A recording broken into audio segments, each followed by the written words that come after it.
where there's some liability which has been fixed to take care of the security issue. So the operating cycle issues of a supply chain is definitely one area which probably needs more kind of attention. So what do you see? What is your views on this, sir? Okay. Yeah, actually, actually the operating cycle. One is you initially certify one device, but how do you know that the same device is actually coming to the market? That's where I was talking about the surveillance enforcement and really stiff penalties where there's violation. So that is very important. It should become very costly for a person to violate. So that is one part of it. But that is for the initial induction of equipment into that. But then the problem with ICT equipment is, over a cycle, it's not like a car that you purchase today, you got a good product and then, you run it for a long time. Right. And it's only when you have to replace a spare part that, you have to consider, look at the spare part to see if it's a genuine spare part or not. With the ICT, especially the software updates that happen, updates and patches that come, and the frequency is so high, how do you manage that? Because you could get a very good product. One is the counterfeit part of it, but the other part is the patch management from a malicious actor, is one part of it, and the other is also the patch management by the person who is actually giving you the patch.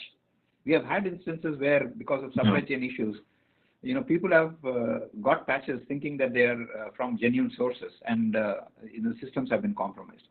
So patch management has two dimensions. One is you get a patch from a genuine source, but the source is malicious. And you have patch management of patches, to ensure the identity of the source from where you get the patch. So there are two dimensions. So patch management, staging, how do you stage the patch and, test it before you actually incorporate it into a working system is a system that's to be built into operation. Yeah. That is one. I think all the companies which are there, they have to have a staging system for managing patches. And that's one thing. What was the other one you mentioned? Yeah. Just get it with me. Yeah, Mr. I was looking at the enablement, the certification mechanism like common character also focuses more on development process. Than actual security, actual outcome of a security. So sometimes they enable decision making, but sometimes too much focus on development is provided by the certification scheme, and here I think Andrew can also add value here. I think, yes. Just because to answer that, actually one of the things is security has multiple dimensions. What the common criteria tries to do is to have to have a proper security by design and built into the network system. That is what they look at. I think having a proper process in place helps you to control. And then, see that whatever you have thought should be there, part of it gets actually into the system. And there's a repeatability of that. So that is what it helps in. So this is definitely one important component is focusing on development process, and that definitely common character solves that. But when the product comes there, and I think if you can reflect on 2-3 things basically. One is definitely the operating cycle. How does the supply chain security issue that you address, and what are those methods which are coming in? And second part is there are some standards like 20243 which has come, right? And the standards are now increasingly being adopted, and more importantly, they are also increasingly being prescribed as well. For example, Ministry of Power in India has been now talking most of the OEMs to have the 20243 standard compliant for their production for devices they have been looking at. So can you just help us understand these two issues? One is the operating cycle, and other is the roll-up standard and which are those standards basically that are at play to probably address the supply chain security issue. Sure, they're very good questions. When it comes to the assessment of products, as was mentioned, you can assess one product, but you don't necessarily know what's being shipped. Is it the same as that? There's that one golden sample that you assess in the laboratory. But the discussion around patches is very salient as well.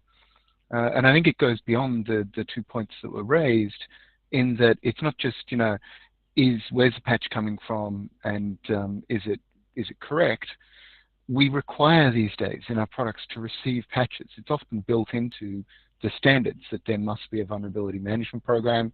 You must have a process for fixing and remediating vulnerabilities in your systems. So that's great. But when we have assessment criteria where we've assessed a product with firmware version, software version X, it's shipped and then they need to patch something, it's no longer firmware version X, it becomes something different. And increasingly, product firmware is not the entirety of the system. You have back-end systems that it relies on, you might have mobile phone applications. These are all being patched and updated at the same time as well. And often in the back end, they might have releases, every day, perhaps multiples per day. And so the traditional security assessment concept of I'm going to assess this product and we're going to make sure this product is acceptable really has facing challenges in today's world of updates, of interconnections, of software and so forth. So it is a challenge, and what we've seen in some of the more forward-facing standards is you don't necessarily assess a product and then base it on instances of time. You do assess the development process, but although that's not only how it was developed, it's also how it's going to be maintained, and you can come back and validate that rather than validating each software update. You do it per year or something like that, and that's really important, I think. Another point I just wanted to get onto with the patch management, what we saw with the FireEye problems with the SolarWinds software issue, that was a valid software update. Their software build system was compromised, and a nation-state actor inserted malicious software into that. So even when you're installing proper software updates, you're still potentially open to vulnerabilities. And then we come to standards. How do we address this? I think we're still figuring that out, to be perfectly honest. I think the standards that we've got out there, you mentioned the AISS and the open standards, they're really good. But they're still, looking at the product life cycle, and our own vendor security systems look at that as well.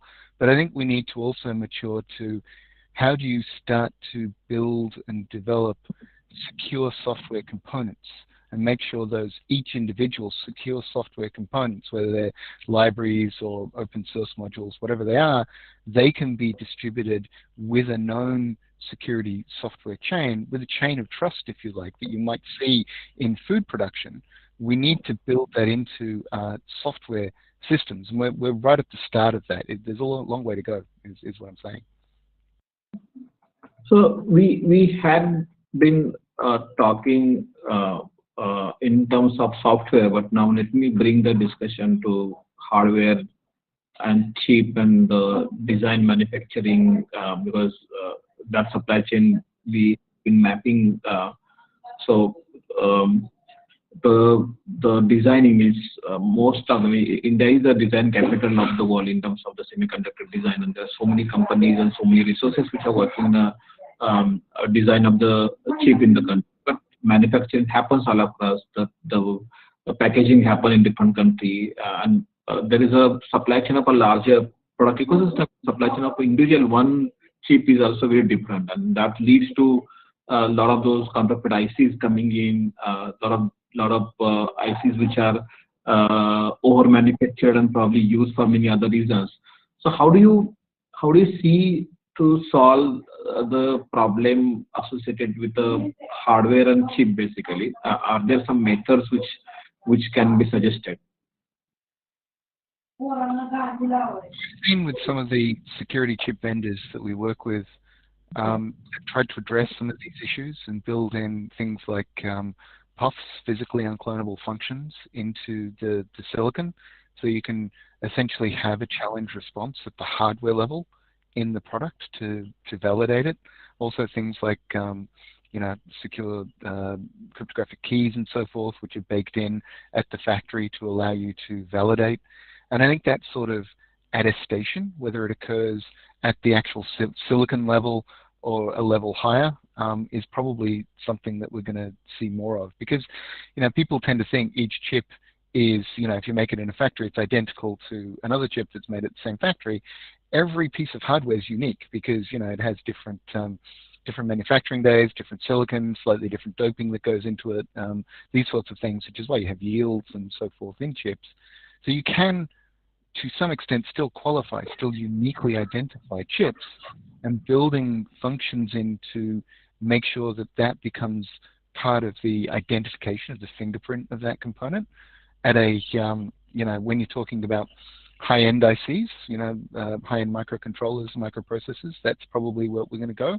I think the challenge is when you're looking at the cheaper end of the market, smaller microcontrollers, other silicon that might be just performing non-smart kind of functions, that becomes much more challenging to validate, I think, and that's going to be a tough nut to crack. Yeah, Mr. Chandra, you are here on the platform, right? He's from STQC, which is so. Can you hear us? Can you add from your side to the discussion? Sure. First of all, this background is already set, so I will talk on Indian perspective, what we have done till now on supply chain side. So I will start with one of the notification of our Ministry of Electronics and IT, and this is the notification for National Electronic Policy 2019. So there it is clearly stated that to promote trusted electronics value chain initiative to improve national cyber security profile and control its supply chain across national defense. This include military, intelligence, space, etc., and critical national infrastructure like energy, grids, communication network, and the digital economy. So there is a seriousness from government side also. This is a very critical area. And with this, I want to discuss here regarding what is supply chain perspective. So supply chain perspective is here like we are having IT and communication product, and they are assembled or built, and they are transported also to multiple vendors around the world.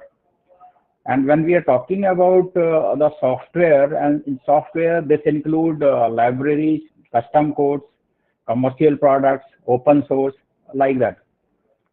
When we are talking about the supply chain, so security is an important aspect. And security, I mean to say here, when there are contribution from different sources, we are calling these sources as nodes. So they are storing some of the parts, some of the component. There is a line of transport also. There is requirement also, like it is a multi-source, it is multi-nodes, it is multi-routes, and there is a requirement of product integrity also in this scenario. And you raised the question regarding the standard. Let me briefly talk about the standard. Basically, there was a standard from Open Standard Group, and that standard is adopted by ISO-IEC, and that standard is 20243. There is another standard from NIST 800-161, so that is also talking about this supply chain security.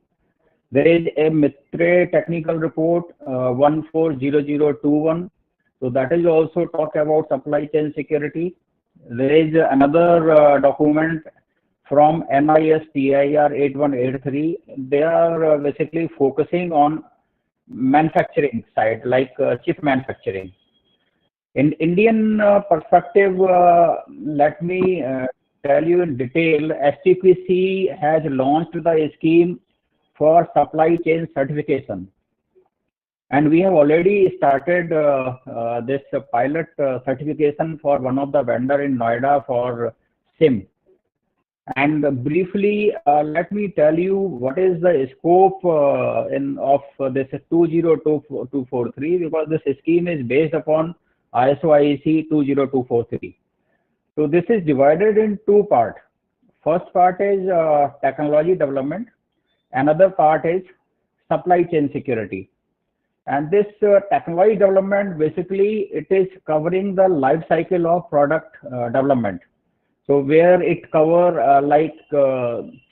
your software, firmware, design process, configuration management, for example, quality and test management.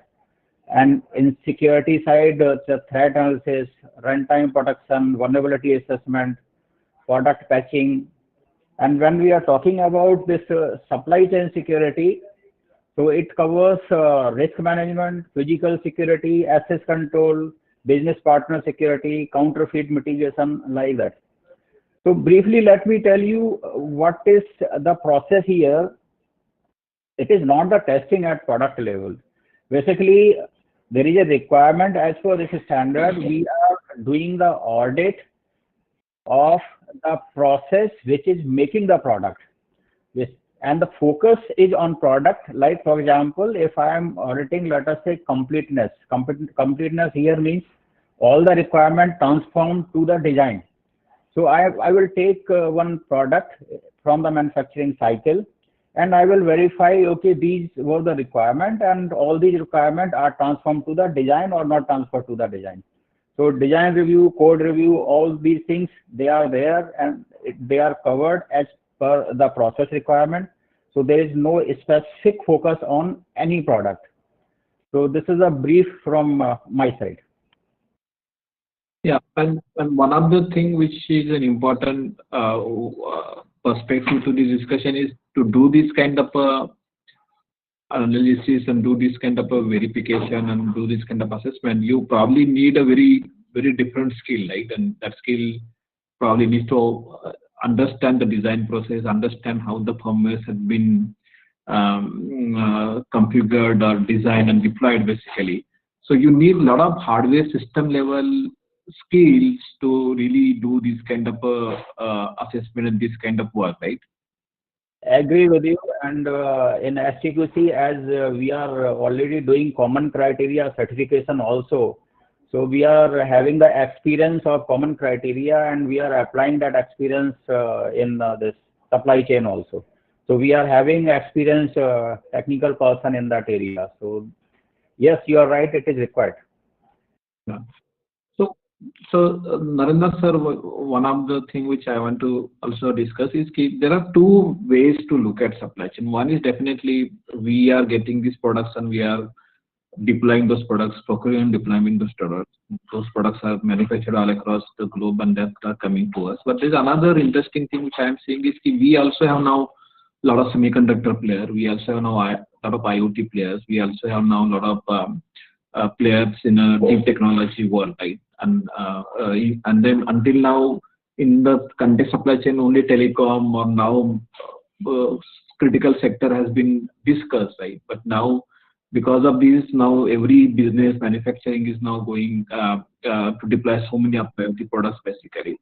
So now the discussion is going to various different sectors. That is one important part. The second is, it's not only the procurement and adoption of products, also people are developing products, and we should also have strategy for development as well, because the products which are getting developed here would be used in India and other parts of the globe as well. So that we should have two-pronged strategy. One is for procurement, and other is for the development which is happening in the country.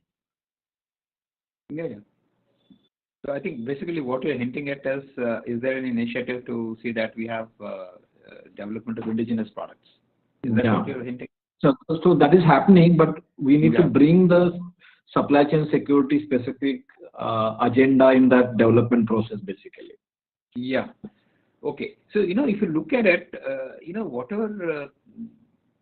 wherever this verification of supply chain or security of products is taking place, you will find that there is no mention that from where the product is being sourced.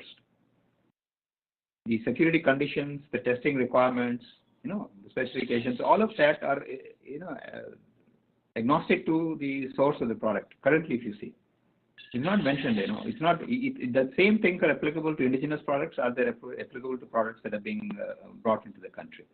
So that differentiation is not there. Okay. So so it means that basically we want a secure product. And one thing about security is one is malicious intent is one, but poor design is also another part. Just because you have an indigenous product does not ensure security for you. So it's important. So it's important to have your security testing in place, and that is important. And the second part, of course, when you have a lot of development activity happening in the country now, how do you see to it that we don't retrofit security afterwards, but then get the security culture into the teams that are building it? I think that's what you're hinting at. Yeah. So yes. So there are two things which is so you find that everywhere you talk, or any organization, even the TRI report that I talked about for IoT, and they have talked about secure by design, that you should have secure by design. So these are statements everybody makes, but on ground, how does it translate into actions is a point. So one is, yes, I think even in the educational system that we have, there is the security part is missing. People who are taught software development or system design, as make it part of the security. Security to be made part of that is an important component. I think that's where the first part where we have to address. And good, yes, that recognition has come, and you will find that many of the educational institutions, especially the undergraduate level and the graduate level, and that's becoming part of the curriculum now. Yeah. So I think you have a big role in that. Yeah. So making this. Yeah. So another thing which I want to now cover is the Trojans which are implanted in hardware level, right? And that is coming as a big challenge. And briefly from all three of you, I like to hear is there are definitely some ways at a procurement level, verification level you can have, but largely the solution to that at a manufacturing level. But I'm not sure how do we solve that problem, because there are definitely some technology, some capabilities are emerging to help us solve that. But how do you, because this will become a very important problem, and some of those even larger service providers like Apple and Amazon has got victim into some of these kind of things happen with their sourcing basically. So what should we do in terms of solving that problem? Narendra sir, first you, then Andrew, and Mr. Chandra, if you have anything to say. Yeah. Yes, as you pointed out, there's been a lot of stress on, software, and there's an element of competence that has been developed in that area, and understanding, I'll say. And competence also is slowly coming about. Hardware security is something that is not really discussed in such detail. But, we at our office were seized of it. And we've been talking to people on that. And the sets, you must have heard of sets in Chennai. Yeah, so sets in Chennai, we have identified an area, is an agency which we want to develop into a center where hardware testing should, we develop competence in hardware testing. So we have asked them to submit a project proposal on that. And we also had, they've also had a consultant to, come up with a detailed project report for establishment of a hardware testing facility there. So when you talk of hardware testing, one is, of course, as you talked about, chip level. Then that, and the other is at the PCB level, system, and then after the embedded systems that are there. So all of these aspects have to be considered, and the skill sets, the equipment that is required, the processes that are required for all three of them are different. So if you want to look at, a chip and, for example, scraping the chip and then looking at it, the tools that are required for that are different. And there is also a paper, as a consultant he has also written a paper on the economics of hardware, Trojans and all of that. Yeah, I've seen that paper. You have seen that paper. I've also seen that paper. It's discussed with us. So, we should not actually really go overboard on, going to research problems without really finding out how much does it cost for somebody to implant the Trojan and activate that. So these are areas that have to be studied. And then, so I'll not say that we do have currently any ready-made solutions for that, but that it's an area that we have to seriously work on that, and that we have started work on that journey. Yeah, I'm actually pleased, what the STKC, Mr. Surya, he was talking about. I'm really pleased with the work that they're doing on that supply chain thing. I think offline I would like to get in touch with him about what they have started. Yeah. So, Andrew, briefly, you can reflect on this hardware Trojan issue and how that will be changing the thing that we do in supply chain security. Yeah, I think I agree broadly with what's been said, particularly from the economic point of view. Hardware security, rose to the spotlight with a Bloomberg article that was about 4 years old now, I think, where there was suspected a hardware Trojan in some servers. That's been widely debunked and doesn't really hold water these days. I think when we look at software supply chain security, there's clear evidence, many tens of actual examples of security problems in that. We have far fewer in hardware, and it's mainly because it provides some sort of physical evidence, as was mentioned. If you do it at the chip level, that's really quite complex, much harder than polluting the software supply chain. If you're going to do it at the PCB level, you're going to have extra components and so forth, which are visible. The Bloomberg article that talked about embedding chips in PCBs. I've seen security products that embed chips in PCBs. It doesn't just happen. It needs to be built in. So I think I personally am far less concerned about that, because it would need to be very targeted. It would need to be very specific. I'm sure nation states are doing it, and if I was the military, I'd be concerned about it. But for commercial environments, I'd be less concerned. We have bigger fish to fry from a software side. Are we doing something in the area? Are we planning to do something in the area? You're talking to? I'm talking about Mr. Chandra from STPC. Okay. Are we doing something in a hardware security specific work? I'm sure he's connected with us. Probably he's not. Okay. So I think I will now, just to conclude, I will get, sir, briefly your concluding kind of a remark on this panel from both you and Andrew, a very brief remark. How would we like to conclude the discussion today, that we had covered different issues and different areas, and there are definitely some tasks which has been charted out, some of the agencies which are working in, some standards which are in making as well. But we need a larger strategy which can plug all of these kind of components together and drive some of those real kind of action on the ground. Yeah. See, one thing is, the industry should be interested in the activity that is happening. It's in their benefit that they do it. Like, for example, if you talk in terms of counterfeit, I'm talking about malicious activities, a different ballgame altogether. But I'm talking about counterfeit products, I think the industry should be interested in that genuine products get into the market. It's for their benefit. So they should work with governments to address that issue. That, how do we actually put in place processes and, share information about best practices, and how do we actually have a level of assurance that can be built. So it's important that the industry works with the government. It's not that, in isolation, both of them work in their own ways. Yeah. So we are already now looking at, there's an industry association named AISS, which is the industry association of the electronics and semiconductor industry. So we are trying to now collaborate with them, trying to sign a partnership, only focus on supply chain security issue. And we already have a couple of interactions with them, because those are the industry we should be targeting in things that we have been doing in supply chain issue. So Andrew, any last comment that you would like to offer? I think that the final thing that I'd say is that people need to understand that the electronic systems they use, the software that they're using, the hardware, the computers, the network routers, these sorts of things, they're all assembled from other bits and pieces, chips, other software libraries. They all have their own supply chains. We've worked very well at securing our supply chains for food. We've worked very well at implementing security over supply chains for systems for airplanes, for example. We really need to start looking at supply chain security for commercial and consumer devices, and we're really at the very start of it. I'm hopeful.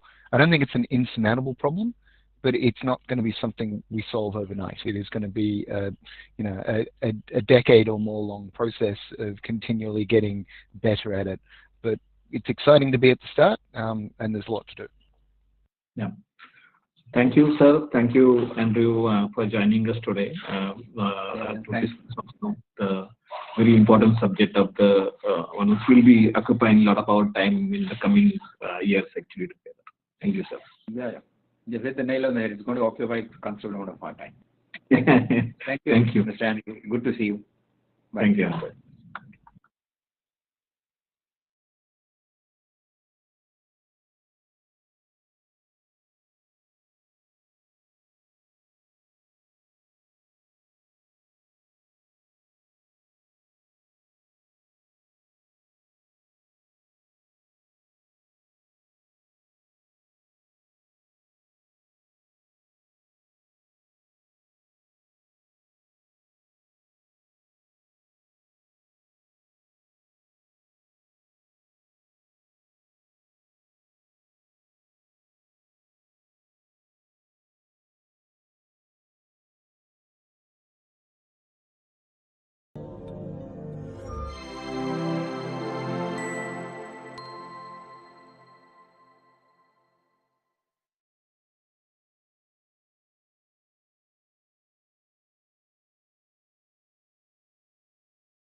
Good afternoon, everyone, and a very, very warm welcome once again to day 3 of the 15th Annual Information Security Summit 2020.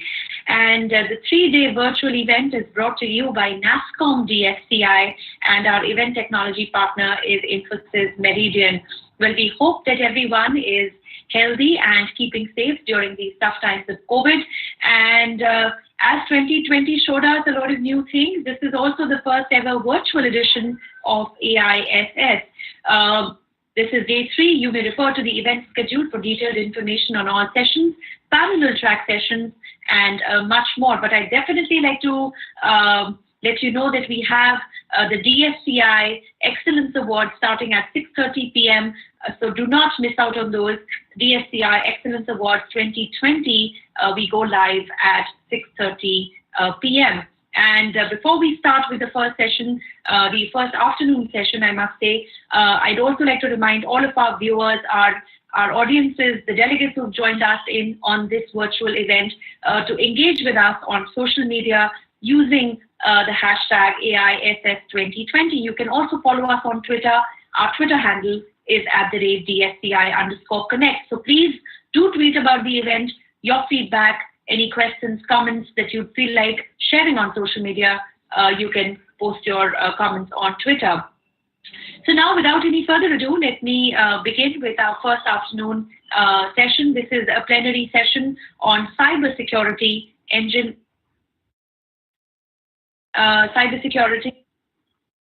for growth and innovation. And to moderate the session, we have with us Ms. Rama Vedashree, who is CEO at DSCI, and also joining us for this. We'll be beginning soon in just a few moments, since we are waiting for one of our panelists to join us. We already have with us Mr. Renju Verghese, who is online, yet we are waiting for Mr. Dhingra, who will join us very shortly. So I'll request all of you to stay tuned, and in just a few moments, we are going to start with the plenary session. And let me once again remind you to keep tweeting about the event. You may also visit the exhibition space in between, where we have our exhibitors waiting to answer your queries. All you need to do is go up on the top ribbon, and as you can see, we have an exhibition space for the awards, the DSCI Excellence Awards at 6:30 p.m.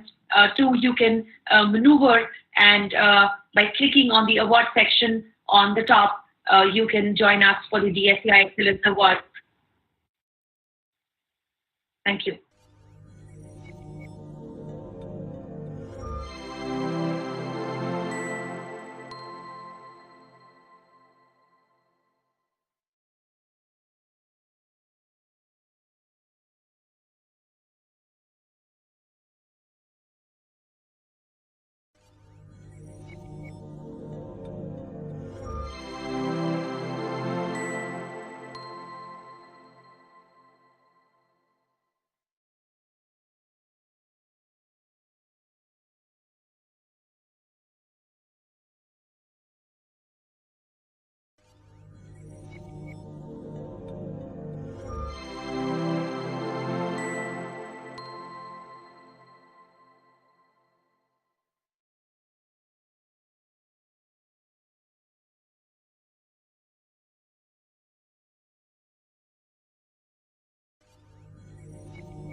welcome back. As promised, we are back with a very interesting session on cybersecurity engine for growth and innovation.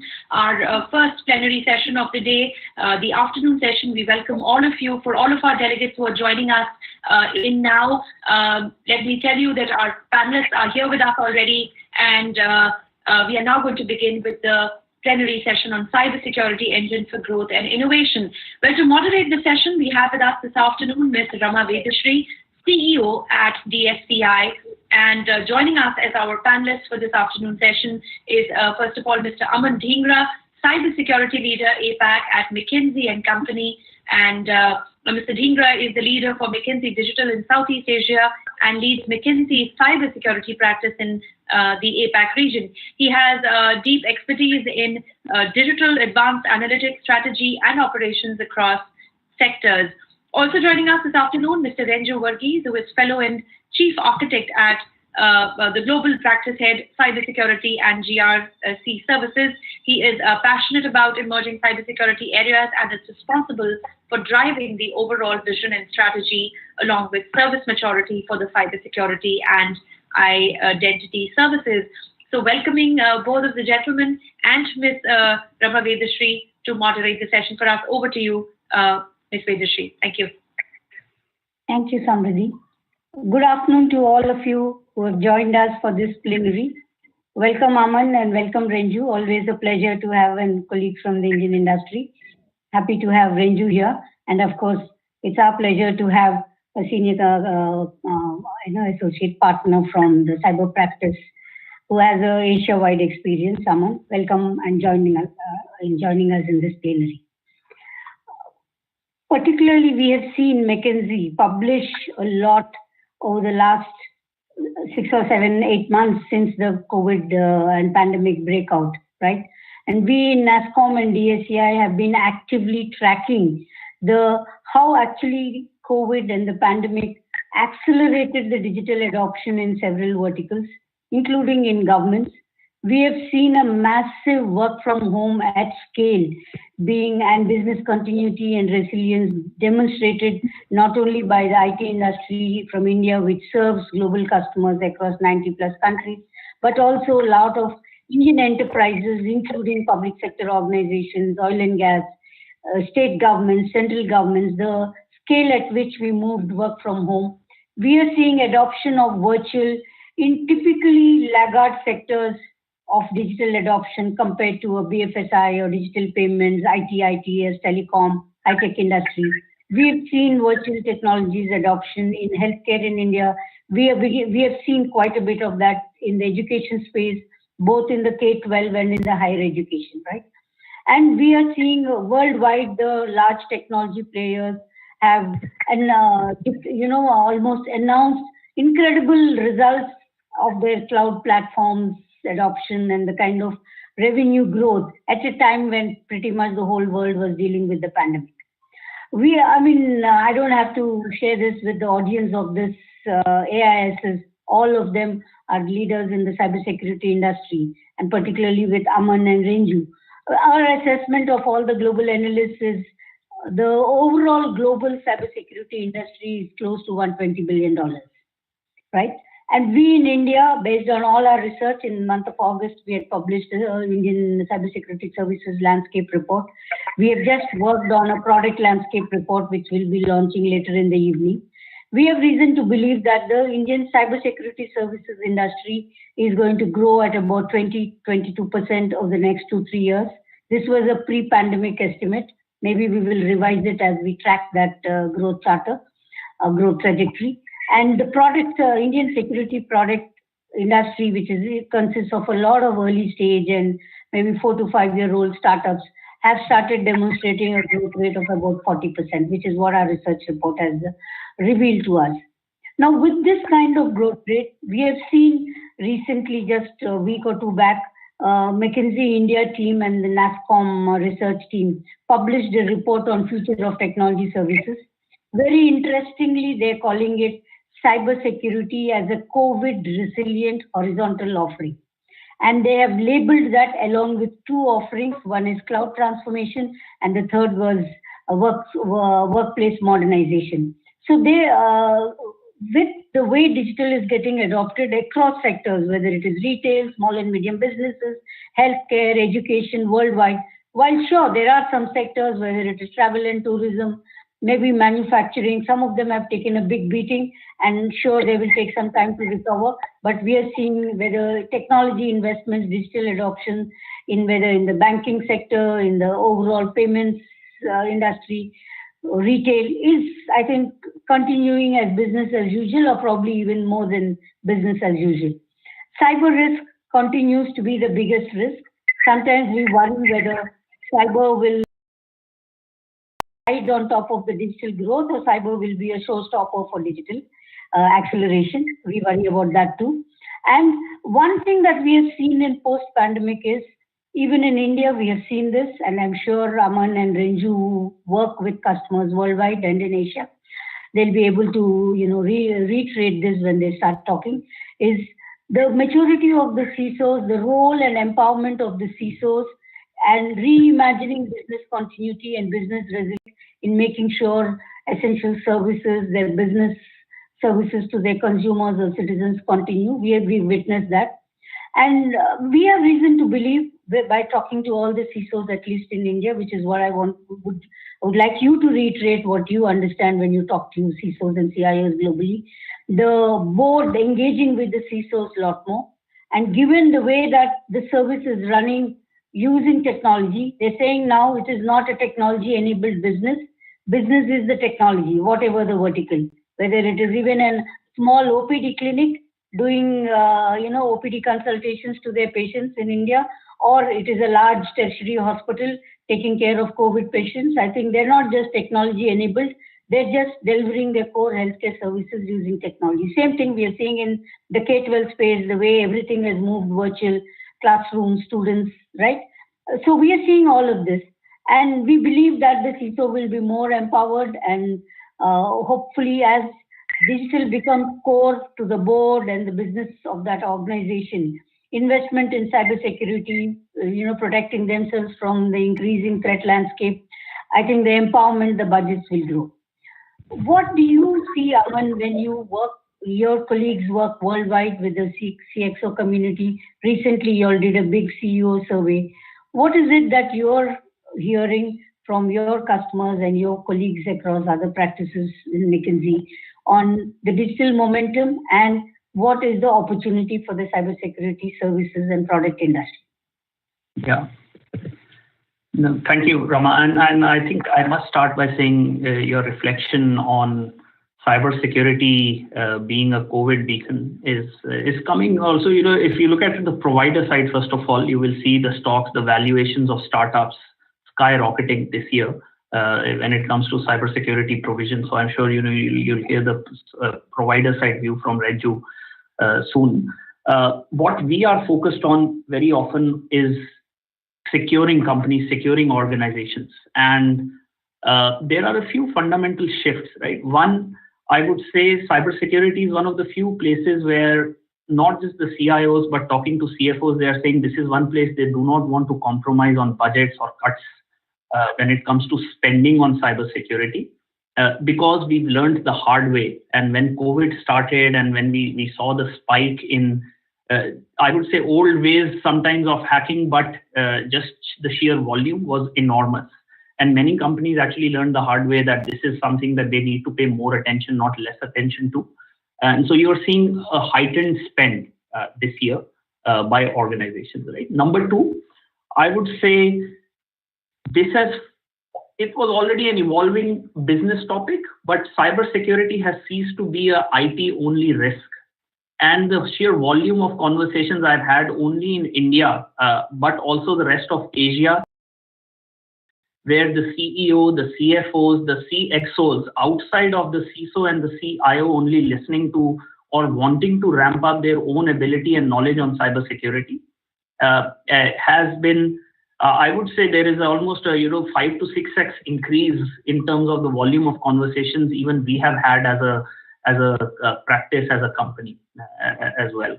And this clearly shows that cybersecurity as a business risk is being more recognized now than ever before. The last thing I would say is, what are what has shifted? What is the future or forward-looking output? What is the path to the next normal in the event of all the things we are seeing, given COVID, given the heightened activity, etc.? And there are two things that people are focused on, or rather, I should say, the best-in-class companies are focused on right now. One is that they are looking to fortify the gains that they have made on cybersecurity over the last 6 to 8 months. Just the sheer learning curve. You've had expanded biometrics, you've had device-based authentication, which was never there for your bring your own device programs with employees working from home, many times, accessing critical digital channels. Frankly, now to join the conference, I had to surpass a few firewalls. And to be able to do that effectively and to fortify those gains, because this was things that a CISO always wanted to do, never was able to, has been one of the things that people are talking, right? How do we continue to do this? How do I assess and knock down the hotspots when I have capacities in existing cybersecurity or tuned web browser proxies, etc. Right? This is one major thing for people. How do I continue the momentum? The second is, you mentioned along with cybersecurity, cloud, and work from home environment or remote working environment being two, again, major hubs of activities. And the CISOs and the CIOs are already thinking, how do I anticipate the next normal? What would it take for me to secure the new way of working, be it around zero trust or people defense or having a remote cybersecurity operating model, not just enabling the remote workforce, but my own cybersecurity workforce is remote. What does it mean for me if I have server farms in rural areas, for example? Right. Secondly, around customer journeys and the digital shift, most organizations are seeing more heightened activity and their revenue streams coming from digital. Their third-party risk management, their cross-sector collaboration. I was recently talking to at least 2 or 3 industry associations in India in the last 3 months, and they have been talking how can we collaborate better as industries as well and move forward. So again, just to recap, right? One is fortifying whatever I have learned, but how can I be one step ahead in anticipating the new normal around things like work from home, cloud, and make sure that I'm not in the same position as I was at the start of the year, where I was more or less hustling as a CIO.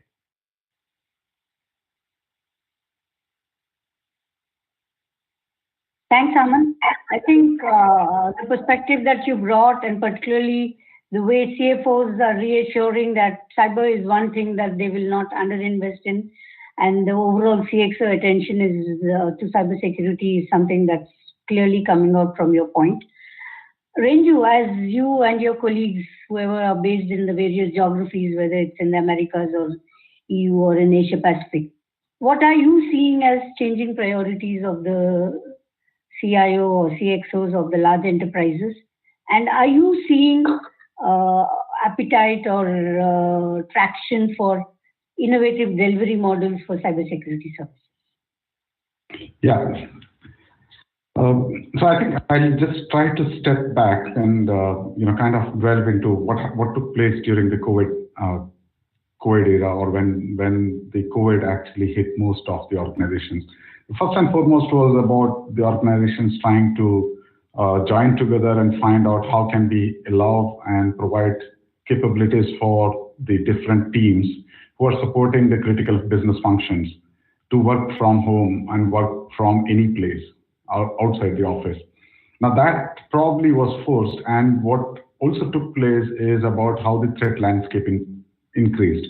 And we are seeing more and more impacts to those threat landscape and how different actors are trying to break into it. Now, when it comes to service providers like HCL, one of the biggest capability that we had to bring on board was to deliver all those services that we have contracted for better than what we are doing, no matter what happens, even though the workforce was not available in the confines of the office. That is where we started to also look at and adopt newer technologies which can deliver and reduce the fatigue for people who have to work from home, do the monitoring, do the response, also at the same time identify what's happening inside the customer or the client networks and environments, and create for faster response and faster protection to those events and analysis. Now that adoption of new technologies, and many a time these technologies, while they traditionally were either hosted in-house in the respective data centers, and that is where we started to see a big shift towards consuming better capabilities and better technologies, better solutions which are hosted. And what we also started to see a better adoption and a what I would call as an acceptance from the client to also look at cyber security monitoring response technologies being believed which are hosted. Previously, there was a lot of concern with respect to how can I send data out because they have data with respect to the behavior of my organization. Today, with the enhanced attack landscape, the ability to go ahead and look at how do we address and how can we take the power of the cloud, how can we take the best of different technology breeds, create that integrated ecosystem, become the most required need that we have been constantly seeing.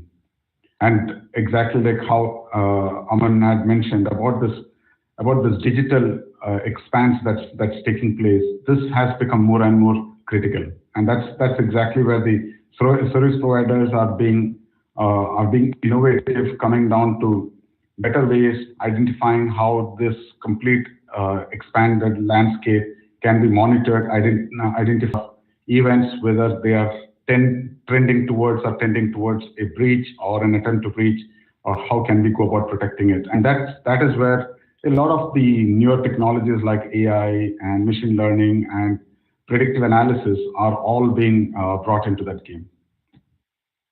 So Renju, we have seen there has been a talk about this entire platformization of anything to do with the technology stack, and that I think has been given almost 2 years back.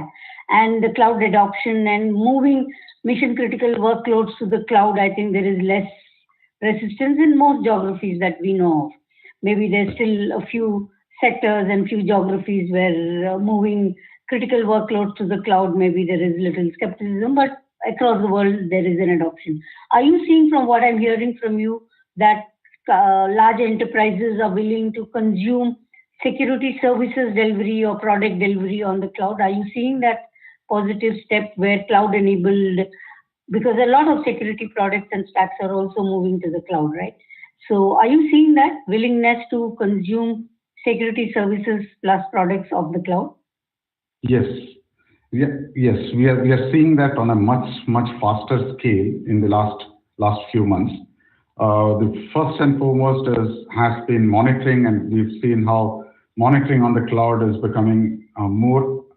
Most of the organizations are ready to adopt and ready to look at monitoring on the cloud because that's giving them a better scalability. Well, we are seeing authentication which are more cloud hosted. We are seeing more of DLP or cloud workload protections being consumed by many of the clients.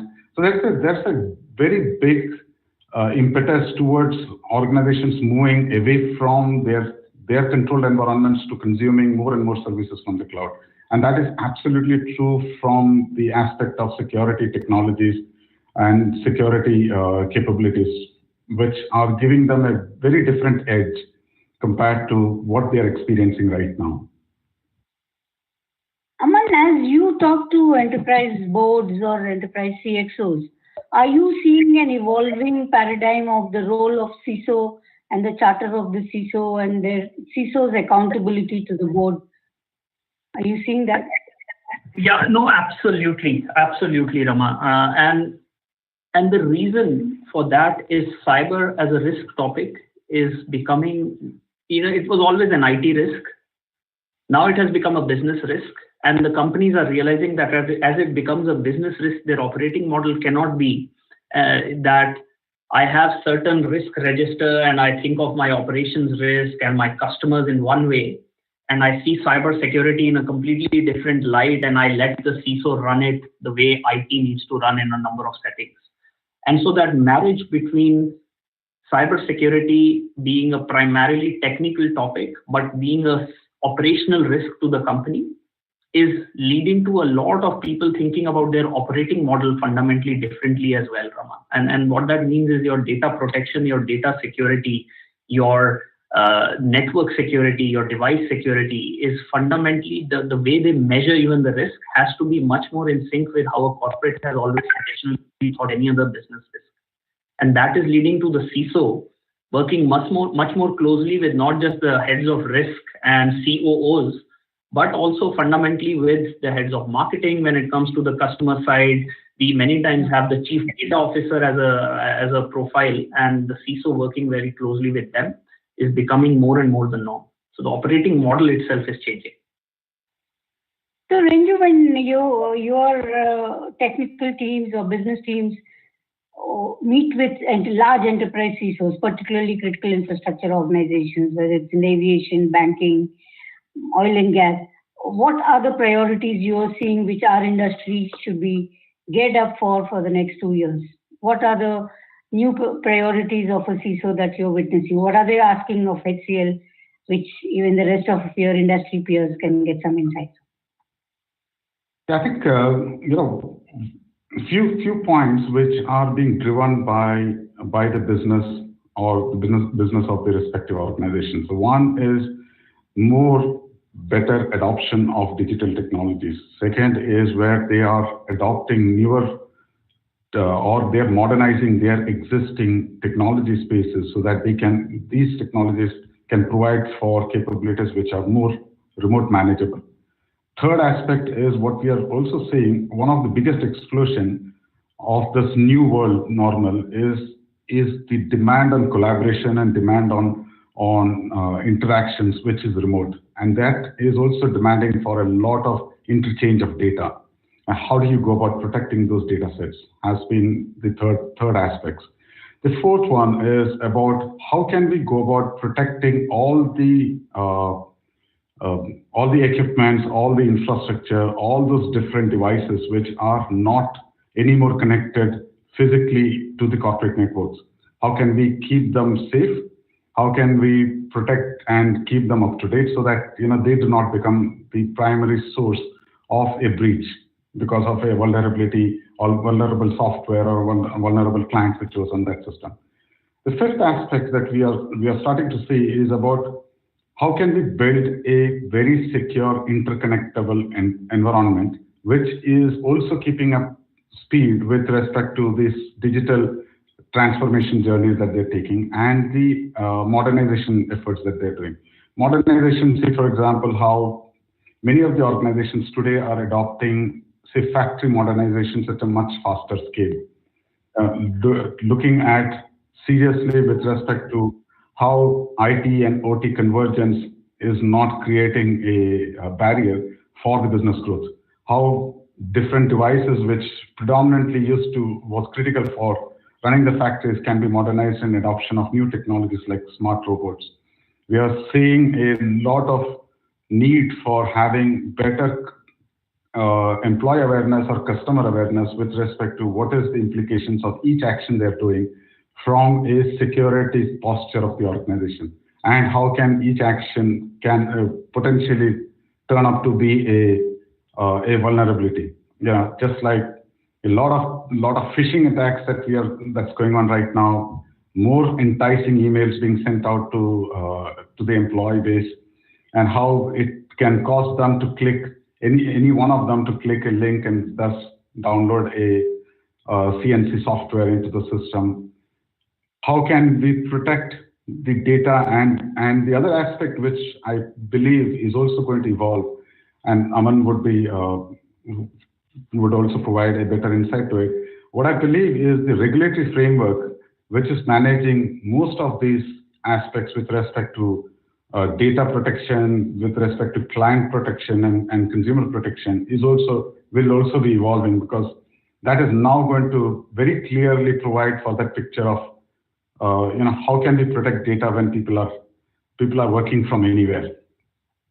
Yeah. The last that we have seen is from a security resource skill standpoint, with the remoteness, I think it's more possible for having better folks who are skilled and providing for supporting a particular environment from anywhere, provided they have got all the right access and right security controls and right solutions in place. Aman, typically in the classic, large technology projects, IT projects, there was a concept of a turnkey system provider or a turnkey system integrator, and customers used to sign up a five-year deal or a 10-year deal, right?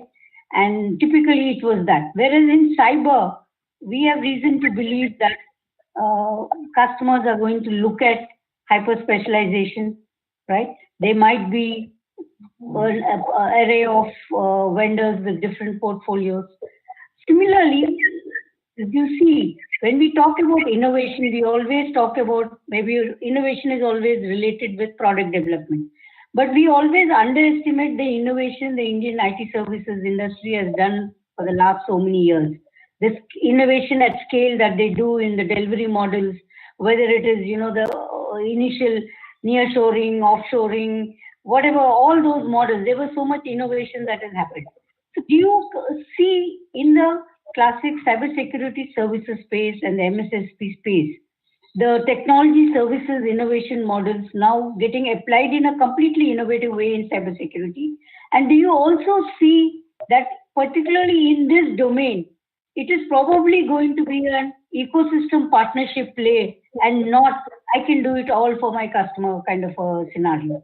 So do you see an ecosystem play being the market making go-to-market strategy in cybersecurity, where the ecosystem play could be riding with another, telecom vendor, or the ecosystem play could be partnering with a global security technology company or with innovative startups in India, Israel, Australia, wherever you choose to partner? So do you see this as a trend in cybersecurity? And then I will take this question to Rachel. Yeah, no, absolutely, and a very interesting one, Rama. A tough one to answer as well. Let me share what we are seeing, right, on the innovation front. What we are realizing is, that play around. I have a cybersecurity product. I will build the best-in-class cybersecurity product, and that will be my differentiator in front of a company is gone. Because every single with increased devotion to cybersecurity, I would say, from the customer comes a confusion, right? You have now suddenly 20 companies all more or less having the same product or different flavors of the product and saying, I want to sell you something, right? And the CISO, CIO, and the procurement teams are confused. Now, what is happening is, as a result, more and more companies are thinking about, at least for the product or service line they are in, right? If I take identity and access management or OT security or any such thing, people are moving to, at least I am the end-to-end provider of that product or service line, not only from a product point of view, but a service point of view as well. So you will see many of the leading companies in the world actually who have historically been thinking that we are primarily a product company, they are making a shift into being a services company as well. And of course, tying up a lot with some of the leading MSSPs when it comes to, when it comes to getting a global scale, because they will not have that large service organization as a result, right? So there is a little bit of an ecosystem play happening in that respect. But the innovation, I would say, is in the service model of how we take our cybersecurity offering to the customer, right? And now your point on, I would say that ecosystem is equally interesting. And there is, as a result, the need for someone forming an ecosystem, because McKinsey actually recently did a survey for the CIOs and asked the same question, right? You have many providers. Do you prefer that model? And roughly 2/3 of the CIOs and CISOs are coming back to us and saying that they would prefer to have a single point of contact and someone that they can centrally talk to in order to be able to deal with their cybersecurity matters centrally. Right? Now, is that preference turning into reality? No, because the challenges are very different, right? You don't talk to many times the same type of vendors because the specializations are huge. But that's what a CISO prefers, and that's where the role of a great SI or an MSSP comes into the picture as well. The other part of the ecosystem which we are seeing is almost, there are now examples in the last 2 to 3 years where you see private equity players or even VC companies coming in and saying we will invest massively because cybersecurity is a great growth area. And they are almost starting to think, is there a string of pearls we can stitch together where we have a portfolio of companies which are not competing but are complementary to each other? So can I invest into a MSSP and a great product company and a great forensic analysis company, etc.? And I can help them because they are together in from an investor point of view, and as a result people also see that there are synergies, right? So I in fact know of a private equity player which has set up a central cybersecurity team to just make that ecosystem play that you were alluding to, Rama, happen for their clients, and to be able to help the clients to think through which of their products that they have invested in they should be buying and which ones not. And I'm sure, Renju, you have a perspective from a provider point of view. So, Renju, I'm sure you are, driving or pursuing some aggressive growth charter in cybersecurity. Knowing HCL, I'm sure you have a very aggressive growth plan. How are you partnering with the ecosystem players, which could be global technology product companies or some innovative startups in different geographies? And how are you partnering with the ecosystem, but of course, leading as an MSSP and probably building some platforms of your own? Yeah, so from a service provider standpoint, and what we are doing at HCL is, while the traditional attack landscape has completely evolved, it also has been very strong reason of looking at newer technologies which can kind of join together and create that ecosystem that Rama, you were alluding to, and Aman, you are alluding to. And that is from a technology standpoint, which is predominantly increasing the ability to identify and predict what's taking place. And at the same time, with new adoption of technologies by clients, it is also the need for having innovative cybersecurity technologies which can have the capability to detect from those aspects and respond and protect the needs of that client. And that is the platform play, which is all the different technologies which will have to come together. And some large players in this have got good capabilities, but there are also very, very interesting, innovative capabilities that we are seeing from smaller, newer startups, which are completely redefining and providing absolutely beautiful, strong capabilities. And that's where the ecosystem from a platform or from the technology play is being played out. The second is when we overlay services on this, because that services plus product is what is the whole package that any client is looking at.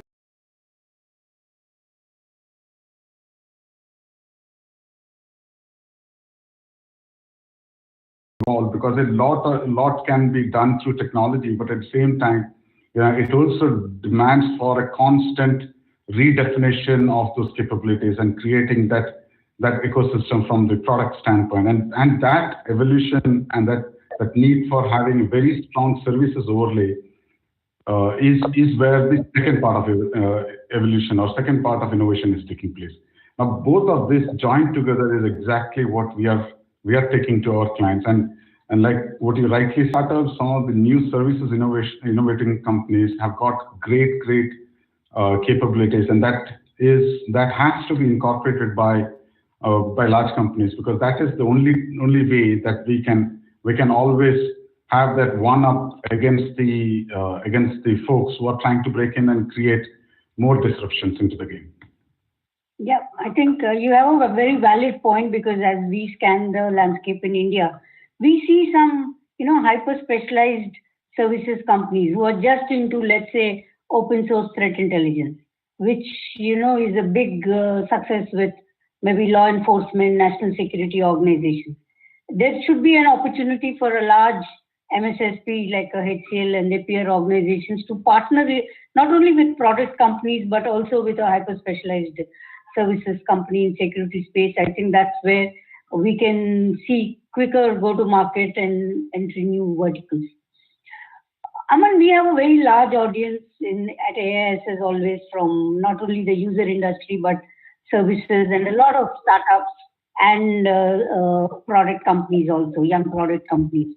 What do you think are the verticals which would be growth verticals for cyber? Plus, what could be, which may not be in the near term, but in the long term, what kind of products or services should the industry be building so that if they're looking at the growth plans in 2022, 23, they build that capability? Do you have some verticals that they should focus on? And in the near term, what would be the offerings? And if they want to start looking at opportunities in different geographies in 22, 23, what should a mid-sized services company or a young product company focus on? For Renju, you and me don't have to give any. He's all sorted. He knows what his growth charter is for the next 5 years. Exactly. We should get the secret sauce from Renju. I know. I mean, Renju won't share the secret sauce, so I'm asking him to share. Where's the slide for the next 5 years, Renju, so everyone can see that? No, but I think, Rama, on industries, right? Cybersecurity is a very reactive in nature. When people get to know that they have been attacked, or when they see that this is an imminent threat to their business, they react, right? And as a result, no surprises that consumer-facing industries are becoming a major play and where the major spend is happening as well. And in particular, in emerging economies, I would say, as a result, what we call financial services, which is where all the e-payments play is happening, plus the what we call TMT or telco, media and technology, and I'm purposely not separating them out because there's a lot of synergies between e-commerce and telco, and we see how the Indian ecosystem there is also evolving. And so that TMT play on the consumer side, I would say these two.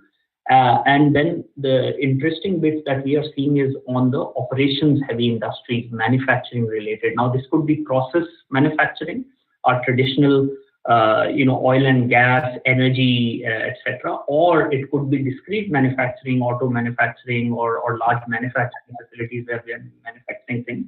And there, and this goes to the second part of your question, where do we see an opportunity? Where can we focus on? I don't think anyone in the industry has quite cracked the operational technology security yet. Right? We are all learning. Now we are much better than we were even 3 to 4 years back or 2 years back. And there are leaders emerging. But that is a place where, especially on the manufacturing side, operations side, there is a lot that our corporates need to be doing and will do. And we are seeing outsized growth on OT security and related platforms. So Renju, I mean, you don't need to share your secret sauce, but Renju, are you seeing, for example, you talked about automotive, right? What are those new verticals where you must be focusing on building capability for the next 2-3 years? Because even if you just look at a passenger car, right, the kind of in-car navigation and entertainment technologies that are being baked into a car is no longer just a transport device, it's as much an entertainment device, right? So is there some focus around security? Are there some, startups that can be focusing on which a services company like yours can take care? Are you seeing these technologies development in other parts of the world? Because I'm sure as HCL, you must be evaluating startups in different geographies, right? So are there some niche verticals that our industry, whether it is services or startups, should focus on so that we build some innovative products for the future? I think, so the connected vehicle space is pretty interesting, and we've seen a lot of initial investments and technology demonstration samples in that space, and we'll start to see more and more activities in the connected vehicle space. What we are also seeing is in the pharmaceutical sector as well as the life sciences sector, where remote consultation and remote monitoring of different devices which are embedded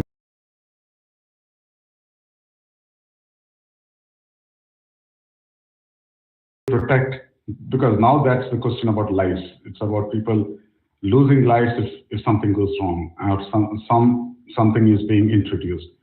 The third area that we are seeing is this, which we are very closely monitoring, because Aman already mentioned about the operational technology and the aspects to it. What we are also seeing is this evolution in the telecom or the connectivity space. From a 5G standpoint, is going to bring a lot of different capabilities of how remote connections can take place. Cars, connected vehicles can become much more connected, and hence we will start to see an explosion in those areas. We'll start to see how connectivity is starting to redefine and provide for a lot of different experiences to the clients. Because one of the other aspects is about what we're seeing is about how organizations are looking at getting closer to their consumers with respect to providing, the likes of traceability of products, traceability right from the raw material all the way till the finished product, and can the traceability be validated by the consumer? Can we look at how can we start to overlay security as a protection layer across all of these different changes? That is what I believe is actually going to be the horizon for the next 5 years.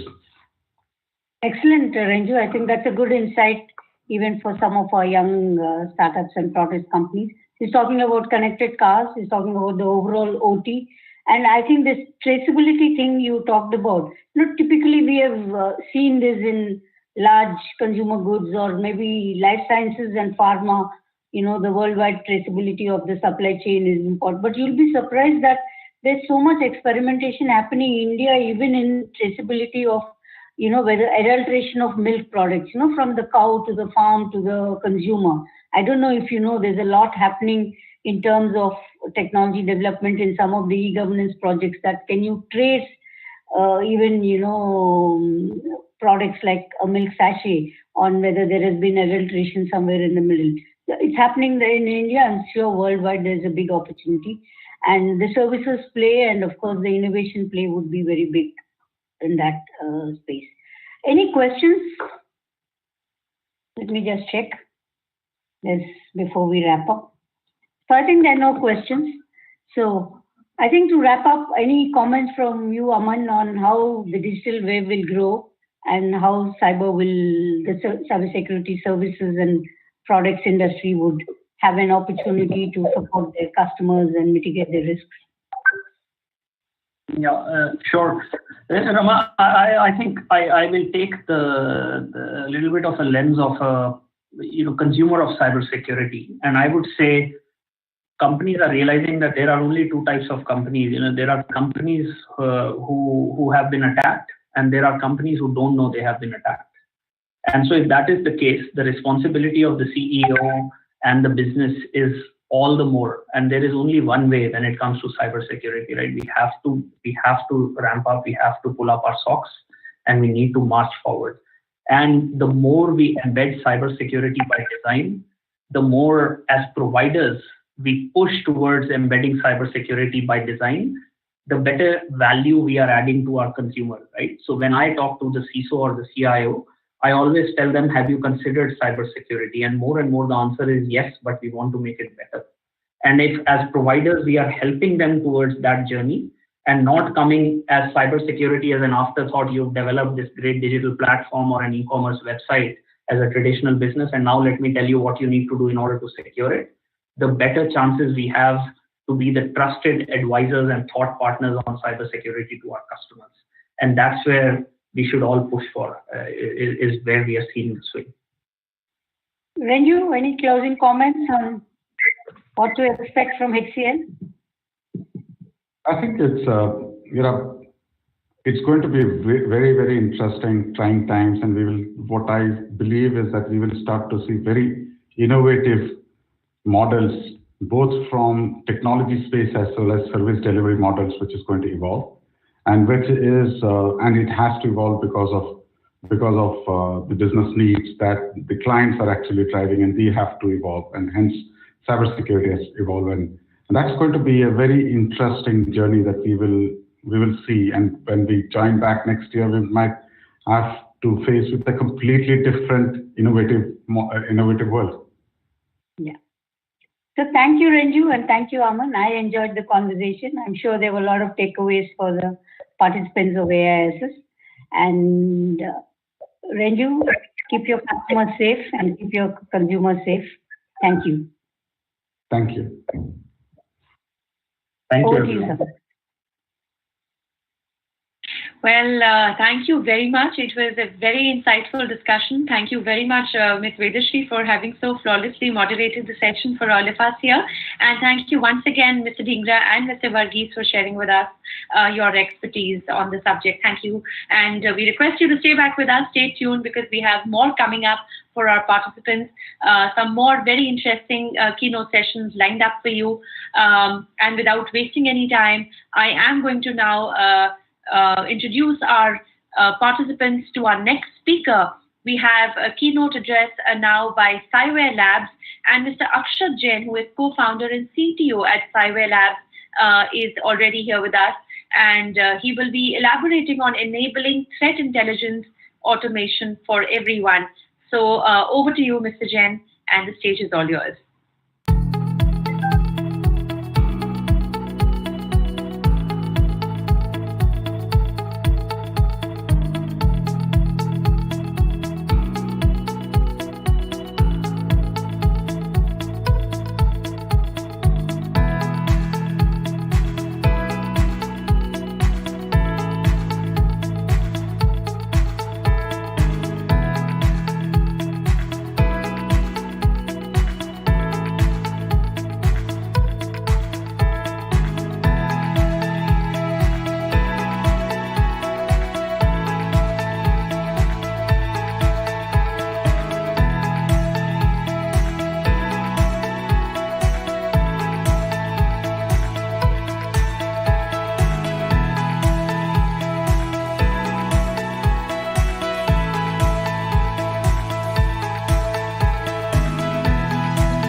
Good afternoon, everyone. I hope all of you and all of us are enjoying this virtual world of DSCI AISS conference, which was kind of a Makkah Madina for all of us for cybersecurity community, which we were used to enjoy every year. Thanks a lot to DSCI team for giving us this opportunity, for giving me a chance to share some of my views on the topic of enabling threat intelligence automation for everyone. So one of the common myth we all of us have in cybersecurity community is that threat intelligence is something which is only for the large companies. Threat intelligence is only for where I have to have many feeds, I have to have many tools. It's a large team which I need to control the threat intel. It's not relevant for me. It is something, if I have a SIM, that takes care of something of threat intelligence per se. It is it is like actioning on the threat intel is hard. I cannot digest that much of threat intel. These are some of the myths which we as some of the folks in cybersecurity community, when we interact with them, they consider those things as a barrier or blockers to venture into the threat intelligence journey. And my goal is to kind of brainstorm or help all of us to give some of the information which might be useful here on these topics.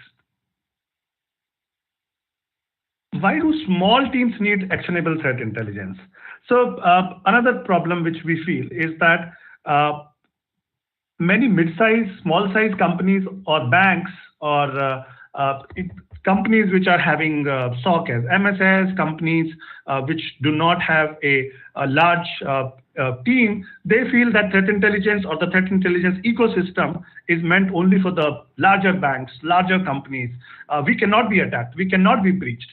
And I think that is where we, all of us as a community, has to understand that threat intelligence is important for everyone, whether it's a large size company, whether I'm a government organization, whether I'm a defense organization, whether I'm a small and mid-sized company, I'm a bank, I'm in any sector. So irrespective of the sector, irrespective of the geography, irrespective of how much revenue I have, at the end of the day, attack is something which can take away my data. Attack is something which can take away my tons of information, right? So it's not that threat intel is not useful for me or threat intelligence ecosystem is not where I should venture. Another barrier which many cybersecurity communities or CISOs or one downs or two downs, they feel, what's the right time for me to enter into the threat intel journey, the threat intel platform journey, the threat intel automation journey? Is it right time? I don't even have product category A, B, C, D. Should I start taking threat intel platform or threat intel field?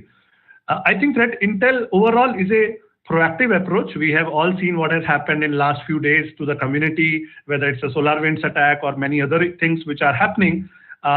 If we as a company have reactive approach, then it has its own pros and cons, it has its own problems. But threat intel ecosystem allows me to have a proactive approach for my overall security posture of the organization. And those are some of the things I will talk about here. So what are the barriers in threat intel automation adoption? Before we go there, let's understand what's threat intel automation. So threat intel is coming, a lot of threat intel is coming. Now, I don't have a large team. How do I start digesting it, processing it, and start taking action on it? I receive threat intel, but what do I do with it? At the end of the day, I have to automate it to make a sense out of it, to take it to the relevant security controls. So that is what, in a nutshell, threat intel automation is, and I'll talk about that in some of the upcoming slides. But putting some facts and factors here, less than 2% of the organizations, based on our survey, have a threat intel platform because they feel that a threat intel platform is costly. The feeds are costly. In addition of the platform, I have to have feeds. I have small security team. I don't even have a threat intel analyst, full-time threat intel analyst. I don't need it. Second, there are some key features which we feel might be missing from some of the industry platforms, which is a lack of mid-market offering. They're targeting all the features, the way it works, the way it gels into the systems, are targeted more large companies. There's a lot of focus on manual investigation, and lack of last mile intel actioning is predominant major feature, which last mile logistics, if I'm not sure guys, all of us know that it's the toughest part to solve wherever you are. Even in retail industry, the last mile logistics of delivering a packet to the consumer house is the toughest part for any logistics or any retail company. Similarly, in cybersecurity world, last mile logistic of delivering that intel to the right product for the right action, whether I have to block something on a firewall or on a proxy, is the toughest part or the most important nut to be cracked. And we'll touch upon that also in the next few slides. So what's the importance of the threat intel automation in my ecosystem, in my entire life cycle of what I'm doing? I ingest intel, I need to enrich the intel, then I have to do some decision making, and then I need to respond. And we need not to confuse it with the SOAR part, because SOAR is where it's a reactive approach. SOAR is where we are having incidents and using a SOAR platform, I'm responding to the incidents. This is the intel which I'm getting. I ingest it, I make a sense of it by enriching it, I make some decisions, again system is doing everything out of it, and then proactively I start responding or I start taking actions on that intel by proactively blocking known things on my firewall or proxy or IDS, IPS or multiple security control systems, which we can discuss certainly in detail. What are the advanced automation use case which I just wanted to touch upon for faster and smarter security operations, where the threat intel can help, or the threat intelligence automation can help having much better security operation system in addition of what we are having, some of us are having right now. So A, we have to automate the threat intel ingestion, enrichment and contextualization. B, we have to automate the SIM lookup and reference for future threat detection and monitoring. C, we have to automate the blocking of IOCs on various technologies, which I was talking about, and then assign high priority indicators and threats to analysts for manual review, because there might be some critical stuff where in addition of what machine is taking as an action, we may need to have a intel analyst input to take better informed decisions on those critical indicators. So let's try to understand what's the overall threat intelligence framework. What's the framework where I operate in? So I'm not sure if you can see my mouse or not, but if you see on the left, this is the feed which is coming. You're having the feed coming from your providers, you're having feed coming from your sectorial ISECs, you're having feed coming from your national certs or state certs, and there is OS int feed which is coming from your open source world, from your websites, blogs, tons of things. This intel is coming in different format. A lot of things is coming in email, JSON file, APIs, news, blogs, sticks format intel. The first part of the middle TI ops framework is what I'm touching upon. Some of it is indicator, malware information, vulnerability information, TTP information. And once I kind of convert this unstructured stuff into a more relevant structured stuff, something which my machine can understand, then I need to enrich it. I need to have an engine to score it, which finds more relevancy for me, for my sector, for my geography. And a scoring engine allows any organization to decide the decision making of scoring based on the factor which are more relevant for me. Factors relevant for me may not be relevant for company B or C. So a personalization is needed, and then I start segregating intel into various collections, which I'll be talking about in the next couple of slides, that there are detection bucket, prevention bucket. Now let's take the second part, where I've got the intel. Now I am kind of aggregating it and normalizing it. Structured and unstructured intel, I convert it into a sticks format, which is a standard format for ingesting, sharing the threat intel word. And let's touch upon the last part, where after I've done the ingestion, after I've done the enrichment, I've got a score based on various things. And then now I start doing the action part on the threat intel, which could be preventing actions, detection bucket actions, analysis actions, or might be there's no action. This score was so less, I start deprecating it. And that is where you start segregating your intel in various buckets.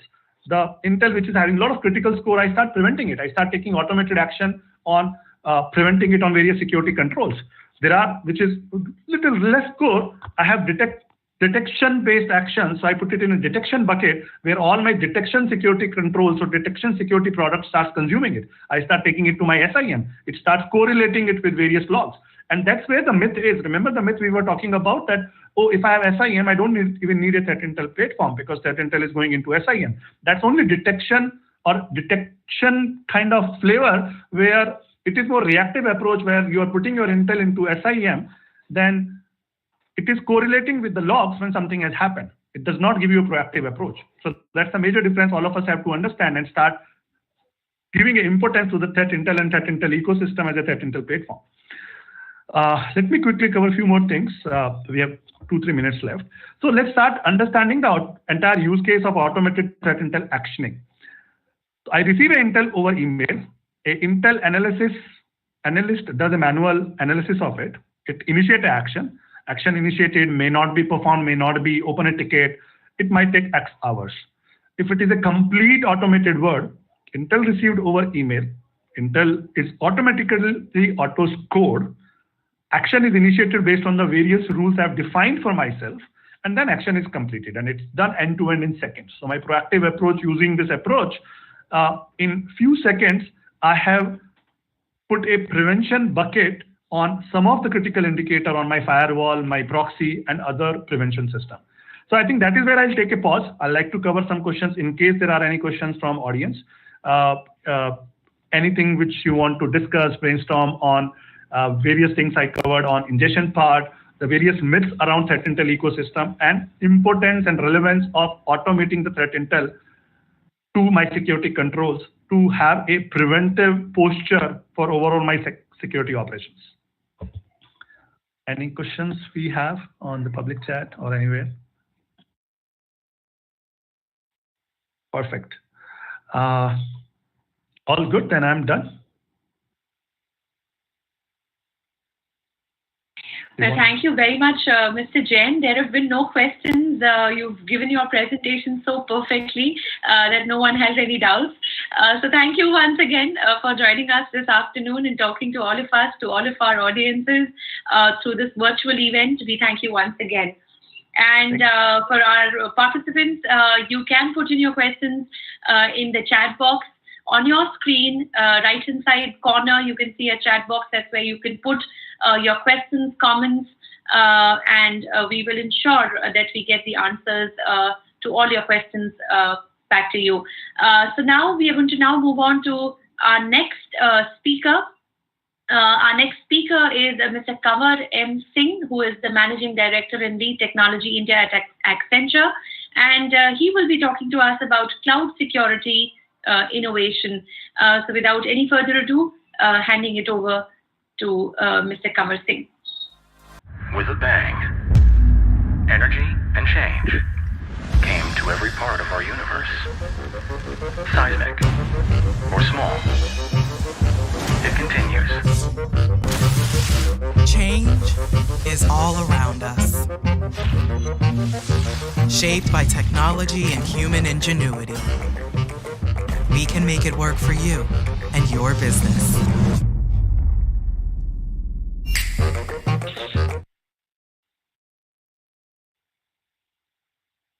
Hey, hello everyone. Great to meet all of you virtually. Wish we could do it in person. The topic that we have, I looked at that topic and I said, I don't think we have a topic where all the three cool words have been put all together in whatever format you can put. You can put cloud, you can put security, innovation, in whatever order, but we truly believe in it. And I think over the next 10 odd minutes, I'm going to cover our thinking around what's happening on the cloud security and the innovation part around it, which all of us should think and relate to. So if you look at it, we all know that from a cloud adoption perspective, a lot of enterprises are adopting it. We have done our internal research in Accenture, 77% of enterprises in India have moved on to cloud in some way or form, and the benefits are very obvious. It's acceleration, it's the cost savings that it brings, the scale, flexibility. We all know the various reasons people move to cloud for. But the flip side is the business actually sees security as a thing that's holding them back from moving on to the cloud. And it could be due to skill gaps or legacy tools, not moving as fast enough. So the reason a lot of business adopts cloud is that it gives them not only the flexibility, but the speed. And they think that security is holding them back. If you look at some of the key challenges that businesses, when we speak to them, tell us is that there is security available on the cloud. The platform provides it. Why do we need something more? And why is it holding us back? And I think the challenge is the data. You just can't rely on the cloud platform, right? We all know that the default configuration usage exposes severe risk to the native components. So you have to build it out. Open source tools are being used now to develop cloud native, and they bring with them certain vulnerabilities that have to be addressed. If you look at cross-container activity, they are suspicious in nature. You have to harden the systems at that end. And developers are building it very fast, right? These are not the traditional legacy apps where you have time to embed security and all. They're spinning it up very quickly. And security has to have the same mindset of being as agile, as speed, bring as much speed to the table so that we are not holding them back. We are basically going along with the speed of the developer and not telling the developer to slow down in any way or form. So that's the challenge, right? The challenge is the business is seeing security as something reducing the benefit of moving to the cloud, which is primarily speed and flexibility. And so what do we think that should be happening around this? Now, if you look at it, primarily we think that security needs to become a business enabler instead of a roadblock and journey to cloud. And we look at it from 4 angles. The 4 angles being you need to be fast. Now, fast is all about developing accelerators on top of the native cloud capabilities around security that are provided. And those accelerators should be readily deployable. Second is around frictionless. Now, frictionless is all about not doing it post when the deployment is ready, but security is embedded in the existing solution. That's the way it has to be set up. And then cost effective in terms of reducing manual steps, bringing in self-healing so that security is not just a policing mechanism, but is also correcting it, and also automation. And lastly, it has to have a bit of a proactive approach in preemptive controls being established in place. Now, if you look at the life cycle that a developer is taking these days, right? They will be doing a build, which is a continuous integration, continuous build that they will be doing, whether it's using Jenkins, GitLab, CodeFresh, whatever. Now, at the time of build, from a security capabilities perspective, we really need to start thinking about image scanning, source code scanning. What are we doing around that piece? As they move into the automated deploy phase or ship, as we call it, now whether it's function as a service using AWS Lambda or Google Cloud Functions, we need to be constantly looking at the vulnerability assessment, container scanning, and how are we doing it in a frictionless and fast way.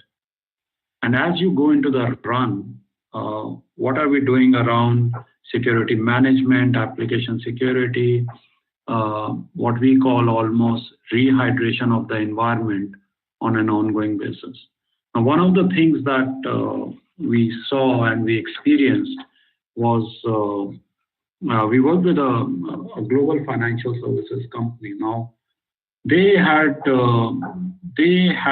actually a waiver or a relief on cloud security for 14 days post deployment, because they said it takes 14 days for the cloud security folks to come to really secure the application. Now, what we did was we worked with them to design architect a model where the entire environment was rehydrated every 14 days. The solution was decoupled to the point that each component could be shut down and a new one spun up at will.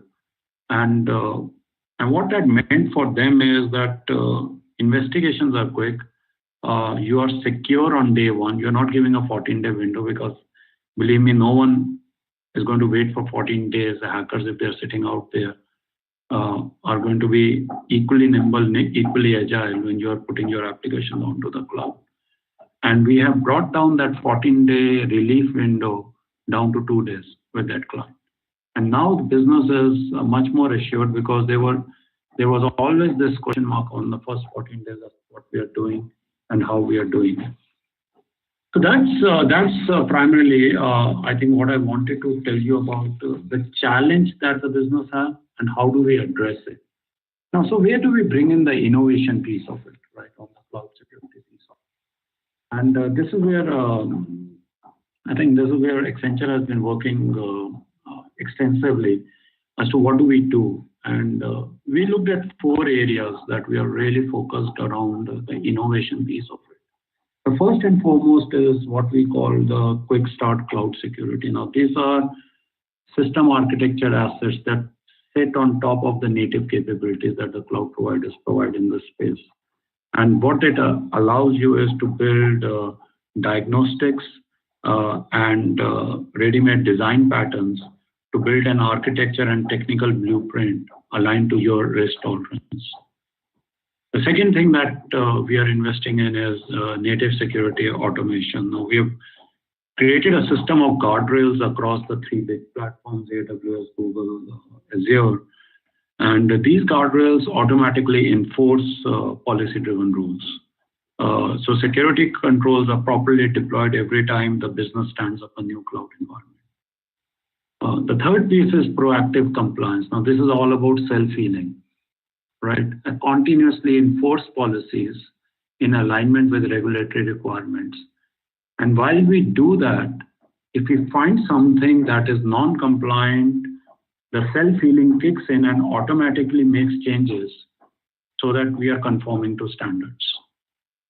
And the last piece that we are investing in and have built assets around the security analytics. So basically to monitor the cloud environment cost effectively by not only using the cloud native tools, but a library of use cases that we have built that are constantly updated to evolving threats so that you can constantly be up to date. So these are the 4 areas where as Accenture we say that, okay, there is a cloud. So first is there is a challenge. Second is how do you address the challenge so that you are an enabler to the business and are meeting the fast, frictionless demands of the business.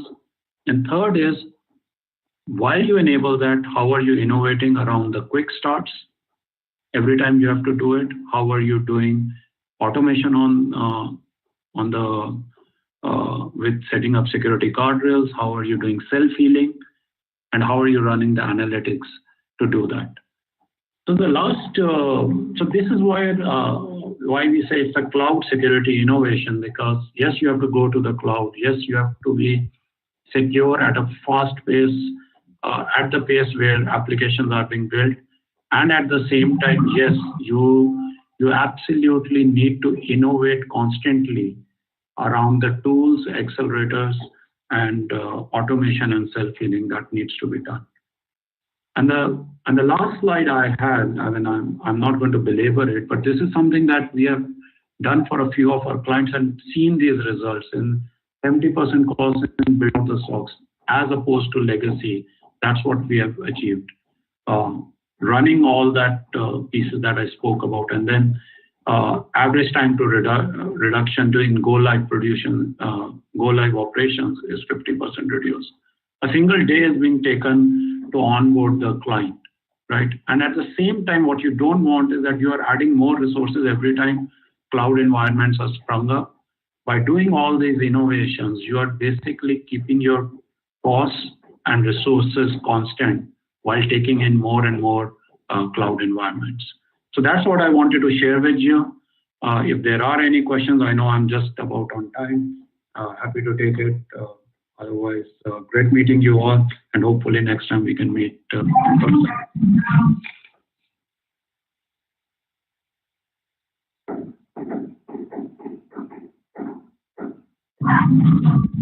Thank you very much, Mr. Singh, for sharing with us your thoughts and insights, and we thank you for joining us this evening. Thank you once again.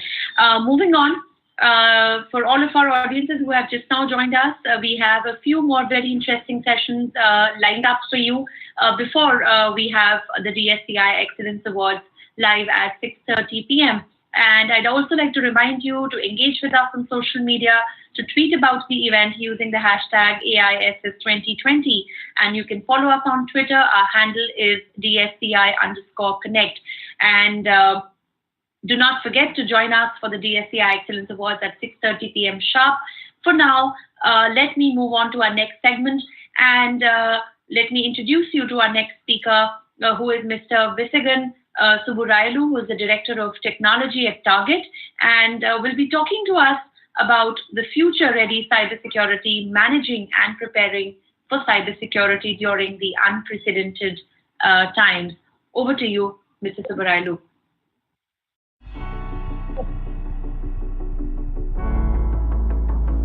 Can you? Okay.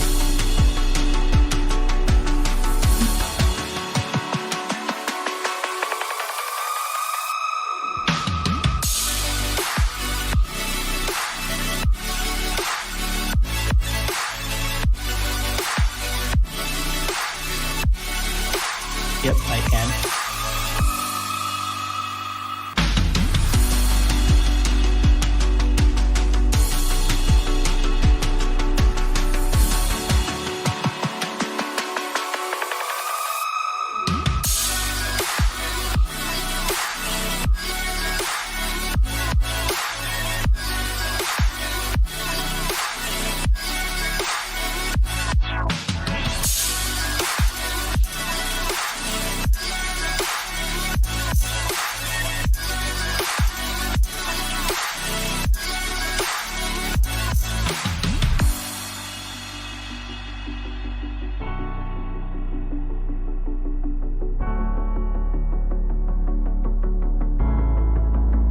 Fine, right?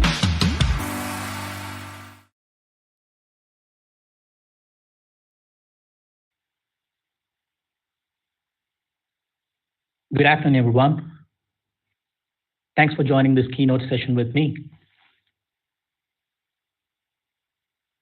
I'm Visagan, Director for Information Security for Target in India. Target in India is the GCC for the Fortune 500 US retailer Target.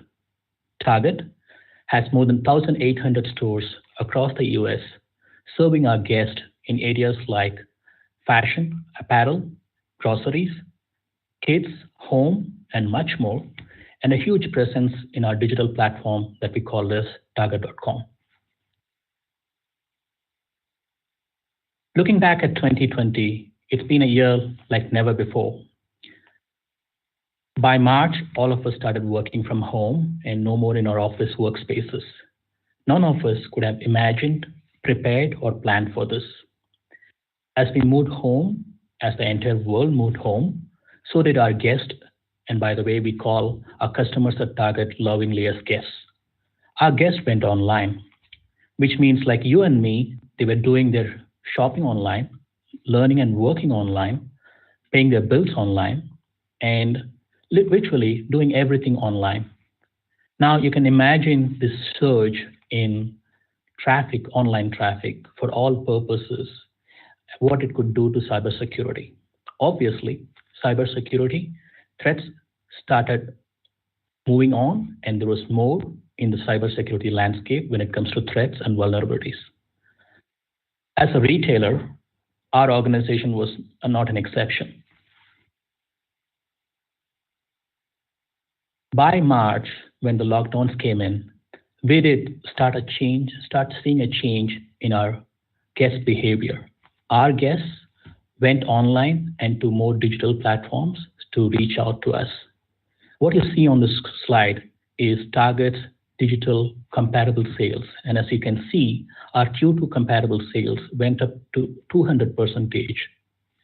As I move to the next slide, our same-day services, which we call as drive up and store pickup, went up by 270% in all 3 quarters.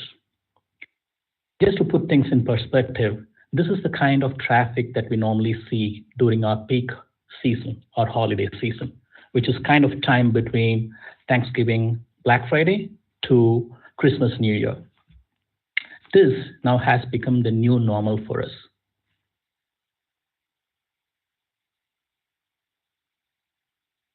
As you can imagine, what this does to a business of our scale when we have our stores and our online traffic going through the sky. It does put a lot of stress on our business, infrastructure, and our security framework.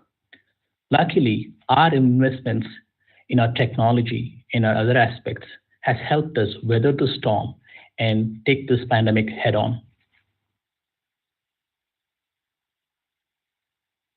While I spoke about the increase in store traffic and the digital traffic for Target, and as I mentioned about the increase in vulnerabilities, we were looking at 2 parts of a problem, which is a surge, a welcome one for us in terms of business, combined with increase in vulnerabilities and threats. What you see on the screen is just some quick stats. Cloud-based cyber attacks went up by 630% between Jan and April earlier this year. Phishing attempts went up by 600% by end of February. Visit to dark web and hacker forums went up by 66% just in March. Now combine the rise in the business and the rise in the threats, we had our task cut out. Luckily, at Target, we had some really solid tools in our playbook. And I'm going to touch some of them and how it has helped us be a game changer in this space. And some of these 3 critical aspects that helped us move forward and accelerate during this time has been our ability to center everything that we do towards our guest, our ability to lean on technology to drive our strategy forward, and most importantly, investing in our culture, in our team, and building a diverse workforce. These obviously has helped us move forward stronger during these tough times.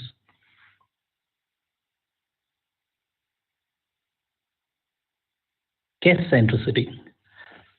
I think our strategy has always been centered around delighting our guests. When, as a multi-assortment retailer, we did a lot of things to make life easy for our guests and delighting them with every engagement that they have with Target. Convenience was one of the key factors when we thought about guest experience. We used our stores as hubs for fulfillment and delivery. We renovated our stores to make it relevant, and we ensured that we provide guests a seamless experience in terms of engaging with Target. They could buy what they want, when they want, in avenues and methods that they're really comfortable with. It could be from their homes, from their laptops, on their way back home. Whatever is convenient to them, we have enabled that fulfillment option for them.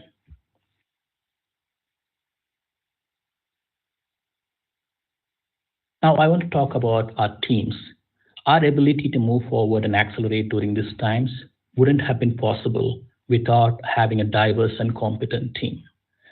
To touch upon some of that, our tech leadership focused on a concept called 50 days of learning, which helps our team members in technology and data science spend 50 days in learning the latest technologies. That's literally a day in every week. We do this learning in multiple ways. We do that as a hackathon, we do that as a demo day, or we learn through conferences like this, or we do something online.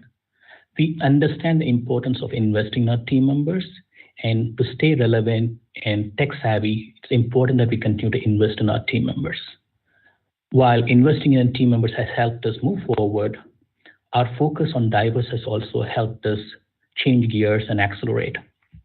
To touch upon some of those examples on the work that we do in that space, Engineering Manager Immersion Program, which we call as EMIP in Target, is a program focused on helping women go on to become strong engineering leaders in Target. We have forums like Swati and Twine, which help build the diversity and inclusion culture within our technology and data science teams. Swati, for example, stands for Security Women at Target India, a forum that regularly partners with bodies like DSCI to help bring women under one roof to talk about information technology. Diversity has always been an important aspect for us, simply because the customers that we serve across the US are so diverse. So it's a business imperative for us to make sure that our teams represent the same diversity.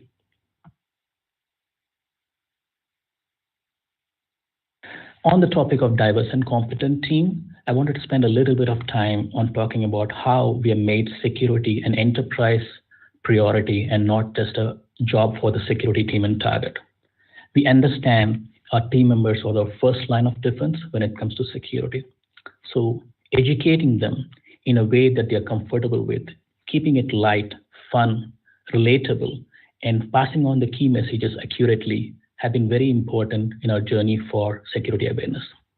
There are a lot of ways that we do that. I'm going to touch a few of them for your understanding. We do have security war games that we do with our important stakeholders to help them understand how to react and manage a cybersecurity breach if one happens.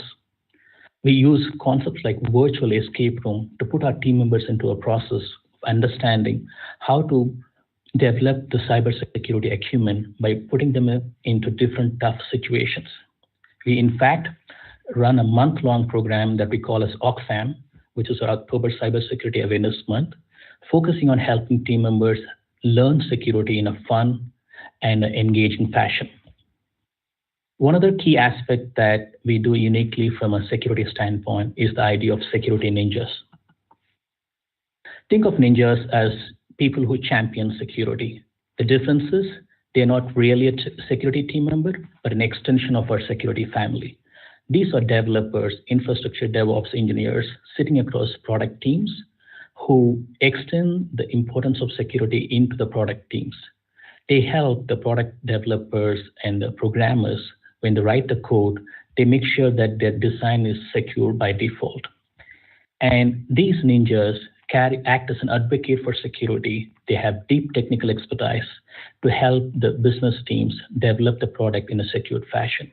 And today, we have close to 170 ninjas between our US and India offices that help propagate this culture. During times of the pandemic, it goes to show how much we have invested in this kind of programs that has helped us maintain our security posture as we move along. Just to keep it interesting for our ninjas, we also have a concept of white, purple, and black belt, helping them learn and grow with experience to these different levels.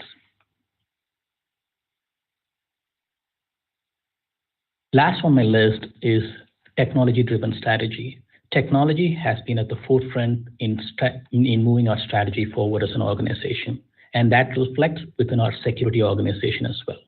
Target is a more nimbler and agile organization and has one of the best retail tech in the world.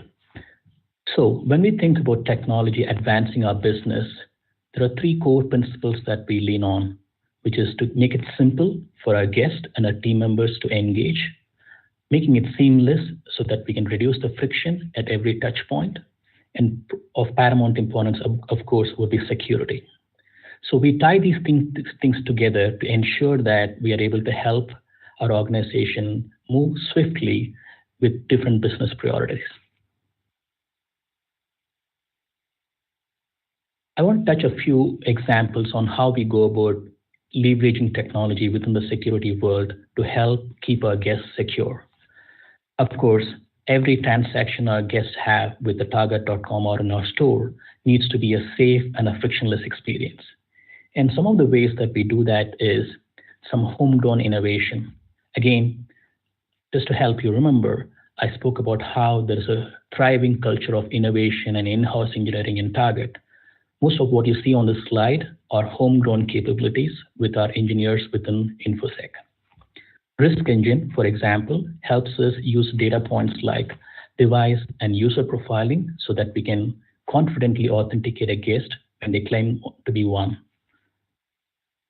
using things like threat analytics, contextual authentication, and multi-factor authentication.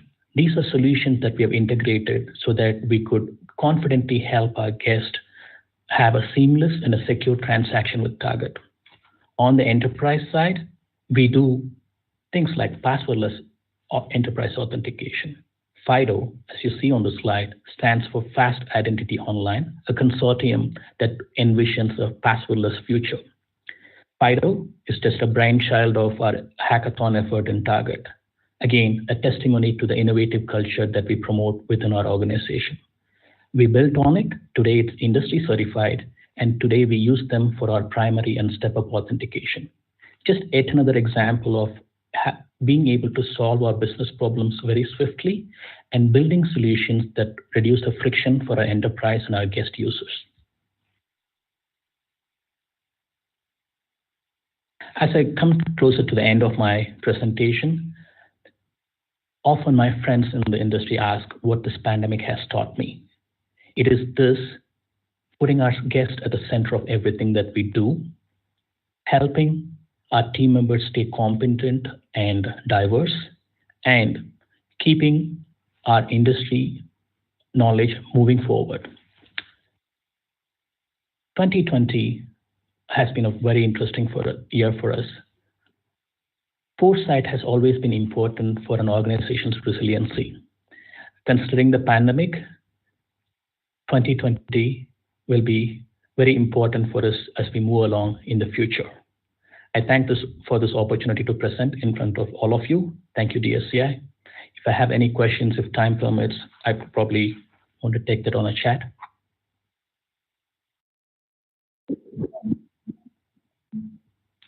Thank you. Thank you for this opportunity. Well, thank you very much, Mr. Subbarayalu, for addressing our audience here and elaborating on future-ready cybersecurity. Thank you for joining us once again. Do stay tuned and stay back with us for the DSCI Excellence Awards. We start at 6:30 sharp. And for our audiences, please engage with us on social media. Tweet about the event using the hashtag AISS2020. Moving on, our next keynote speaker is Mr. Abbas Kudrati, the Chief Cybersecurity Office, Microsoft Asia, and will be joining us very shortly and talking to us about rethink cybersecurity and compliance for a post-pandemic world. That is our next topic. Mr. Abbas Kudrati from Microsoft Asia will be talking to us, and there it is.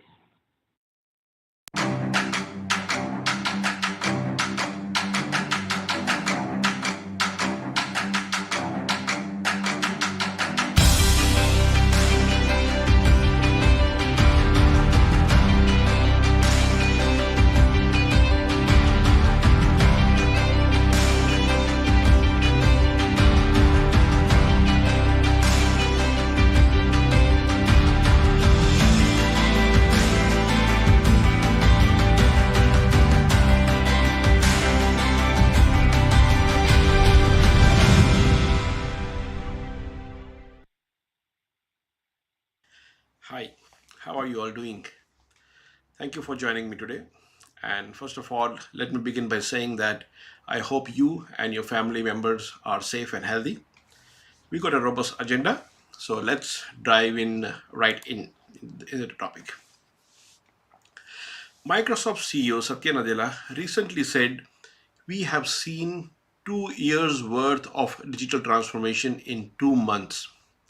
Now we know that not everyone was ready for this unprecedented change and disruption because of COVID-19.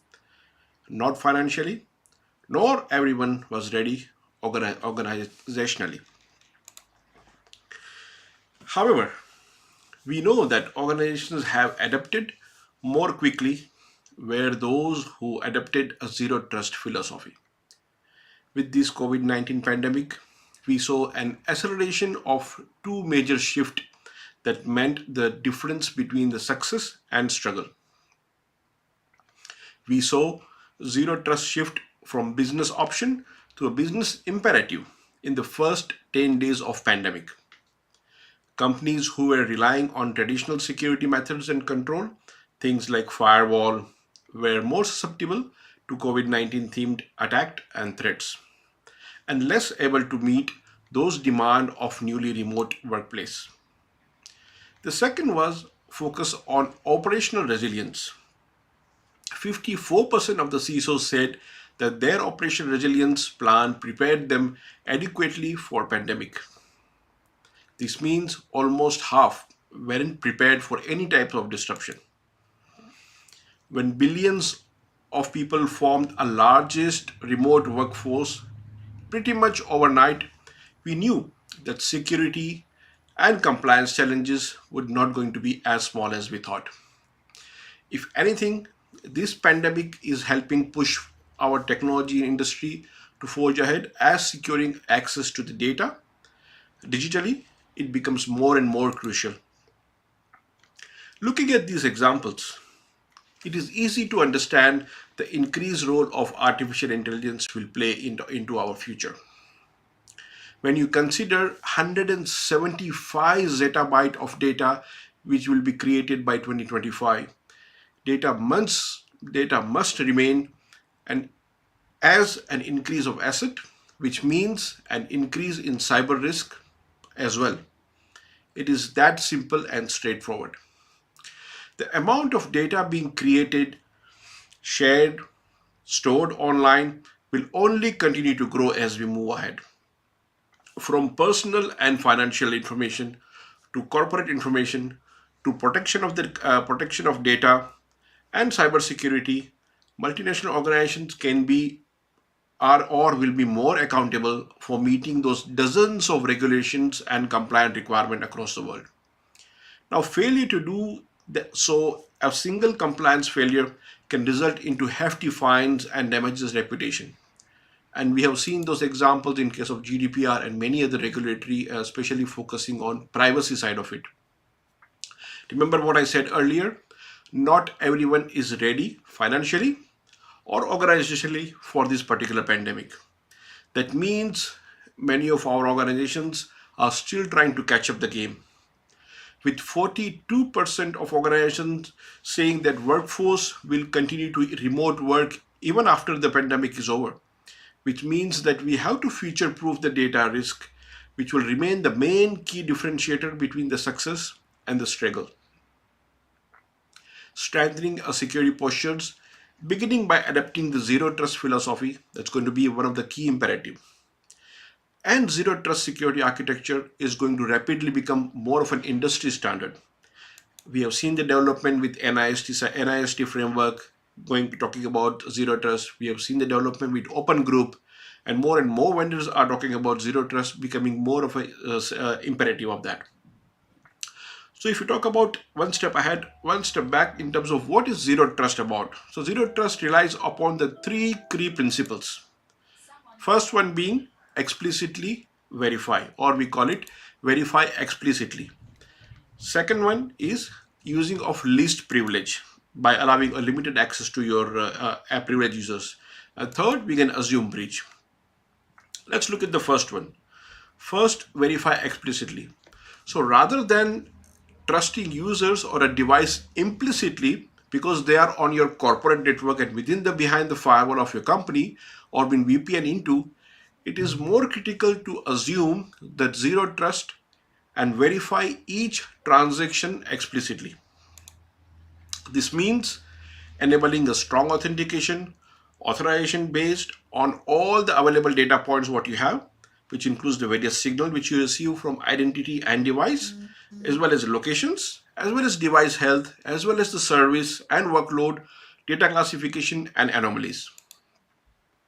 Second one being use of least privilege. In this case, we have to provide access to our people based on need to know, need to do basis principle, or in other words, we also call it a role-based access control, and provide them access as long as only they need it and for a specific task at their hand. The next one, or the last one, principle on zero trust is about assume breach. Now, finally, we have to operate with an expectation of a breach and apply those techniques such as microsegmentation, real-time analytics to detections of attacks more quickly, threat analytics, implementing a proper SIM monitoring solutions, and having a defensive layer in your network architecture. So in case the first layer fails, you have a second layer to protect in that case. In zero trust model, identities, whether they present people, service, or IoT device, these all defines the various control plane in which the access decisions are made. That's why having a strong identity is critical. First step within the success of your zero trust security approach. Being a zero trust organization means pervasive use of multi-factor authentication, which we all know, which almost prevents to 99% of the credential theft if you have a good multi-factor authentication policy in place or controls in place. And other intelligent authentication method as well, using a FIDO key or a UB key or many other method that can make access to the application in your premises much more easier and more secure than the traditional passwords. Now, identity is both the foundation of the zero trust as well as it also act as a catalyst for your digital transformation. It automatically blocks attacks through adaptive security policies, and it also lets your people work whenever and wherever they want by using their favorite devices and application. You get a choice of devices as well in that. Next one being, we know that because of zero trust, security reliance is heavily on perception of threat signals and insight. Now that becomes a very, very essential to connect all the dots and provide a greater visibility to prevent, detect, respond those distributed and sophisticated attack. As security threats become more daunting, many organizations now remain in a remote work environment, and global organizations must reach a state where their core cooperation or core operations and services will not be disrupted by any unexpected global changes. That becomes really imperative today. While speaking with many of our customers globally, we know that they are not only fully prepared to withstand any such major cyber event. Operational resilience cannot be achieved without the true commitment to investment of cyber resiliency. And operational resiliency is the ability to sustain your business operation in the event of any major event, including a cyber attack. As I mentioned above, it's about the people first, process second, and the last is the technology. While the majority of the firms have a disaster recovery plan on the paper, nearly quarter have never tested the plan, and only 42% of the global executives are confident that their organization could recover from any major cyber event without any affecting their business. Organization must have a cyber recovery plan.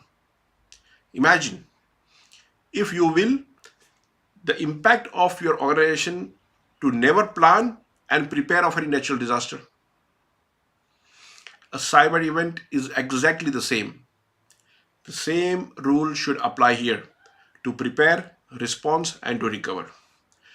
We should all consider it negligence if we do not have a cyber recovery plan in place. An investment in cyber resiliency include combination of people, process, and technology to achieve those better cyber resiliency and ultimately an operational resiliency. To do so, we have to turn MFA. 100% of the employee, 100% of the time. As I mentioned, with the zero trust using multi-factor authentication blocks 99% of the account hack. Every person within your corporate network access, including full-time employee, consultant, contractor, third-party employees, should be regularly trained to develop those cyber resiliency mindset. They should adhere to a set of IT security policies around identity-based access control, but they should also be alerting IT for any suspicious event and infection as soon as they detect or they identify within their machines. train your team on the importance of multi-factor authentication. How to recognize those phishing attempts. That's really important as a part of your security awareness. Develop and implement a mature patching program. Let me be clear here. You will need a mature patching program that includes inventory cost, inventory asset control, containment, and isolation of device that cannot be patched. You need to think about the technical debt point of view as well. To maintain cyber resiliency, you should be regularly evaluating those risk threshold and its ability to operationally execute the processes through a combination of human effort, technology product, services, and the various processes what you have. Now, ability to do something as simple as restoring from a recent backup will be tested in every ransomware attack, and many organizations will fail this test. Not because they are not backing up their system, but because they haven't tested the quality of their backup procedures and practice because of the cyber event or during the cyber event. Operational resiliency guideline call for a demonstrating that you have correct concrete measures in place to deliver resilient services and that both incident management and contingency plans are being tested. Cloud technologies help. Cloud technologies help organizations develop a comprehensive cyber resiliency strategy, such as a part of a holistic approach of your organization, as a part of your operation resiliency. And also it makes preparing for a wide range of contingency less complicated due to its scalability. Now we have seen an increased privacy concerns and development of various national level cybersecurity strategy across Asia. To start with, we have seen that Philippines, Bangkok, and India, they all have come up with their own version of GDPR or a privacy policy called PDPA or PDP. That means that data security and data privacy, it is utmost important for this country. We've also seen last month in Australia, where I am based, our PM has announced that they're going to create a position called cyber security minister. We had this position a couple of years back, which was removed, but now it's going to come back within the country. And that position is going to overlook the national level cyber security strategy which Australia has. We have also seen that there is a formation of National Cyber Security Strategy 2020 by Indian government as well. And Microsoft as a vendor is working with a number of such countries with regulatory board, including national level organizations in Philippines, Bangkok, and India, and provide number of recommendations, and hand in hand we partner with those countries in successfully implementing those strategy. Microsoft has shared their concerns and their knowledge sharing in terms of recommendation on how they can implement those strategy within the company, how they can do public-private partnership as such, by adapting the more emerging technologies, by using of AI, by artificial intelligence, by using of machine learning, by sharing those threat intel, all those things, initiatives are there. There is a bit of a synergy and a flexibility that's there, which we are bringing together in terms of innovation, in terms of data protection, with more of a balanced approach. For example, using of a hybrid cloud, using of an integrated security tool adoptions. There are numbers of initiatives which Microsoft is working on that. As we look at the future of digital transformation, will be the key driver for cybersecurity, as we have seen in the last slide in terms of national level cybersecurity strategies are being developed. Data is an asset. That is why we have those privacy bills and privacy laws are been created, including in India, Bangkok, Philippines, and in Australia as well. An increase of data means an increase of an asset, which means an increase of a cyber risk. It is as simple as that. In a supply chain attack, adversaries attacks your organization to gain access to those data and application that will allow them to tamper with the product or services before they reach to your intended destination. Securing those administrative accounts is as critical as important for protecting your company resources. Artificial intelligence and machine learning, as I discussed before, will be deployed to help people focus on the right problem in a more of a modern workplace. We want to reduce that alert fatigue for your security operation team by automating as much as possible. People will continue to be a necessary part of your cyber defense work. You cannot eliminate people just by using AI and ML. They still will be required, and they are the critical workforce for you. Only thing is AI and ML can reduce the noise so that these people can focus on responding to more complex threats, as well as trying to uncover what humans behind those attacks are planning as a next step. 5G as an example promises an unleash of new capabilities with the billions of connected and IoT devices that will lay the foundation of a smarter cities, industrial automation, transformation of key services across the sector, and to shape those quality of the citizens of the life. The implementation of these 5G will enhance the bandwidth and reduce the latency within the device. For IoT users, this will be introduction of a new options for many critical applications. Cryptography. To touch upon cryptography, it is a science of protecting the information. We need to start using those quantum resilient algorithm to protect our information today from being broken into future, as well as to create the new ways to protect the data and communications to combat those threat posed by those large scale universal quantum computer. There are quantum resistance algorithms that are practical to deploy today in order to prepare for those quantum enabled futures. The rapid adoption of data technologies, including the AI and cloud-based technologies, cloud-based storage, have made data risk a pervasive concern. Strong data management and a thorough understanding of a related risk are as critical to mitigate and manage the trust within the data, both from an organization point of view as well as externally. And by that, strengthening your security postures with a zero trust, understanding that cyber resiliency best practices actually helps enhance business continuity, and examining the business priority and trends that we look past the pandemic. You will help future-proof data risk past the pandemic in this time of unprecedented change and unprecedented opportunity. Thank you, and I wish you good luck for the upcoming sessions.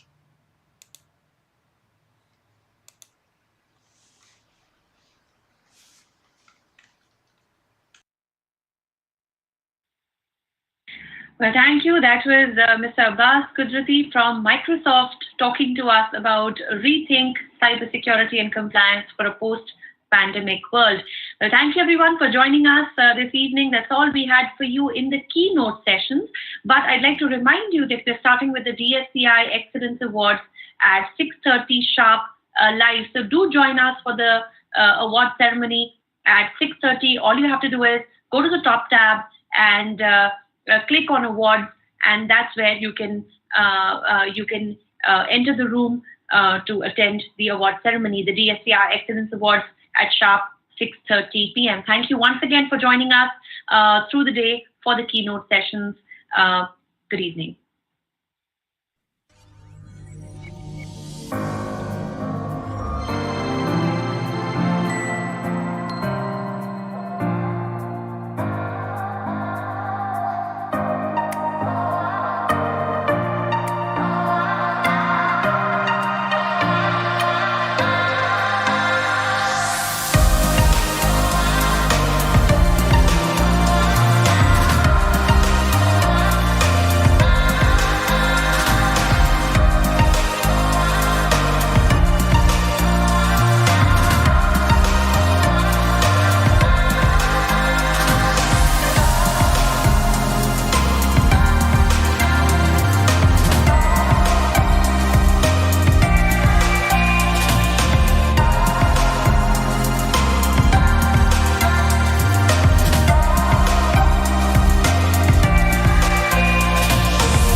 Good evening, ladies and gentlemen. A very, very warm virtual welcome to the 10th anniversary edition of DSCI Excellence Awards. And here is the ceremony all set to begin. On behalf of DSCI, I'm Shreya Krishnan, your host for the evening. We hope you had a very rich and meaningful experience in the last 3 days of our annual Information Security Summit. Finally, we have arrived at the final leg of the summit and last, but one of the most awaited highlights of the event. You're right, the DSCI Excellence Awards 2020. Before we begin with the awards, we do have a report launch. The Indian Cybersecurity Security Landscape 2.0 report, an emerging next-gen cybersecurity product hub. Without further ado, I will quickly invite the dignitaries on screen to launch the report and give us a sneak peek into this research report that showcases the impressive growth story of Indian cybersecurity product startup ecosystems. May I invite on stage Debjani Ghosh, President NASSCOM, Rajendra S. Pawar, Chairman DSCI and Chairman and Co-founder NIIT Group, Lieutenant General Dr. Rajesh Pant, National Cybersecurity Coordinator, Government of India, and Rama Vedashri, CEO, DSCI. Dear guests, kindly end the curiosity and please unwrap the report for our patient audience. Of course.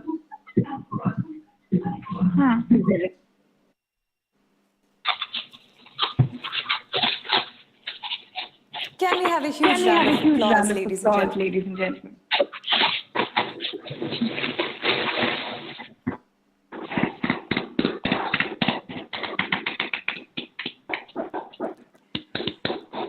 Our dear audience, if you want to get a copy of the report, there will be one that's made available to you by DSCI NASSCOM. They will get in touch with you on how you can download the report. May I now request Rama Vedashri, CEO DSCI, to kindly brief the audience on this report.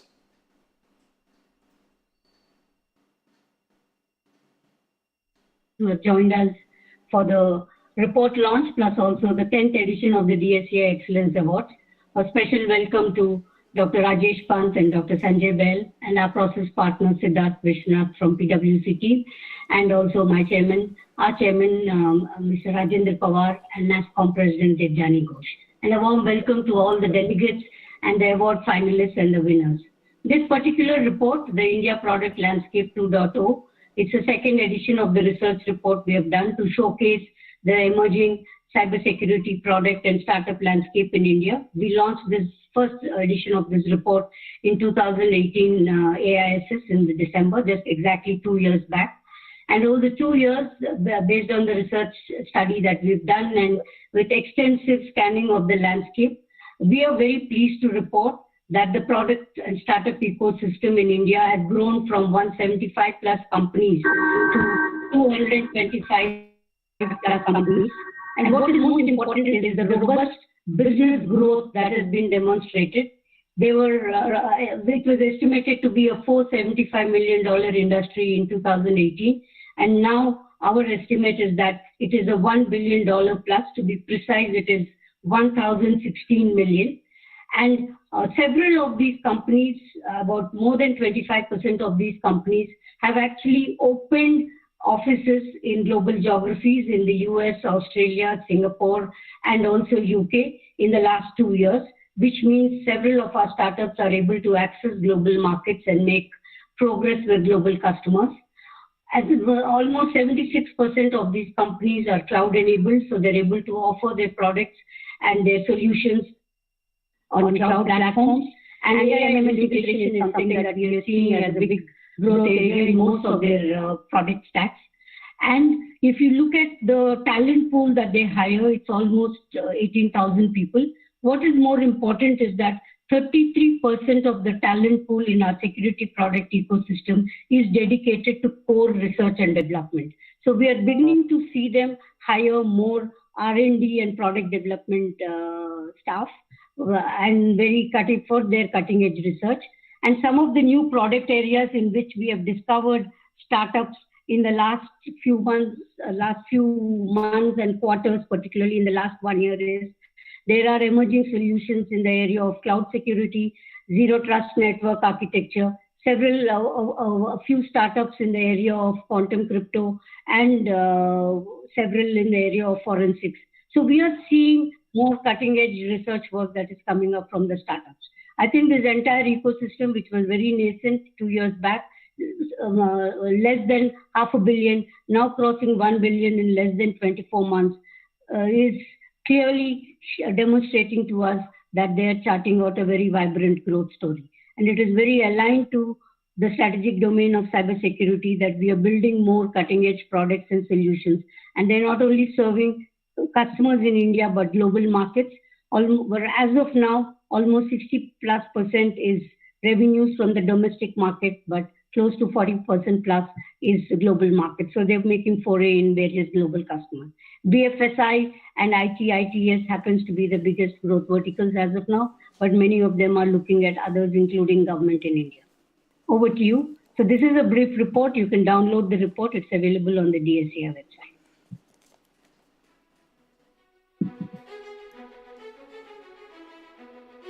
Thank you so much, Rama, for setting the tone, tenor, and context of what the report has in store for all of us to look forward to.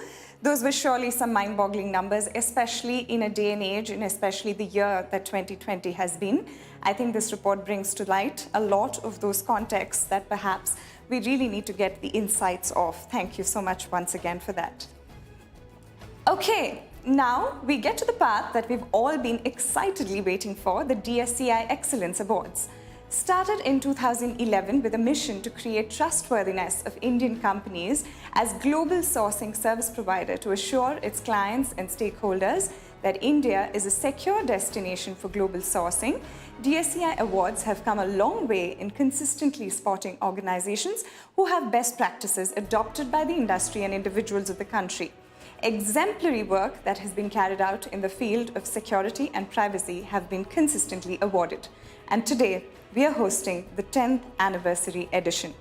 To give you more information on the awards, I'm going to request Rama to join us back on stage, CEO of DSCI, ladies and gentlemen, to brief us on what these awards hold.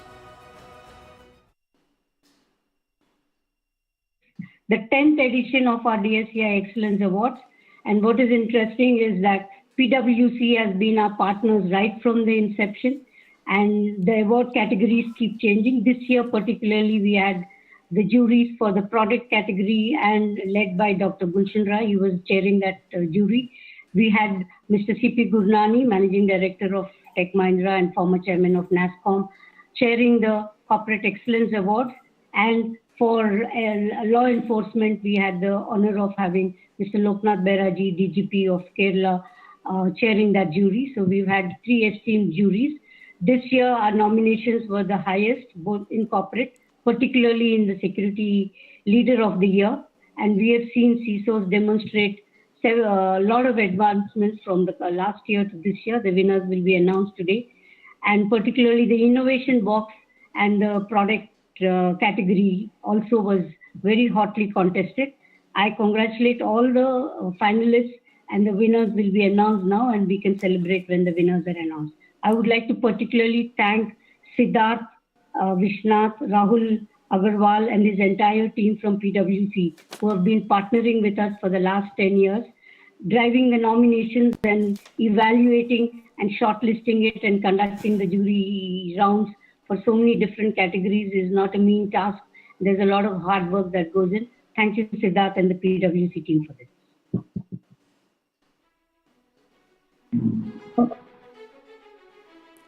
Thank you so much, Rama, again for setting the context for the awards. Like Rama just shared, PwC has been our process partner since inception, and to walk us through the award process and more, I'm going to invite Siddharth Vishwanath, Leader Cybersecurity, PwC India, on screen. Siddharth, the stage is yours.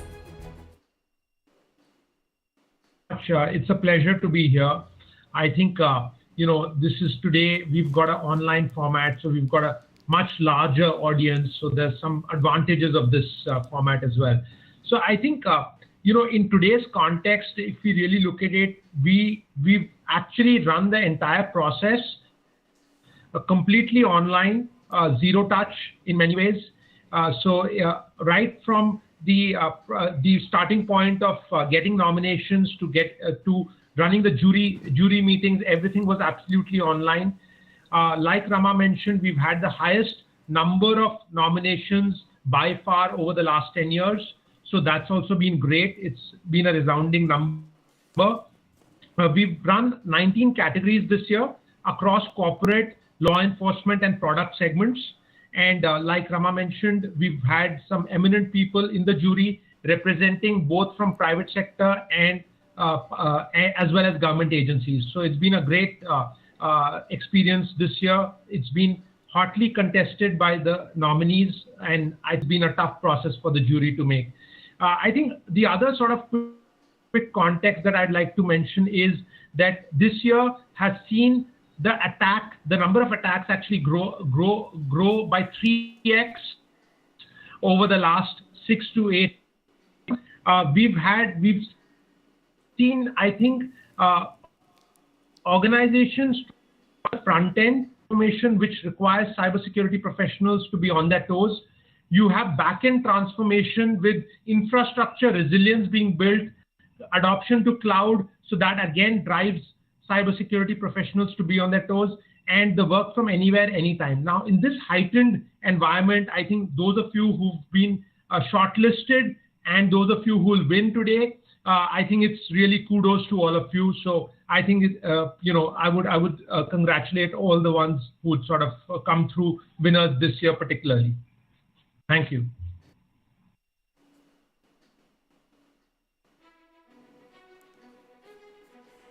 Thank you so much, Siddharth. You do bring up a lot of very contextual questions in order of change, challenges, and of course the poignant and pertinent ones that talk about the landscape that we've been through, especially in context of the industry. Thank you so much for your address.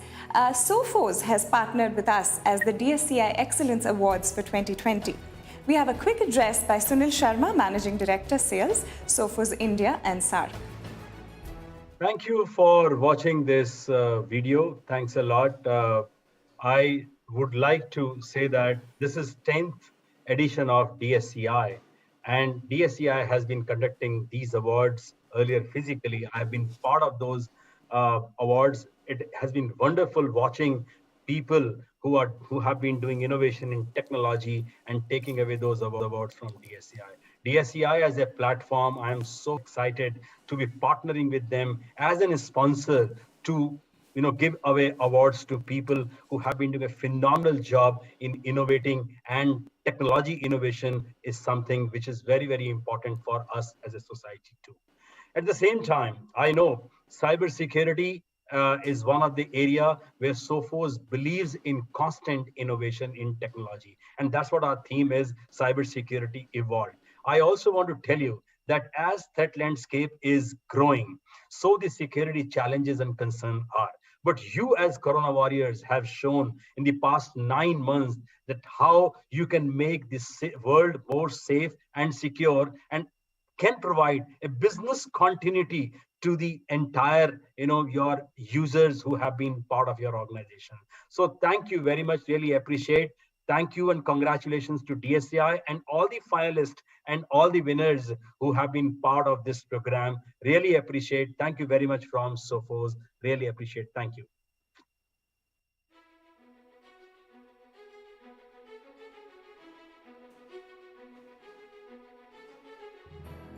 Thank you so much, Mr. Sunil. You did bring up a couple of points around innovation and why innovation is at the cutting edge of what we need to do, and of course of evolution and what the evolution means for the industry. With that, I'm going to now invite Debjani Ghosh, President NASSCOM, for her special address. Debjani, the stage is all yours.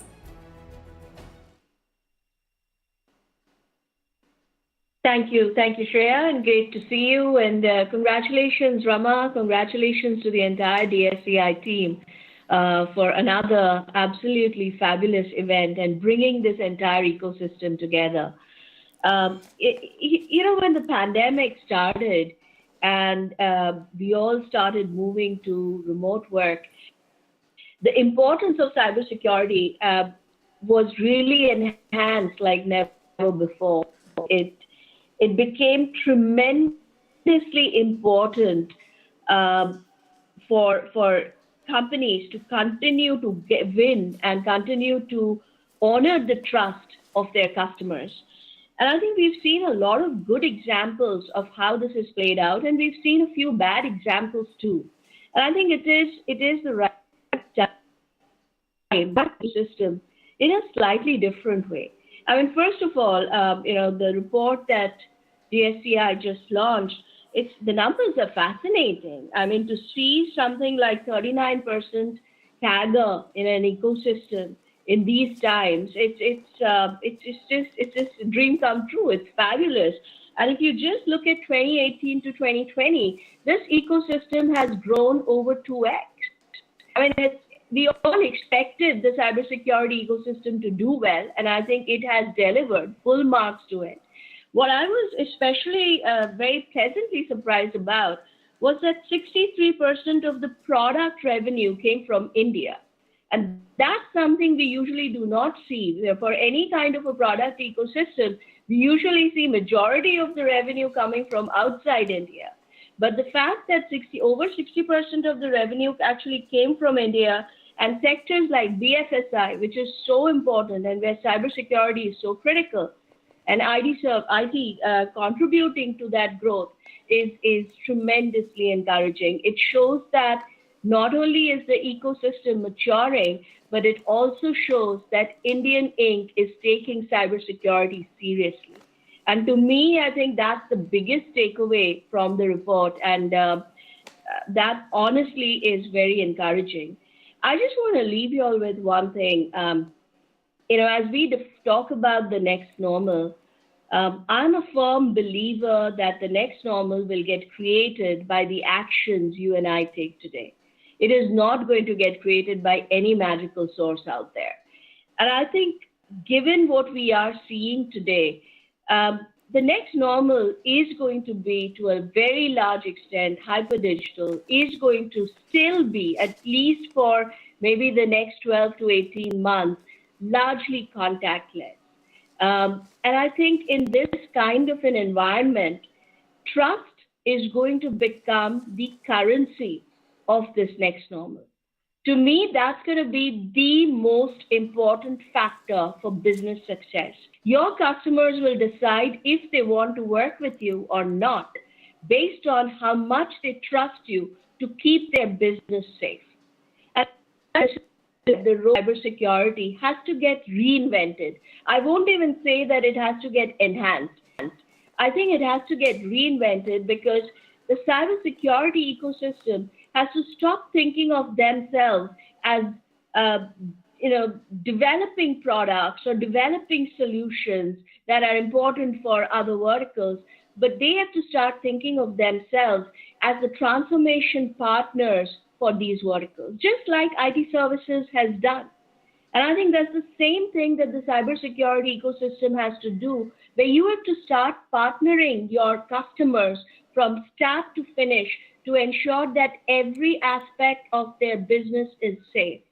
And trust is once again the most important word. They have to trust you enough, and you have to trust them enough to do the right thing. But in this kind of a world, I cannot overemphasize the importance of trust.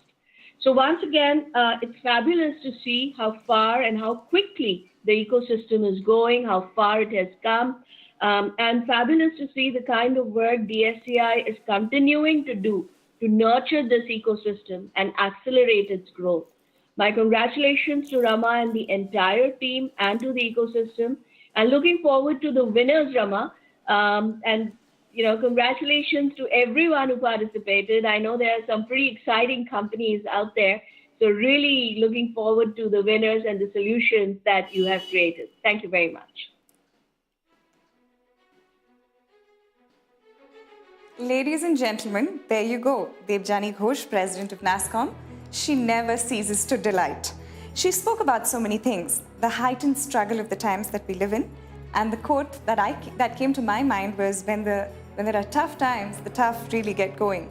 She spoke about the maturing ecosystem. She spoke about reinventing and staying clear and staying away from the chaos of the times, and yet coming out through all the tumult that you've been through as an industry. And of course, the currency of trust. With that, thank you so much, Debjani, for the address and the motivating words. Please put a huge round of applause together for our guest of honor for the ceremony today, our chief guest, Lieutenant General Dr. Rajesh Pant, National Cybersecurity Coordinator, Government of India. This is somebody who's a stalwart from the industry that needs no introduction. So without further ado, ladies and gentlemen, let me invite Lieutenant General Dr. Rajesh Pant on stage. Dr. Rajesh Pant, the stage is yours. Shreya, and good evening, everyone. Let me take off from where Debjani left, and she was speaking about trust. All of you are aware of the Government of India's decision yesterday on creating Indian trusted products, Indian and foreign trusted sources. So this is another huge opportunity for the cybersecurity sector to deep dive into and create some more products which, as she says, and which I also believe will be most trustworthy. Having said that, let me compliment Ms. Rama Vedashri. The AISS is one of the most prestigious events in the information security calendar. I remember last year's event where I was there in the inaugural, and this time I'm here in the award ceremony. The way the nation has responded both to the pandemic as well as to the digital transformation, I think is a classic whole of nation approach, which in times to come will be a major case study as far as India is concerned.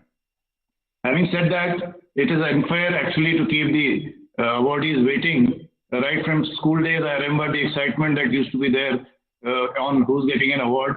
So I will not take any more time. And I wish to compliment the organizers and wish all of you who are with me in the green room, as well as all the participants of this virtual event, all the success, and congratulations in advance to the winners. Thank you very much.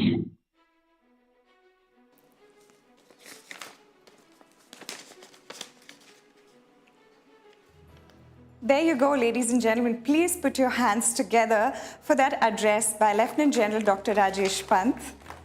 He spoke about opportunities and he spoke about trust. You know, when one door closes, they say many open, and I think that's what the pandemic has done to all of us.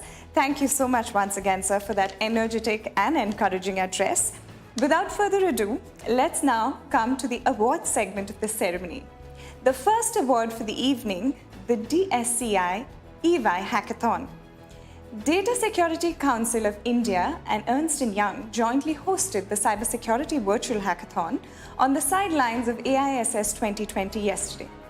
This hackathon was fourth in the series of Capture the Flag competition that DSCI has been hosting, with the objective of recognizing and rewarding the best brains and talent in cybersecurity in the country. It witnessed extensive participation from more than 222 teams from 30+ cities and locations across India who registered to participate. The competition was a full-day live CTF competition, and participants from industry, academia, cybersecurity companies, startups, governments, public sector undertakings, researchers, and cybersecurity enthusiasts took part. The participants competed with each other in solving key various challenges that were put together relating to cryptography, forensics, engineering, Bitcoin, web, traffic analysis, programming, mobile security, system hacking, password cracking, and many, many more. Absolutely contextual in these times. Data Security Council of India and Ernst & Young come together for the hackathon, which has seen various industries like education, BFSI, cybersecurity, IT, ITES, technology, telecom, F&B, manufacturing, oils and energy, defense and accounting, travel, social sector NGOs, and many, many more. Now, it's time to felicitate the winning teams of CTF Virtual Hackathon at AISS 2020. We would like to call upon Mr. Prashant Chaudhary, Partner Risk Cybersecurity Consulting at EY, and Mr. Vinayak Godse, VP DSCI, to please reward the winners. There are 3 categories of awards in the winner segments. Winners, first runners-up and second runners-up. The winning teams will win 1,75,000 and 50,000 INR in prize money respectively. Without further ado, put your hands together and invite Mr. Prashant Chaudhary and Mr. Vinayak Godse.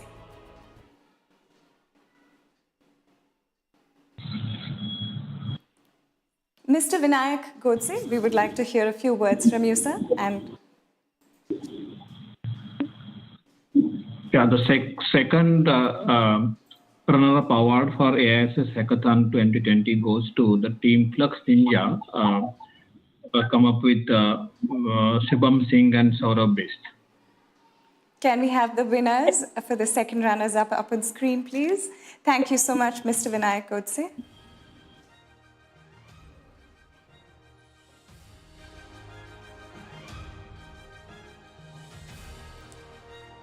Can we have Prashant Chaudhary announce the first runners-up, please? Thank you.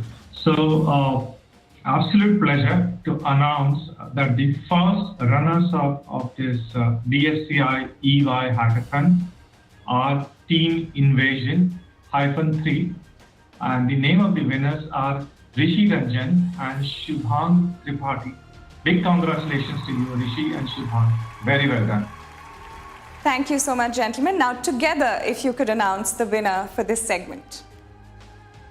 Can we have the winners? So AISS Hackathon, AISS 2020 Hackathon winner is XFC team. Metaphor, Prashant.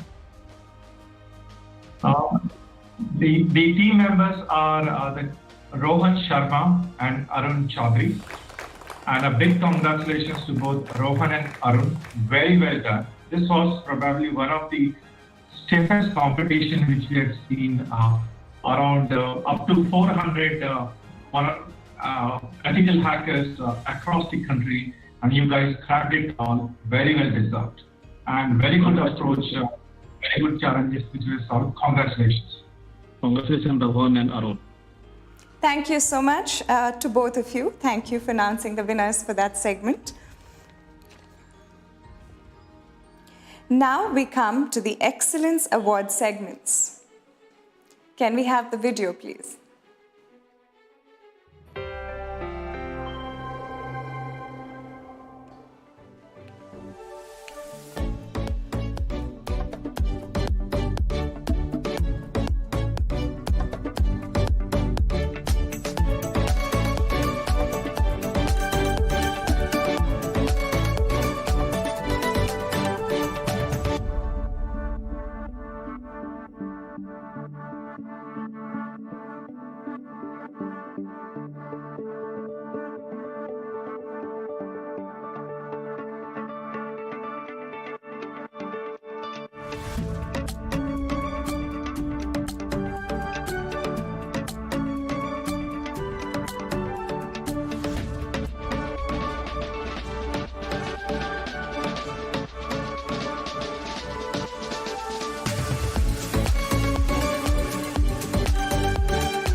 There you go, ladies and gentlemen, wishing all our finalists the very best of luck at the 10th anniversary edition.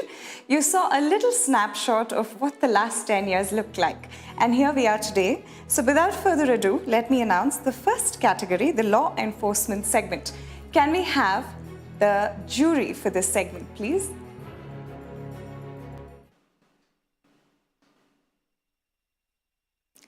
the jury for this segment.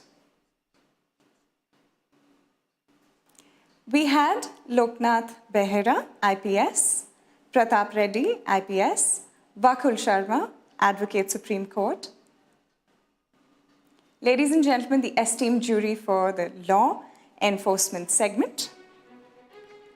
To give away the first award, the Indian Cyber Cop of the Year, the police officer conducted the investigation with his consistent involvement and use of digital forensic tools in solving a prize money case in which fraudsters tried to impersonate a reputed government institution. The accused was convicted under the Information Technology Act 2000 within 3 months of the registration of this case. To announce the award, I would like to invite on stage and to share a few words with us, Pratap Reddy, IPS, Additional DGP, Karnataka Police. Ladies and gentlemen, please put your hands together for Pratap Reddy, IPS. Yep. Thank you, Shreya, and thank you all for joining this event. And I congratulate Rama and team DSCI for a fabulous work that they have been doing over the years. And I'm very glad to be associated with this process of screening the awards under this category. And particularly, I'm very happy with the way the progress has been achieved by the law enforcement professionals across India and the role DSCI and NASSCOM played over the years in building the capacity. And as the pandemic panned out and the distributed nature of the work and work from home and all, it increases the complex nature of investigations. But we are very glad to see that the law enforcement authorities, with the support of the industry, has been doing really well to understand the complexities and investigate them. And without delaying further, I would like to announce the winner for this year's Cyber Cop Award, Mr. D.A. Lakra, Kolkata Cybercrime Police Station. Congratulations, Mr. Lakra. There you go, ladies and gentlemen. Thank you so much, Pratap Reddy, IPS, for announcing. Can we have the accepted speech, please? I'm humbled and grateful for this award. It is the culture instilled in me by my parents and the skills lodged in me by Cyber PS Kolkata. I furnish my thanks to the jury members, my seniors, Joint CP Crime, OC Cyber, and my cyber team consisting of SI Abhijit Datta, Constable Manoj Bepari, Sanjay Pandey, Rajesh Haldar, P. Mukherjee, and M. Jamadar. It was a challenging Cyber PS case number 5020, a Nigerian fraud case. It took less than 3 months to crack this case. Different cyber tools were used, like Celebrate, used to extract huge data, Internet Evidence Finder, FTK Imager, C5, CDR Analyzer, and other tools.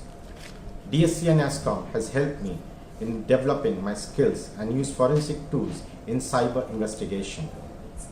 It's a huge honor bestowed upon me, which will be a driving force and work as motivation for the rest of my life. I once again thank DSCI, NASSCOM for giving me this award. Thank you, Jayant. Thank you so much. I would like to stay on the screen, and can we now have the certificate, please? This is the moment, ladies and gentlemen, to take those screenshots. We have the awardee, we have the guest of honor giving away the award, and the certificate itself. The Indian Cyber Cop of the Year, Mr. D.A. Lakra, Police Inspector, Cybercrime Police Station, Kolkata.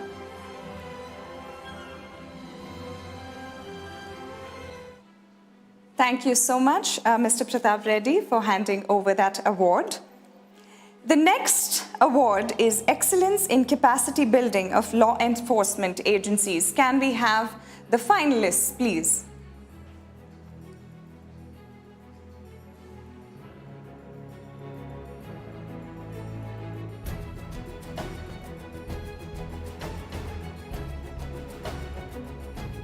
Cybercrime Police Station, Kolkata Police, Kerala Police Cyber Dome, and State Cyber Police, Bhopal, Madhya Pradesh.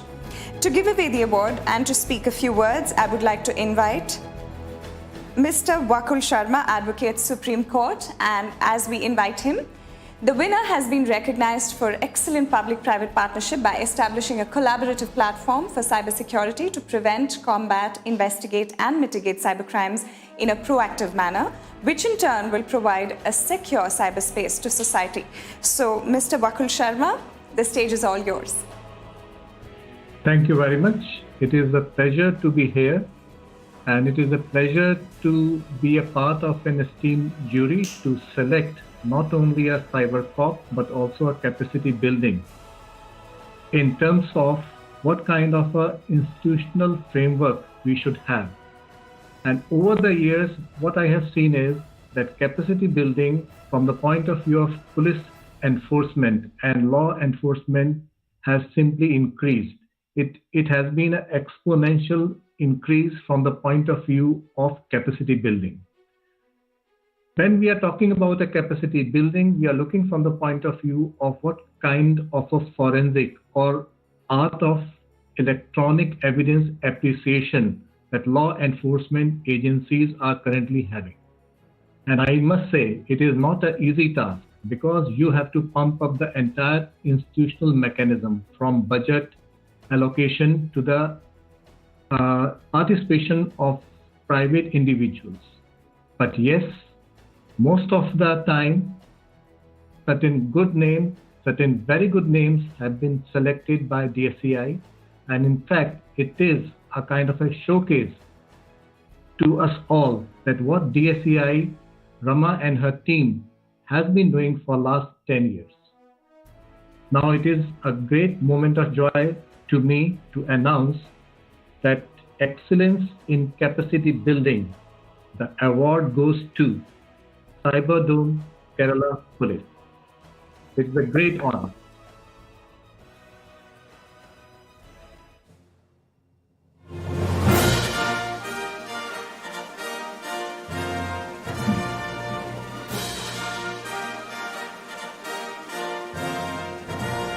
Congratulations to Cyberdome Kerala Police. We have an acceptance speech from Manoj Abraham, IPS Additional DGP, Cyberdome Kerala Police. Can we have Mr. Manoj? Kerala Police is proud and privileged today to win the Data Security Council of India Excellence Award 2020 for the category of capacity building. Kerala Police has always emphasized and given much importance to capacity building of the police officers to tackle the emerging cybercrimes. We know that technology keeps on changing, it becomes complex each day, and it's very important that the police officers are also trained and the capacity is built to that level to handle the latest cybercrimes. The Kerala Police Cyberdome, which is a public-private partnership initiative, have also really concentrated on capacity building, not only police officers, but also for other stakeholders and the members of the public, because we recognize that security has to be there for each individual, each stakeholder in the cyber security domain. So we'll continue our activities, and this award, I'm sure it's going to be a big encouragement to the Kerala Police and to the Cyberdome to continue its activities to make our cyberspace really safe for every stakeholder. Thank you. Thank you so much, and congratulations to Cyberdome. Can we have the certificate, please?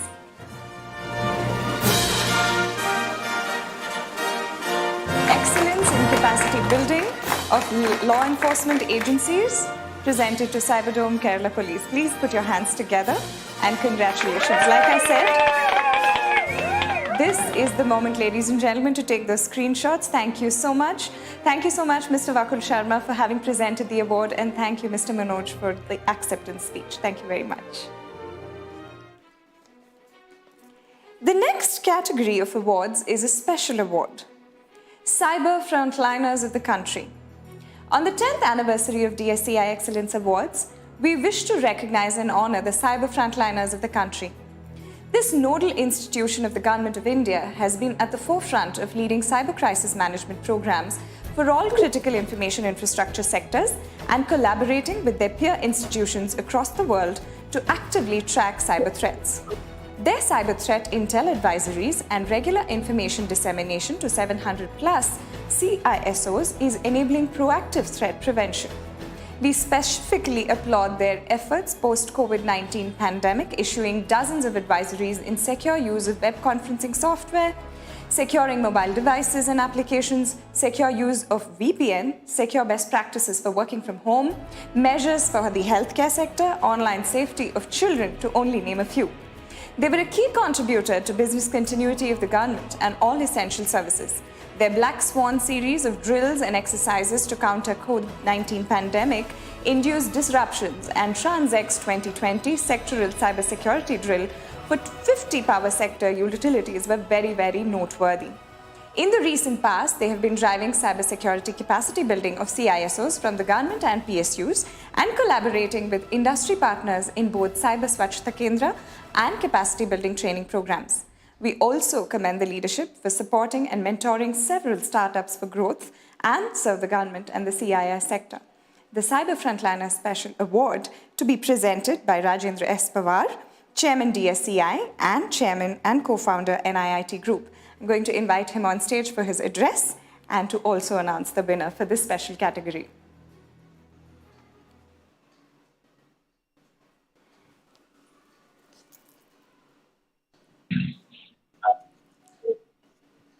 Thank you very much. It's an honor to be here again on this awards podium for the 10th year. And I'm delighted to say that this very, very important role played by the winner, which deserves them the title of the Cyber Frontliners of the country, goes to an organization we all know, which has been at the genesis of things in cyber, and the organization which has also contributed many of our leaders who have then shaped the industry, shaped DSCI, and also played very important roles. This goes to our organization, CERT-IN. Ladies and gentlemen, please put your hands together for CERT-IN. For the acceptance speech, we have joining us live Dr. Sanjay Bahal, Director General, CERT-IN. Sanjay, would love to invite you up on stage. I, on behalf of the team at CERT-IN, would like to thank Mr. Pawar, Ms. Devjani Ghosh, Rama, and the DSCI team, and the esteemed jury who have considered us worthy of this acknowledgement. CERT-IN is proud and will specifically cherish this Cyber Frontliners of the Country Award, as it is acknowledgement and encouragement of CERT-IN's trusted, round-the-clock cyberspace vigil. It has been a very hectic time for CERT-IN team during this pandemic. While being in the trenches, some of the frontliners of CERT-IN were impacted by COVID, but the goal of safe and secure cyberspace for the government, industry, academia, and citizens was always topmost for the entire team. I would also like to take this opportunity to thank the Honorable Minister for Electronics and IT, as well as Secretary for Ministry of Electronics and IT, for always supporting and encouraging CERT-IN. Thank you once again. Thank you so much, Dr. Sanjay. And the certificate. There you go, ladies and gentlemen, Cyber Frontliners of the Country, a prestigious award for a prestigious organization, CERT-IN. Please put your hands together. Congratulations to the entire team at CERT-IN. Thank you so much, Mr. Rajendra Pawar and Dr. Sanjay. Thank you for joining us for this award. Thank you very much. Now we come to the next segment of awards, and this is the corporate segment of awards in the category. The jury for this set of awards are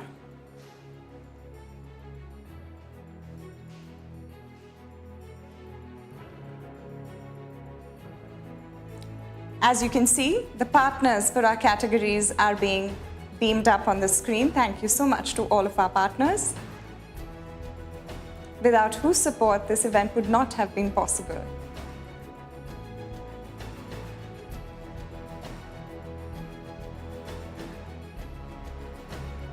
And the jury, the esteemed jury for this category, corporate segment, C.P. Gurnani, CEO and MD, Tech Mahindra, who is the jury chair.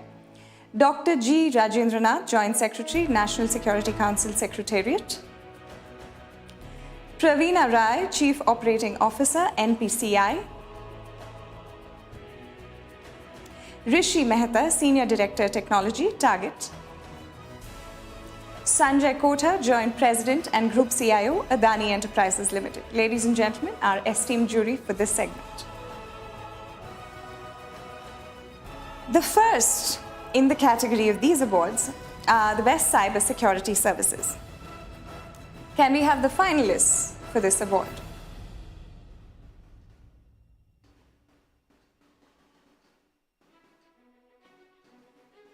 Aegis Cybersecurity, Infosys, Tata Communications.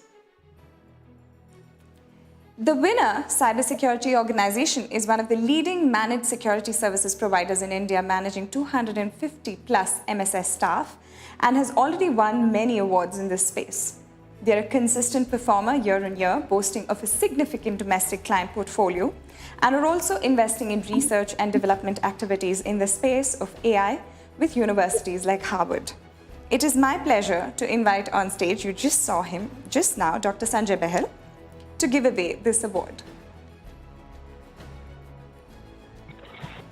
This award for cybersecurity services goes to Tata Communications Limited. Mr. Avinash Prasad, Vice President, Managed Security Services, Tata Communications. Thank you so much, Dr. Sanjay Bahal. Can we have up on screen Avinash Prasad, Vice President, MSS Products, Tata Communications.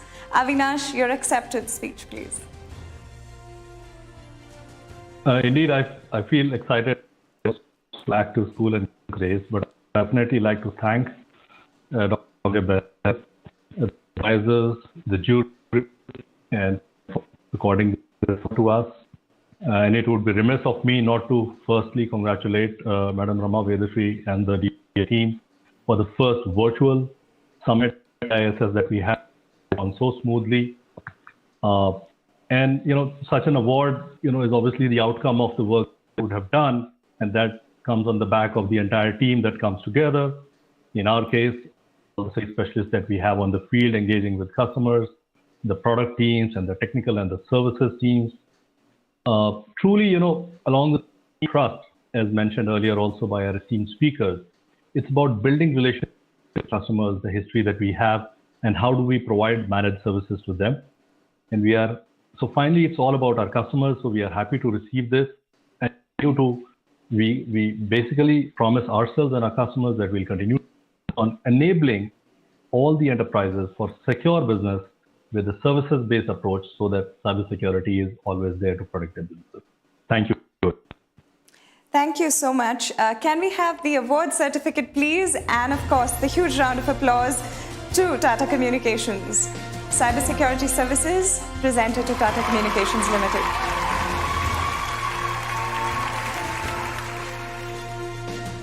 Thank you so much, Dr. Sanjay Bahal, and thank you and congratulations, Avinash. Hope you have a wonderful evening. Thank you. The next segment and category, the Cyber Security Education segment, and the finalists in this one are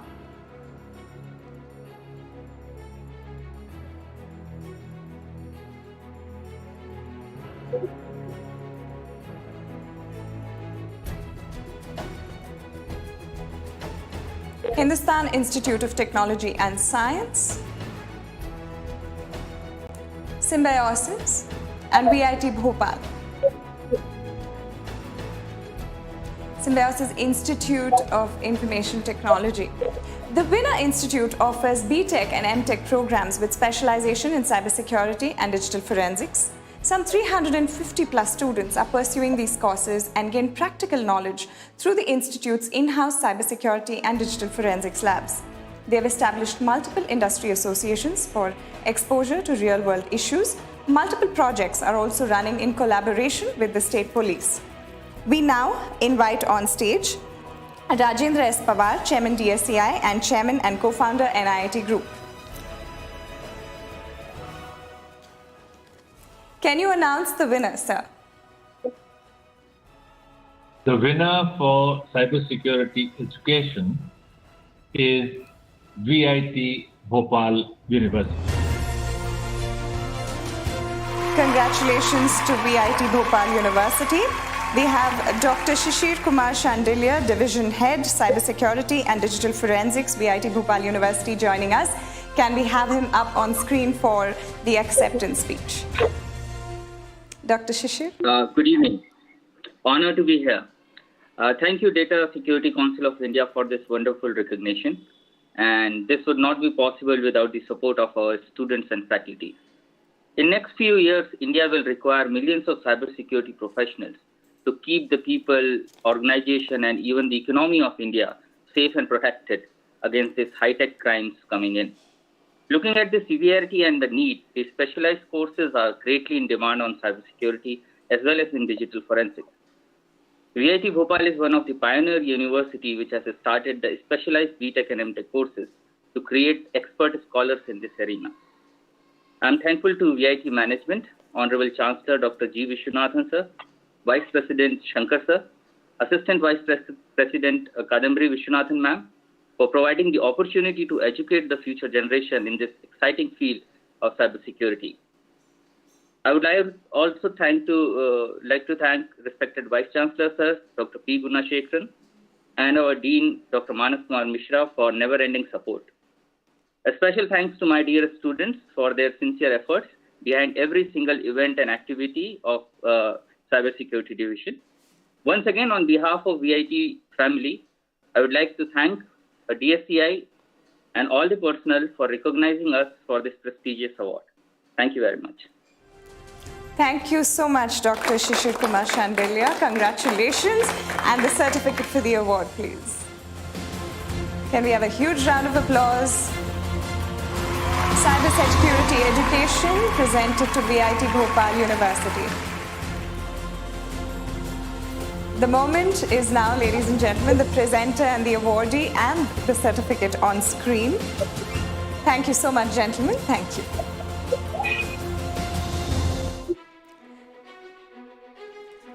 Raising security awareness. Never been a time more poignant for this to happen. Let me tell you who the finalists are.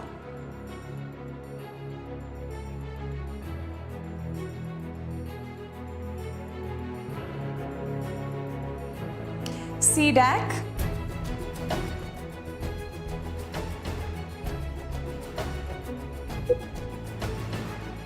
and now advocacy and safety. So the best in cybersecurity awareness, this category receives an overwhelming participation year on year. And it's very heartening to see so many awareness initiatives cutting across not just corporate sectors, but amongst government, common citizens, students, parents, etc. There is definite need for all such initiatives, especially during the increasing digital awareness gap. This year, we had 23 nominations from organizations across sectors, and it is great to see NGO organizations participating in these awards. The winner is first of its kind initiative in India attempting to provide a state-level response to the increasing demand of capacity and capability in cybersecurity domain. More than 50+ state-level awareness programs have been conducted, almost 5,000 participants trained, including 1,500 police officers. The effectiveness of the effort is self-evident from the fact that the trained personnel have subsequently performed security testing across applications and departments in the state. Can we please invite on stage Dr. Sanjay Behel to announce the award? The Raising Security Awareness Award goes to Cybersecurity Center of Excellence, Government of West Bengal. Ladies and gentlemen, please put your hands together. Can we have Sanjay Das, Joint Secretary, Department of ITE, CCOE, West Bengal, joining us? Namaskar. Friends, colleagues, fellow security practitioners, and all global citizens present here digitally, a very good evening. Knowledge empowers, and therefore, lack of knowledge brings vulnerability. That's why awareness on cyber hygiene is the easiest, cost-effective, and only scalable means to bring semblance of sanity to our cyber existence, which is the necessary evil. This award is the recognition of our efforts undertaken by the Cyber Security Center of Excellence and the Department of Information Technology and Electronics, Government of West Bengal. Our goal is making people remain cyber safe. Data Security Council of India promotes, supports, and acknowledges such efforts, and I salute DSCI for its relentless fight to make India cyber safe. This award means a lot to us because कोशिश को भी किस्मत की जरूरत पड़ती है. On behalf of the West Bengal government and every citizen of Bengal, I extend my deep appreciation to the DSCI, their collaborators, and especially the members of the jury for honoring our organization with this coveted award. We pledge to continue our efforts in reaching up to the last man standing and achieve Cyber Safe Bengal, Cyber Safe India. Jai Hind. Namaskar. Can we have the certificate, please? For leading the way in this space and encouraging other states to adopt a similar model, congratulations once again, Cybersecurity Center of Excellence, Government of West Bengal. A huge round of applause to all the winners.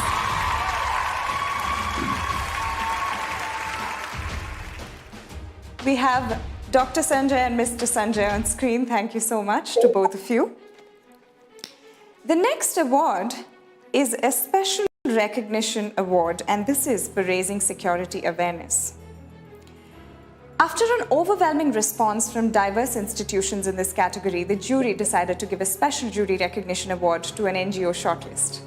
This non-government organization has targeted various mediums such as radio, newspaper to create awareness on the pressing issues of cybercrime, privacy, digital parenting, fake news, safe banking, etc. Special cybersecurity programs and books have been designed and published for the vulnerable categories such as women, teens, and children. To announce this award, I would like to invite Rajendra S. Pawar, Chairman DSCI and Chairman and Co-founder NIIT Group.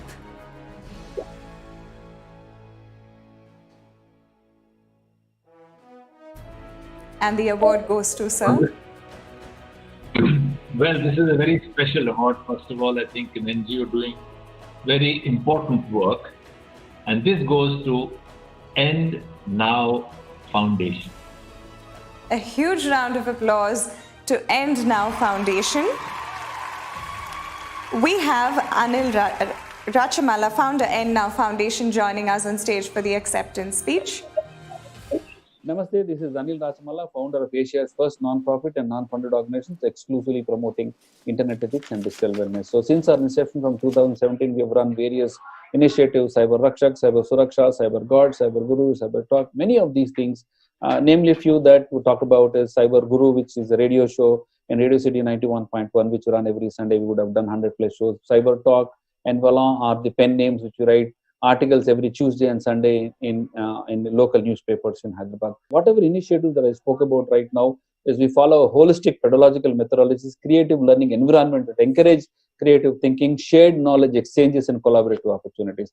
On the whole, what I could say is the approach actually empowered the learners to take the lessons learned back to the organizations and societies and impact their life of the world in a better way that it can. So during the COVID-19 situations, we have come out with a digital well-being credit course which we are launching this Jan 1st. These are high-quality media literacy resources that create awareness and educate not only students and community with the sole purpose of maximizing technology benefits while minimizing the negativity. As I told you that we are a non-funded organization, we would appreciate some corporates to help us in bringing this portal live so that the information is available just a click away. I thank a ton the leadership of DSCI and the jury for identifying that the good work that we have done so far. This reminds us of being more and more responsible the way that we're going to influence the society in future. I am humbled and honored to receive this award on behalf of End Foundation. Thank you all.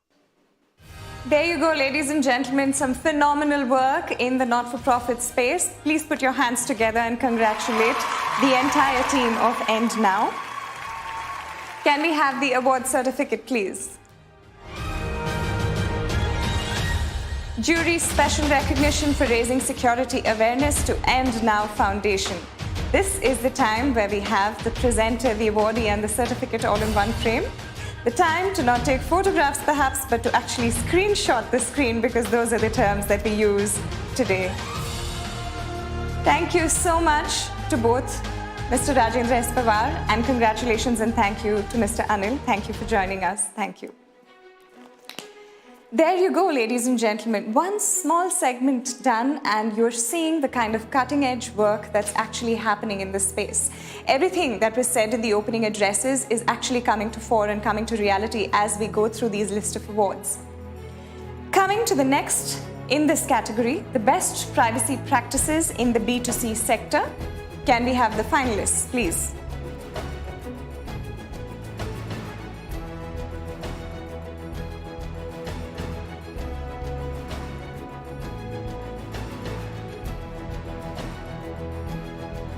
Airtel, HDFC Bank, and Vodafone.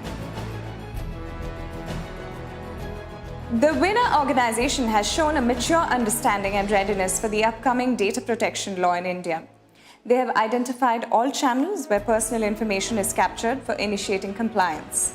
There is a special focus on revamping the do not call process and on training phone banking staff for managing privacy requests of the customers. The organization has also invested in creating a dedicated privacy team. To announce this award, I'm going to invite on stage Siddharth Vishwanath, Leader, Cybersecurity, PwC India. Siddharth, can we have you join us on stage?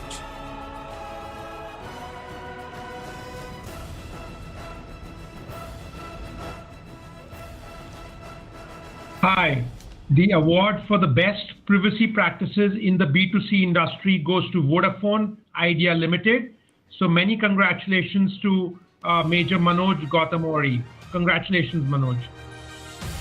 Ladies and gentlemen, can we invite on stage Major Gautamori, General Manager, Head Compliance and Data Privacy, Vodafone Idea. Can we have you join us on stage for your acceptance speech? Thank you, and very good evening to all of you. Honorable Chief Guest, esteemed dignitaries, jury, DSA team, and friends. There cannot be a New Year gift better than this, and that too, when you are closing a year like 2020, which was full of challenges. It is an absolute privilege to be recognized on a podium like this. Please accept our gratitude for this honor. While I am the face, my heartfelt thanks to Team KPMG, who has been our partner in the journey of privacy for a significant data fiduciary like Vodafone Idea. Last but not the least, recognitions like these act as a shot in the arm and will keep us motivated and encouraged in providing not only a seamless but a safe network for all our customers in the new normal. Thanks once again, and have a safe and blessed New Year ahead. Jai Hind. Thank you so much, Major Gautamori, and the certificate for the award, please. Congratulations once again, the best privacy practices in the B2C sector, Vodafone Idea Limited. Thank you so much, Mr. Siddharth and Major Gautamori. Thank you for joining us. Going on to the next award, the best privacy practices in the IT/ITES BPM sector. And the finalists are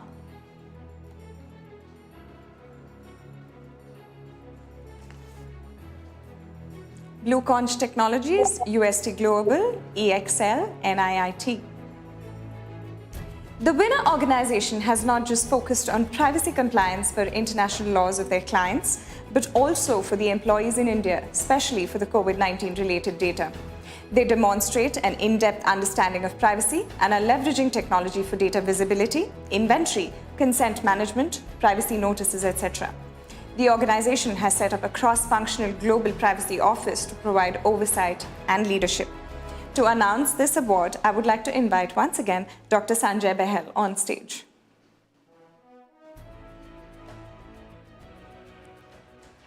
Dr. Behel.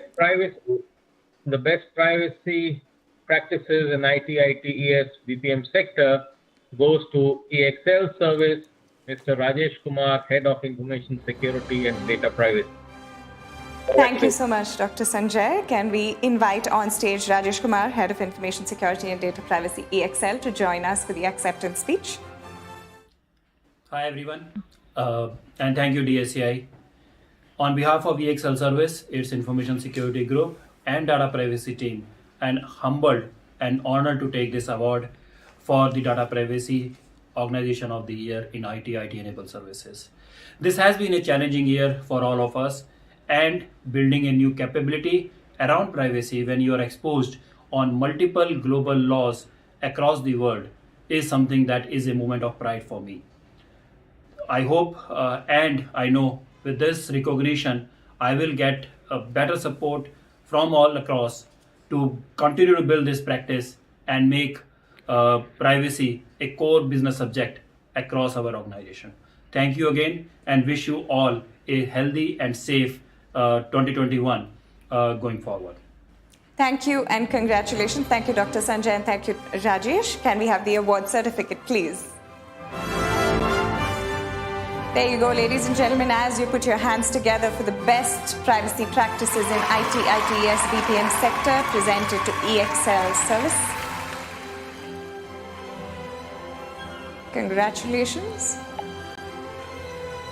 And thank you so much, gentlemen. Thank you for joining us for this segment. The next is an interesting share. Best security practices in the IT, ITES and BPM sector has a category partner, and we have Dev Prabhu, Director Marketing from VMware, who's going to now address the gathering.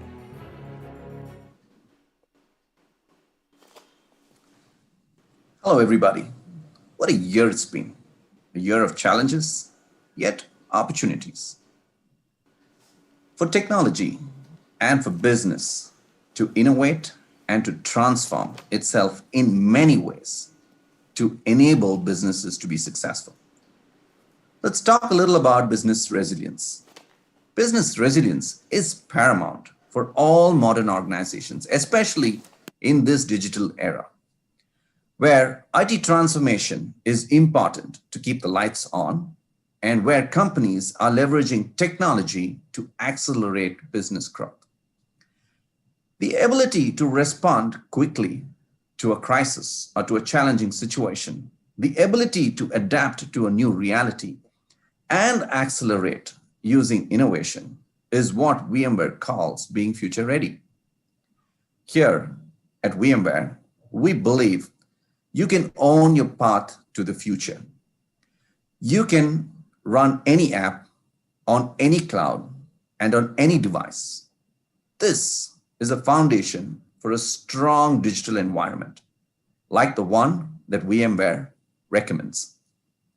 Here at VMware, we are actively engaged with thousands of customers and organizations globally to help address their unique challenges and develop strategies for recovery and growth. We are helping them equip and empower remote workforces and rapidly develop new services with an intrinsic security approach.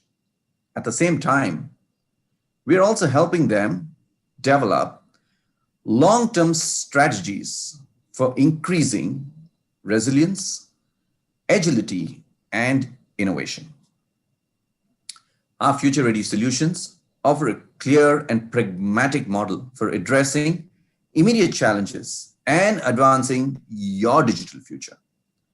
You can do more than just survive in a time of crisis. You can establish a more resilient, agile organization that's prepared to accelerate growth and innovation. You can run any app on any cloud and on any device with a digital foundation that's built on VMware. VMware is proud to be associated with the 10th edition of the NASSCOM-DSCI Annual Security Summit. And this is an opportunity for us to present the award for the best security practice in IT/ITES. So my heartfelt congratulations to all the finalists. And I'm requesting the team to share the award for the best security practice in the IT/ITES sector. Congratulations and thank you.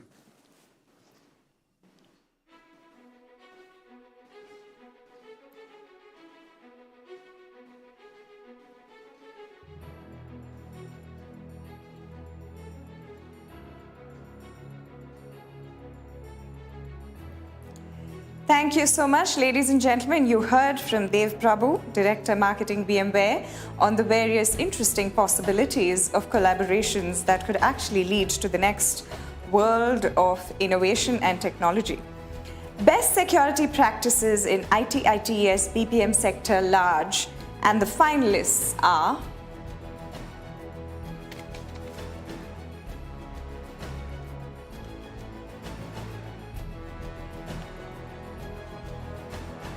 Concentrix, Tata Consultancy Services, and WNS.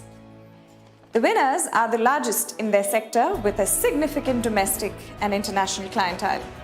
Apart from maintaining their security standards from last year, significant improvements have been observed this year with in-house security solutions such as OTP-based authentication for login to systems and BCP planners to manage and record the BCP drills in the pandemic situation. They have also created an operating model framework to enable remote working and have termed it Secure Borderless Workspaces. Without further ado, to announce this segment, let me invite Dr. Sanjay Bahal again on stage to announce the winner. The winner for the best security practices in IT/ITES BPM sector large is, let me first of all congratulate the industry heavyweight and the dear friend, Mr. Ajit Menon, Chief Information Security Officer, Tata Consultancy Services. Congratulations. Can we have Mr. Ajit Menon join us on stage? Ladies and gentlemen, put your hands together for Tata Consultancy Services. Can we have him up for his acceptance speech? Mr. Ajit Menon. Thank you, Sanjay. We are honored and humbled receiving this award. This is a testimony of the effort that our team has put in to maintain the highest level of security with our secure borderless workspaces model. This is something that our customers have always expected from us, and I'm happy that even DSCI has again recognized our investment in this space. I'd like to really thank the jury and DSCI for this platform and for this recognition. Thank you once again, Sanjay. Thank you so much, Mr. Rajit. Can we have the certificate, please? Can we have a huge round of applause once again for the winners?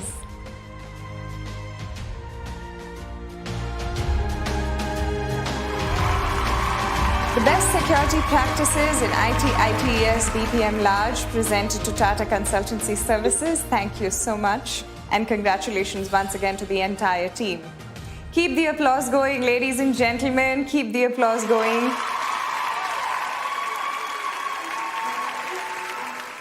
The best security practices in IT/ITES BPM sector small, and the finalists are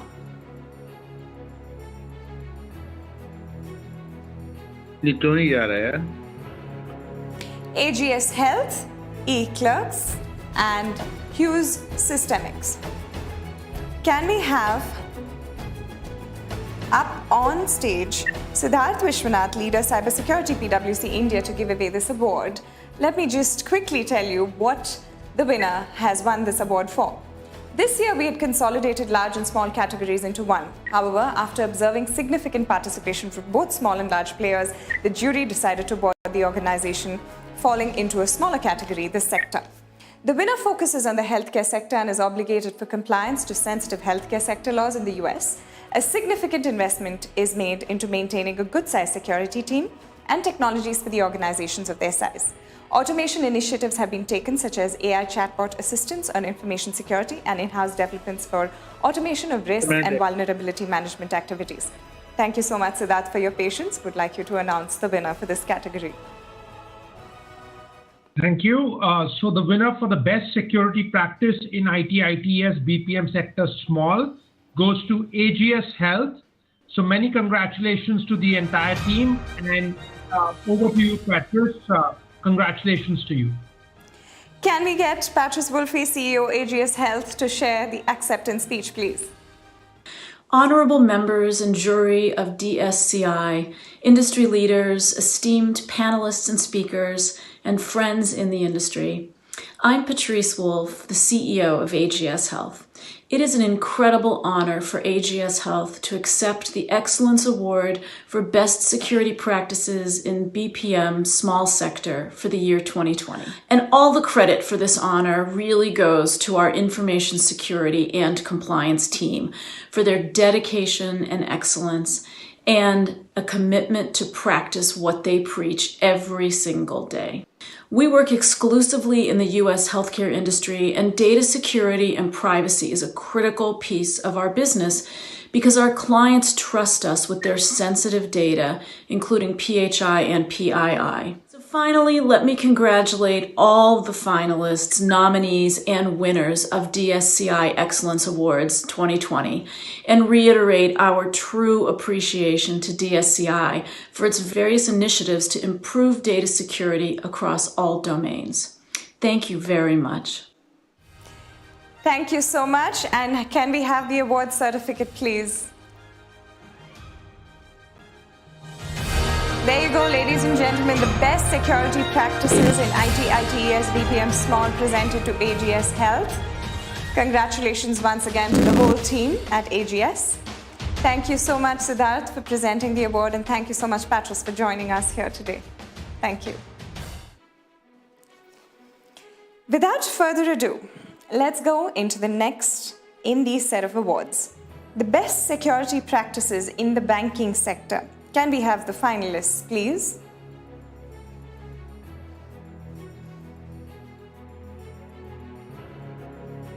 Bank of Maharashtra, Canara Bank, HDFC Bank, and SBI. The bank has implemented and managed security at one of the largest scales and complexity in the sector. The investments in security and its maintenance has been significant and consistent. Security and continuity has been maintained during the pandemic based on a strong foundation of business continuity and three-tier disaster recovery strategies. The bank has also been maintaining the highest standards already set by the sector in security and fraud management. Without further ado, let me invite Dr. Sanjay Bahal to come up and join us to announce the winner in this segment. The winner for the best security practices in banking sector is State Bank of India, Mr. Anil Kumar Bhattacharya. Ladies and gentlemen, put your hands together and invite Anil Kumar Bhandari, CGM and Group CISO, State Bank of India, to join us for the acceptance speech. That's the most wonderful news coming this year amongst rather a stressful year induced by this pandemic. Thank you very much, DSCI. Thank you very much, NASSCOM. Thank you, Dr. Bahal. This is indeed a very wonderful news as the largest bank in the country. It's good to be leading from the front and getting this award. I take this opportunity to thank the team, the information security team at State Bank of India, who has over the past couple of years has done a lot of good work, a lot of hard work to strengthen the security posture at the bank. I thank my team again. I thank the jury. Thank you very much. Thank you so much, ladies and gentlemen. Can we put our hands together for SBI and can we have the certificate up, please? Congratulations once again. The best security practices in banking sector going to the State Bank of India. Congratulations, Mr. Anil, and to your entire team. Thank you so much, Dr. Sanjay, and thank you, Anil, for joining us and for your words. Ladies and gentlemen, from banking, we switch into another interesting sector, the insurance sector. Can we have the finalists for the best security practices in the insurance sector, please? HDFC Life, ICICI Lombard, Reliance General Insurance. The winning insurer is focusing on data privacy as one of the strategic areas to protect its customers' PII. To enable the same, they have augmented security technologies, including solutions such as VDI and EDR, and have tightened measures around third parties such as call center operations, printing partners that handle sensitive personal information. Face recognition technology is being evaluated to further secure the remote working scenario. Ladies and gentlemen, to announce this award, I'm going to invite once again on stage Siddharth Vishwanath, Leader Cybersecurity, PwC India. Siddharth, can you join us and make the announcement of the winner? Hi. The best security practices for the insurance sector goes to HDFC Life Insurance Company. So many congratulations to the entire team. Congratulations, Sharad. Great going. Ladies and gentlemen, put your hands together and invite Sharad Sadekar, Group CISO and Senior Vice President, HDFC Life. Sharad, the stage is all yours. A big thank you to DSCI for carrying out the excellent work in India and the jury for the background support. I'm privileged and honored to be associated with DSCI and receiving this prestigious award. The credit goes to my team, who has ensured the business systems are available to the valued customer. During the current pandemic, most of us are forced to work from home, and the cyber attackers are taking advantage and trying to monetize on the fear. We at HDFC Life have taken proactive measures to enhance the user experience and also the data security for remote access. To address the identified risk, we scaled up our VDI capability, implemented multi-factor along with facial recognition, carried out cyber attack simulation to improve the effectiveness of defense in depth, organized workshop on incident response with our leadership, and finally the phishing simulation which forced a user awareness session on compromised user. Thank you once again, DSCI. Thank you. Can we have a huge round of applause for the winners, please? There you go, ladies and gentlemen. HDFC Life. Can we have the certificate up, please? Thank you so much, Sharad Sadekar. Best security practices in the insurance sector, HDFC Life Insurance Company Limited.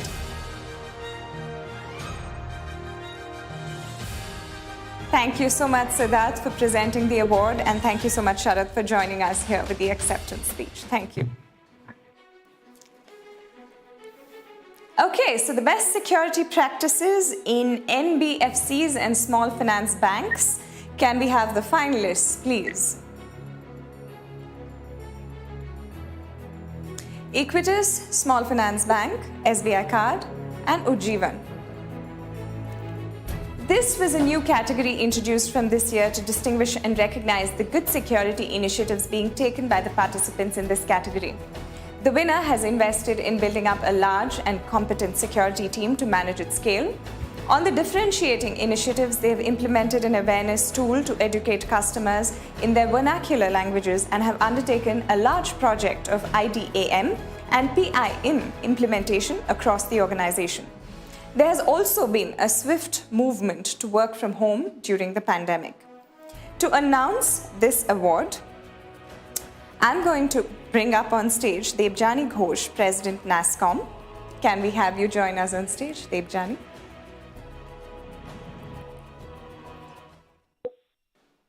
Hi Shreya, thrilled to give the award to SBI Card. Can we have a huge round of applause for SBI Card?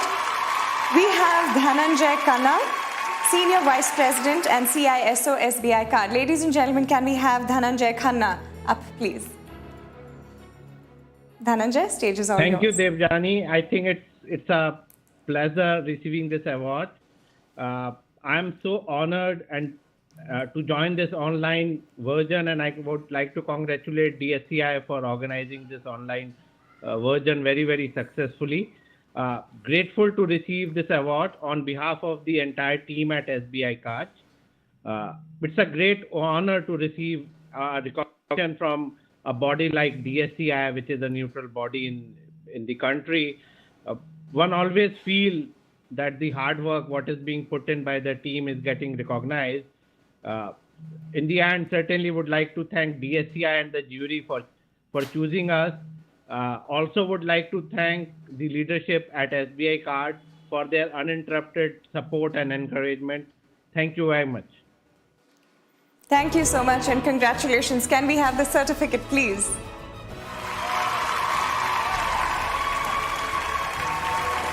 Best security practices in small or medium financial institutions, NBFCs, presented to SBI Card. Thank you so much, Debjani, and thank you so much, Dhananjay, for joining us this evening. Congratulations once again.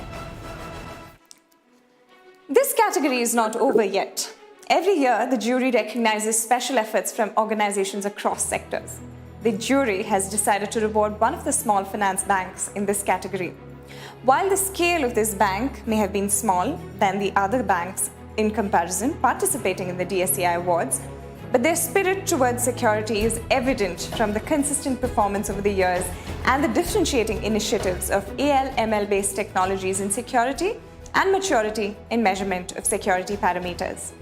The special jury award announcement will be made once again by the President of NASSCOM, Debjani Ghosh. Debjani, can we have you join us?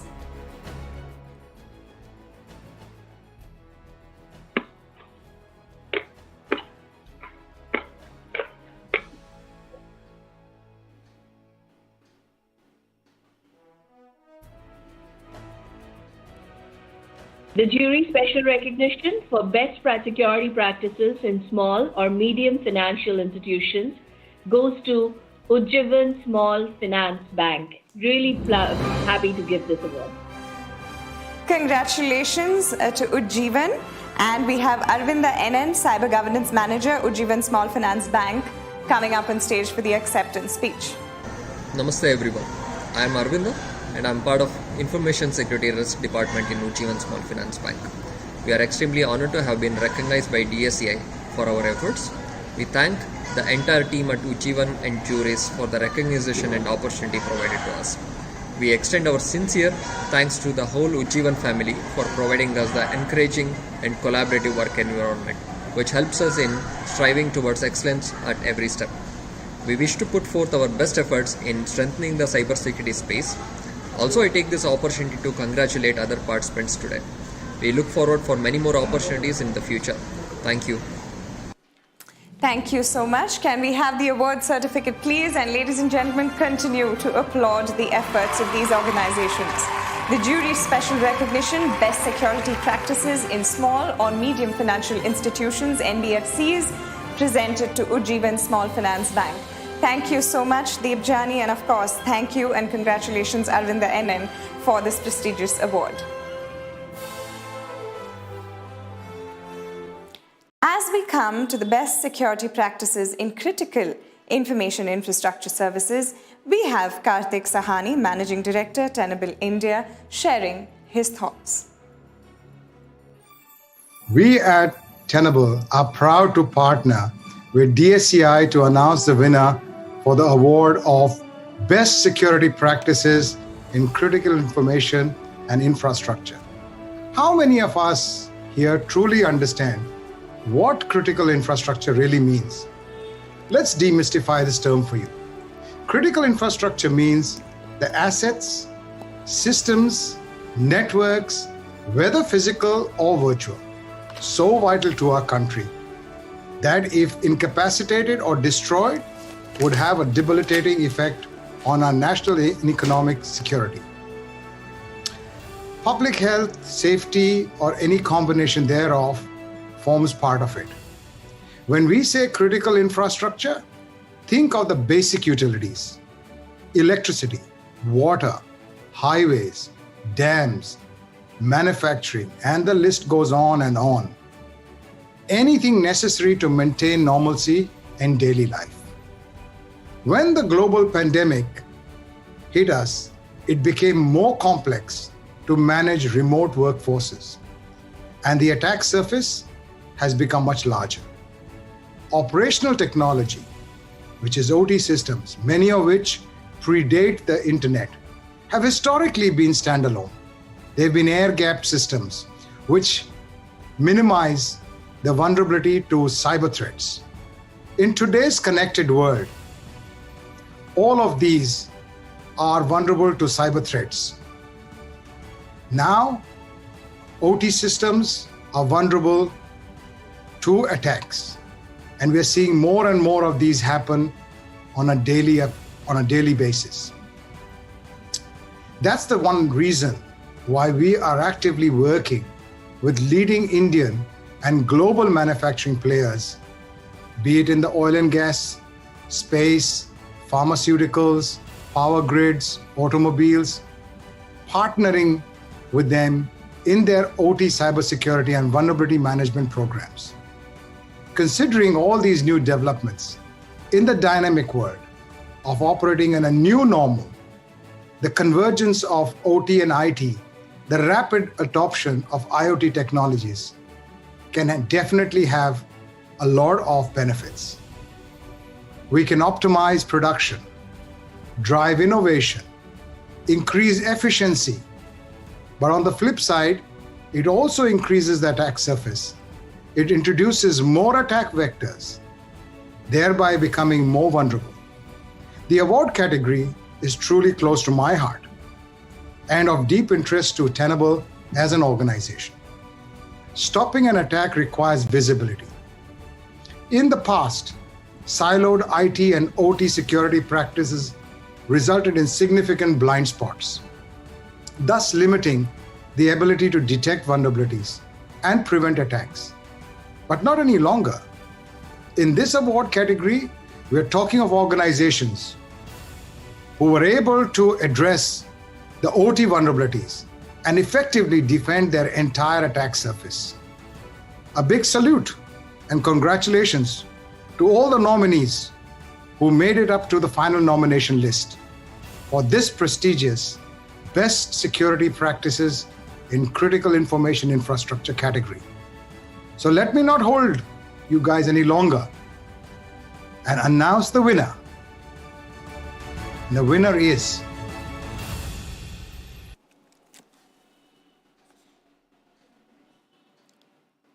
Ladies and gentlemen, that was Karthik Sahani, Managing Director, Tenable India, speaking about the various challenges that have been presented to us in the last few months and the innovation that has taken for a lot of organizations to get past that and to get to where we are.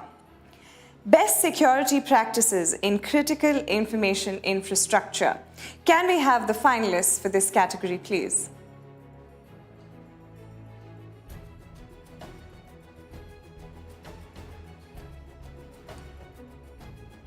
BSE, Jio, and Tata Communications. The winner has a diverse portfolio across sectors, including telecom. They have demonstrated a significant focus and understanding on maintaining highly fault-tolerant infrastructure and systems for their critical operations. The readiness for the upcoming data protection law is a strategic focus area, and a blueprint has been created to put the plan in action. A lot of in-house security solutions are also being developed to augment its security and maintain better control on security operations.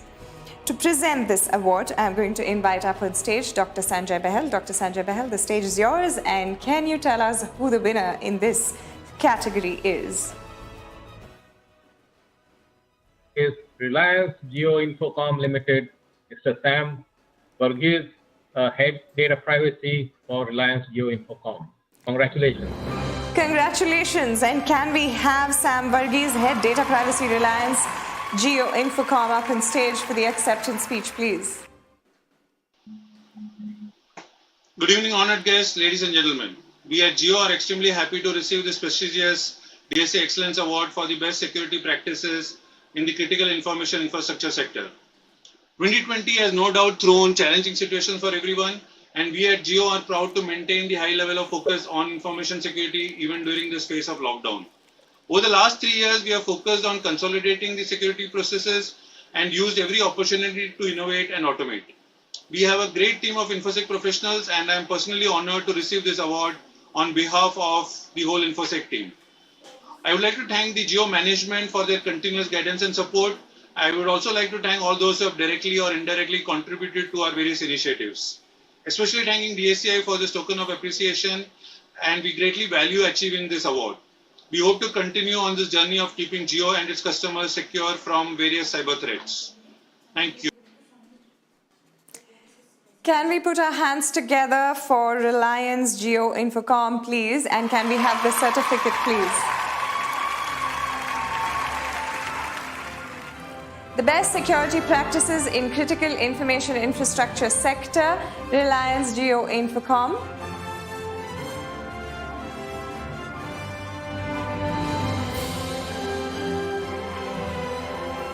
Thank you so much, Dr. Sanjay, and thank you, Sam, for joining us this evening. and congratulations to the entire team. The next category of award is the Best Security Practices in Government Award. Can we have the finalists, please?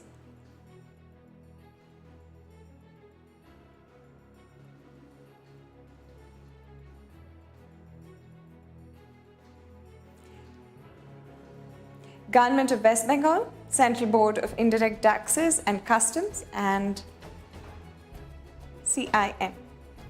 The Best Security Practices in Government Sector, the winning government institution, has the challenge of managing security across endpoints spread in more than 1,000+ locations and privileges across thousands of officers. They're not just certified on 3 international ISO standards, but also heavily focused on leveraging latest security technologies along with strong security teams. Maturity in security is evident from 30 set of KPIs spread across partners and in an in-house portal to get visibility into compliance across the board. To announce this award, I would again like to invite Dr. Sanjay Bahal to join us. The winner for Best Security Practices in Government is Central Board of Indirect Taxes and Customs, Mr. Sandeep Kumar, Principal Director General, DG Systems. Congratulations to the Central Board of Indirect Taxes and Customs. Can we please have Sandeep Kumar, Principal Director General, DG Systems, to join us for the acceptance speech. Ladies and gentlemen, good evening. My sincere thanks to NASSCOM and the jury for bestowing this recognition upon the Directorate General of Systems and Data Management. I take this opportunity to convey my appreciation and thanks to our technology partner organizations and the team of dedicated officers, most ably led by Shri Vinayak Gupta, Additional Director General. My thanks also go out to all his predecessors who set high standards and the potential to scale. On this occasion, it is a matter of pride for me to also share that the Central Board of Indirect Taxes and Customs began its digital journey in the late 80s with the installation of Sperry systems. In 1997, we began the digital transformation on customs side, making 2020 its silver jubilee year. Our regulatory responsibilities are not dispensable even for a day. It was a wonderful display of team effort between our digital team and the dedicated team of custom officers on the ground that all customs operations functioned normally during the most challenging phase of the pandemic. I thank one and all for this achievement. Thank you, stay safe, Jai Hind. What a stellar achievement, ladies and gentlemen. Can we have a huge round of applause and can we have the certificate up, please? Thank you so much for sharing with us what it entailed to actually get this going. The Best Security Practices in the Government Sector, Central Board of Indirect Taxes and Customs, CBIC. Once again, congratulations to the whole team. Thank you so much, Dr. Sanjay, and thank you so much, Sandeep, like I said, for sharing with us all of it that went into that stellar effort. Congratulations once again to all our winners. Now, usually it is my practice at most NASSCOM events to get everybody to do a little act. And when we were on real stage with a real audience in front of us, real time, whereas today we're on a virtual stage with a virtual audience, I usually get the entire audience to do something for each other. So today we're going to do a simple thing. We've all been sitting at home in front of systems and laptops, ergonomic issues to the fore. You have a lot of things that have been sitting on your shoulders. So what I'm asking you to do is to put out your right hand, to put out your left hand, okay? Put your right hand on your left shoulder, left hand on your right shoulder, and give yourselves a nice back massage. If you were all in person together, you would have been giving each other the massage, but I hope that you can work on those knots and get them to go away. I think it's only truly well-deserved also for all those of you who have been sitting at home and clapping away, congratulating all of our winners today. Once again, a huge round of applause to everybody. So, the next winner is the Privacy Leader of the Year. The Best Privacy Leader. Now, the finalists for this award are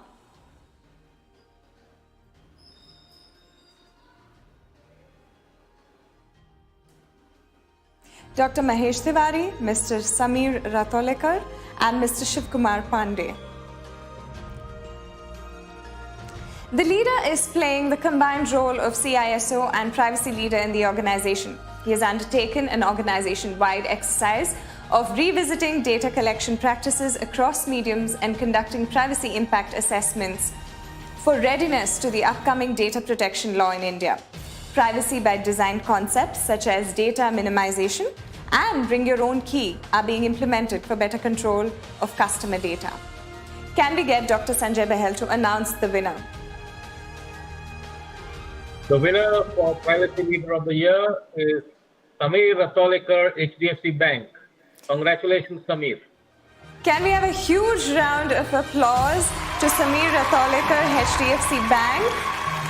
Due to unforeseen circumstances, he's unable to join us today, but let us not let the spirit down. Let's keep the applause going. Can we have the certificate, please?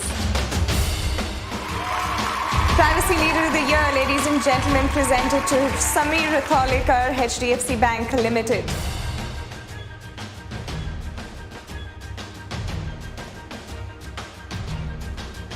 Congratulations once again, and thank you so much, Dr. Sanjay Bahel.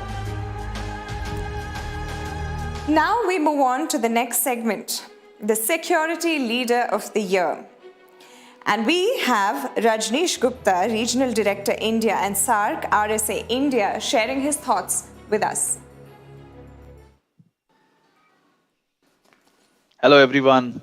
I must congratulate DSCI team for organizing such a large-scale and prestigious event in these challenging times. This wouldn't have been an easy task, and to get such a powerful lineup of speakers is really commendable. The year 2020 has been challenging. Challenges were multiple for cybersecurity practitioners. Cybersecurity leaders had to almost overnight enable remote workforce when the lockdown was announced to ensure business continuity for their own organizations, and just not for their organizations, for their clients' organizations.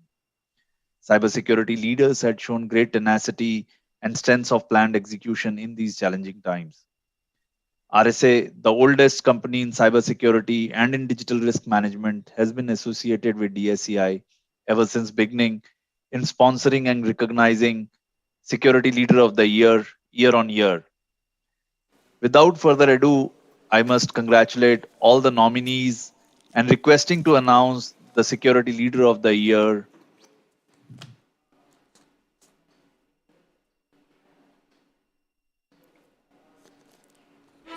There you go, ladies and gentlemen. Rajneesh Gupta, Regional Director, India and SARC RSA, encouraging all of the finalists and all of the winners that are going to be awarded today at the 10th edition, the anniversary edition of the DSCI Awards.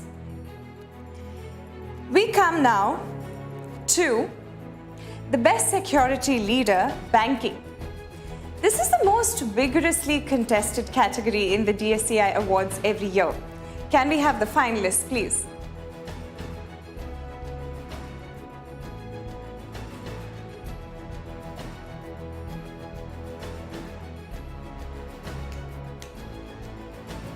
Mr. Anil Kumar Singh Bhandari, State Bank of India, Mr. Arup Chatterjee, WNS, Mr. Rajesh Kumar, EXL Services, Mr. Rishi Rajpal, Concentrics, Mr. Shivkumar Pandey, Bombay Stock Exchange, Mr. T.R. Venkateshwaram, Punjab National Bank, Mr. Vinayak Chandragupta, Central Board of Indirect Taxes and Customs.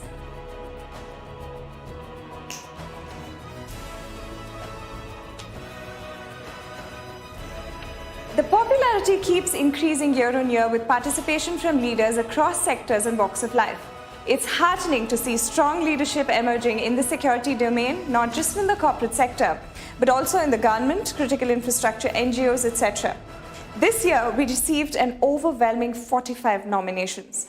Continuing with the tradition of awarding leaders in various sectors where the participants meet the required standards, it's been decided to award security leaders in IT, ITES, banking, government, and CII sectors. And the finalists for the banking sector, the winner has shown a clear understanding of the complexities involved in managing security after a big merger of different entities. The leader has been managing consolidation efforts for security technologies, security policies, and centralized security visibility and management across the merged banks. For this humongous effort and many others, can I invite on stage Debjani Ghosh, President NASSCOM, to announce the winner in the banking category.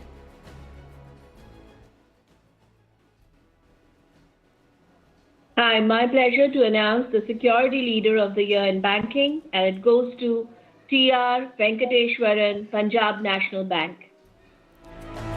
Thank you so much, Debjani. Can we have T.R. Venkateshwaran, CISO, Deputy General Manager, PNB, to join us on stage for the acceptance speech? Good evening to all. Cybersecurity implementations are complex and it requires time, effort and patience to achieve the objectives. The amalgamation of 3 banks have posed in various challenges in integrating the cybersecurity solutions to make it uniform across the amalgamated entity. The lockdown and the COVID situations have added complexities in enabling work from home for various officials. I thank DSCI for recognizing our efforts in the cybersecurity, and it gives us motivation in taking additional challenges, thereby raising the bar of excellence in cybersecurity. I thank my top management for its support.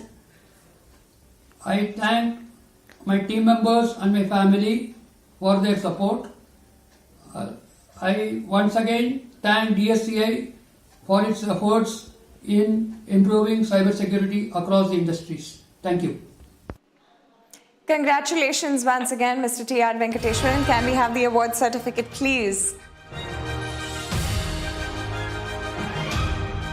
Security Leader of the Year presented to T.R. Venkateshwaran from Punjab National Bank. Congratulations once again. Thank you so much, Debjani, and thank you so much, Mr. Venkateshwaran, for joining us here. Thank you.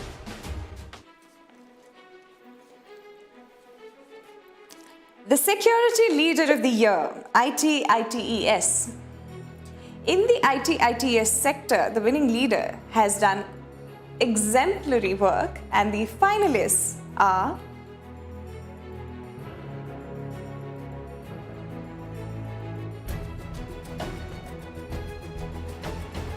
So the leader set an example of how work from home could be an opportunity for innovation and led the development of an in-house solution based on face recognition technology to make remote working much more secure and prevent other unauthorized activities such as use of mobile phones. He's also led to the development of analytics-driven fraud management systems to control sector-specific frauds. You can see the finalists on the screen. To announce the award, I would like to invite Rajendra S. Pawar, Chairman DSCI, Chairman and co-founder NIIT Group, to join us on stage.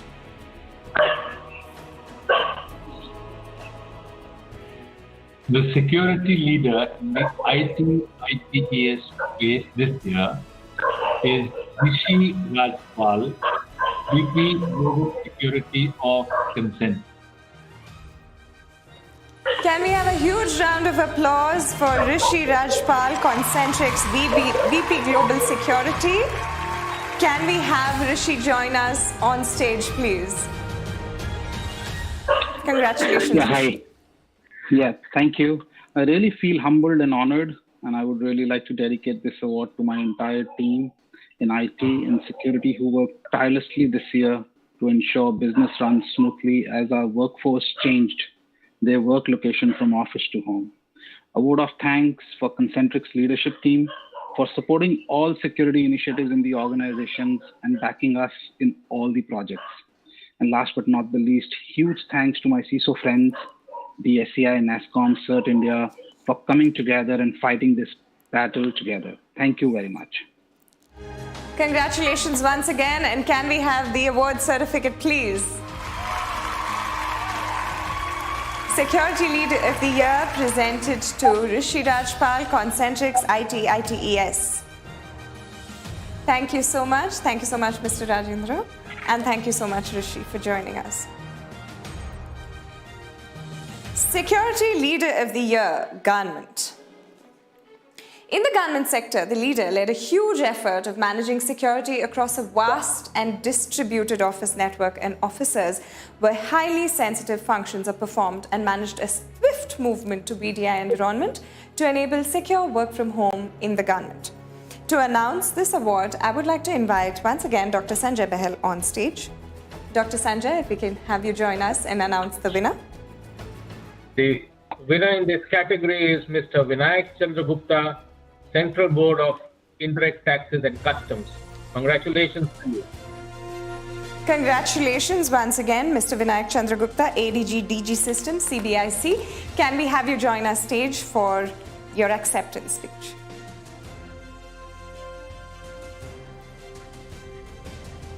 Can we have Vinayak Chandragupta, ADG DG Systems, CBIC? Ladies and gentlemen, keep the applause coming.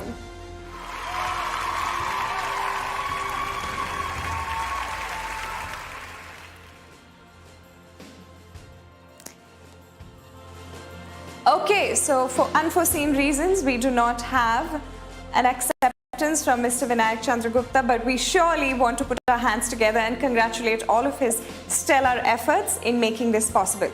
Thank you so much, Dr. Sanjay Bahal, for making the announcement, and here is the certificate. Security Leader of the Year, Vinayak Chandragupta, ADG DG Systems, CBIC.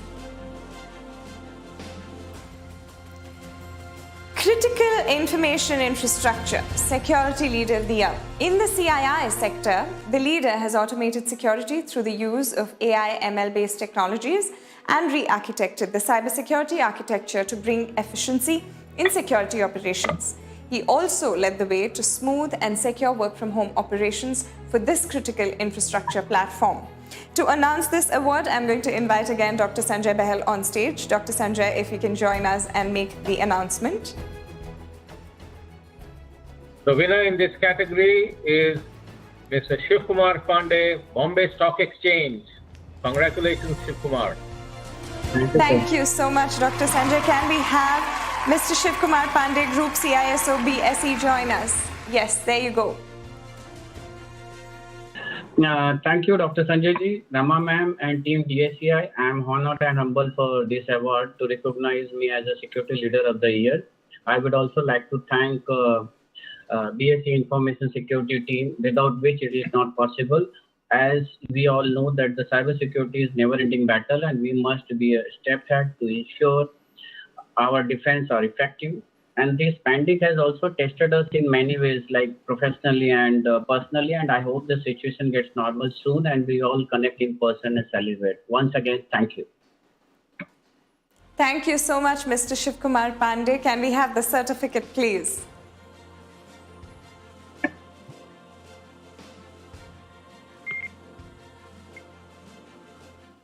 We will ensure to send the certificates to all of our winners this evening. Congratulations once again. Without further ado, we now join our product segment. We, on the outset, want to thank the jury panel of this category, chaired by Dr. Gulshan Rai, former National Cybersecurity Coordinator, Government of India. Can we have the jury, please? G. Narendranath, Joint Secretary, National Security Council Secretariat. Ajit Menon, Chief Security Officer, Tata Consultancy Services. Atul Batra, Chief Technology Officer, Manthan. And Rajneesh Kapoor, Managing Partner, India Angel Network. To give away this segment of awards, that's our esteemed jury. Thank you so much, gentlemen. Let me invite, it's my pleasure to do so, Gulshan Rai, former National Cybersecurity Coordinator, Government of India and Product Jury Chair. Can we have you say a few words to us, please? Thank you very much. I am really pleased to be the chairman of the jury for the Security Product Company of the Year. Friends, a secure ecosystem, a resilient ecosystem requires good security product. People say people, process and technology is the mantra for the good, secure ecosystem. But ultimately, is a product which will help both people, process, and technology. We all know how the scenario of the cybersecurity is turning with the now emerging technology playing in between, how the product is turning. We have recently seen, is the last couple of days, how a company in USA breached and it is making a big impact. It has made a big impact on the ecosystem of that particular country. Such incident you can see almost every day, and the scenario is becoming very, very complex. The good secure product has to come from the country itself because it depends upon cultural, it depends upon way of working. No process, no matter whatever we define, 9000 or 27001 or any standards you follow, ultimately the good product will have to incorporate the feature and the customs which the particular country follows. We have a different way of doing it, a different way of handling it. I'm glad that the DSCI has this very important category of awards. Large number of the companies have applied for large entries were received for this award. Jury has to really find very, very difficult time to select one of the best kind of a thing, and we had a numerous kind of a meeting to select it, and we want to be really honest and truthful. At the same time, we wanted to encourage the product company because that is what the future is there. That is how do we achieve the Atmanirbhar kind of a environment which our Honorable Prime Minister has said it there. I'm pleased to announce that the jury's award for the best security product company of the year goes to CloudSec. I congratulate to CloudSec, and at the same time, I want to also thank so many entries which have come up. It shows what kind of a scenario which we are going to do that. I'm sure DSCI is promoting those technology. We will continue to promote those technology because that is what the future we have, and if we want to achieve we can only have to pursue this path. My congratulations to the CloudSec once again, and at the same time thank the jury member as well as DSCI for giving us opportunity to select the best in this category. Thank you so much, Dr. Gulshan Rai. Before we bring up our winner, I would like to say that the organization has been working extensively in the field of cybersecurity, leveraging AI and ML technologies for the past few years, and have built an AI-driven unified risk management platform which can provide specific, actionable, and timely intelligence and warnings to its customers and can further help in preventing costly data breaches. The organization has strong clientele across Asia-Pacific region with presence in several other geographies as well as serving multiple sectors such as the banking and insurance, fintech, FMCG, consulting, management and information technology. It has been a tough task. Thank you so much, Dr. Gulshan, for actually sharing that with us. Without further ado, can we invite Rahul Shashi, founder, CloudSec, Saurabh Isar, CEO, CloudSec, to join us. Hey, hi. Saurabh, you want to go first? Sure, thanks. So first of all, thanks a lot, everyone, for especially the team DSCI, the members of the jury. A huge congrats to the other winners as well. It was very interesting when we were there last year, when we looked at the stage and we saw the previous year's winner walking up and getting the award. We obviously wanted it very bad. So I'm very glad we won it. Would have loved to get on the stage rather than a video call, but I think maybe we'll try again next year. Thanks a lot. Really, really appreciate. Very happy to be part of the India story. Over to you. I have a little more detailed thing. 5 years back, I was sitting on my computer in a shared office, looking at all the awards pictures on DSCI's Facebook page, and then the owner of the office walks in and say, "Rahul, why are you so sad?" I look at him and said, well, I wanted to be in Delhi and attend this award ceremony because this is where the best minds in products as well as cybersecurity leadership is. And I could not afford to go. He looked at me and said, Rahul, you're going to win this award. 5 years later, he was right. So we are super happy to be here. Thanks, everyone. Congratulations, gentlemen, and thank you for sharing that story with us. Ladies and gentlemen, without further ado, can we put our hands together and the certificate, please? Security Product Company of the Year presented to Cloud SEK. And ladies and gentlemen, Rahul Shashi and Saurabh Isar joining us for this one. Thank you so much and congratulations, gentlemen. Thank you. Thank you. Thank you, Dr. Gulshan, and thank you to both of you, and congratulations to the whole team as well. Moving on to the next category in the product segment, we have the most innovative product of the year. And we have Ashish Tandon, founder and CEO, IndusFace, sharing his insights and thoughts with us. Good evening, ladies and gentlemen. Firstly, a huge round of applause to all the 3 finalists who have made it to the 7th edition of DSCI Innovation Awards category. Congratulations to all of you all. We have been past winners in of DSCI Awards, one in the Best Product Company category and the second in the Best Product category in the past. And these recognitions definitely helped us a lot during our growth phase and our journey to where we are today. IndusFace today is a leading application security product company with over 2,000 plus customers spread across 90 countries. Our unique risk-based application security platform helps our customers from securing their applications from vulnerabilities, DDoS, and bot attacks. I have been a past cricketer and a Ranji Trophy player, and all my coaches during my playing days used to tell me that if you want to build a great team, you need to invest in talent and nurture it. So when DSCI reached out to me to partner and sponsor this award, I was most willing and excited about this opportunity of supporting this cause of making sure there's more and more innovation happens in this country, and we get great companies going forward. So without further ado, let me request the MC to announce the winner in this category. Thank you. There you go, ladies and gentlemen. Ashish Tandon, founder and CEO, IndusFace, sharing some thoughts and insights on teams and talent, without who none of this perhaps would have been possible as we are seeing today.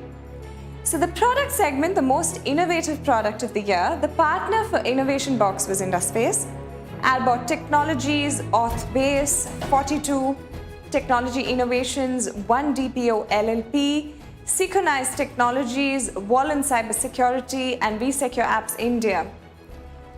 The finalists. This has been a keenly contested category, as you can see, where 7 shortlisted product companies battled it out in front of an esteemed jury and security professionals who voted live. The voting happened yesterday, which many of you may have attended. The final 4 finalists of this category are 1DPO, Authbase, Wallen Cybersecurity, and vSecure App.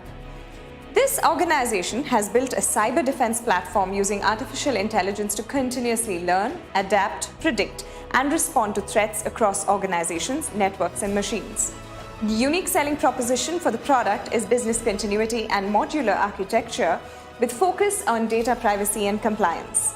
The clientele for this product is data-centric companies like healthcare, insurance, banking, and other enterprises holding PII data. May I now request Dr. Gulshan Rai to announce the winner. Thank you very much for setting the stage, and you have said that it was a very difficult task for the jury to do that. And when we were struggling, we had to invite Mr. R.S. Pawar to help the jury to decide the award. Friends, the innovation is as important as anything else if you have to create a good security product there. The technology is changing fast, it's becoming more and more complex.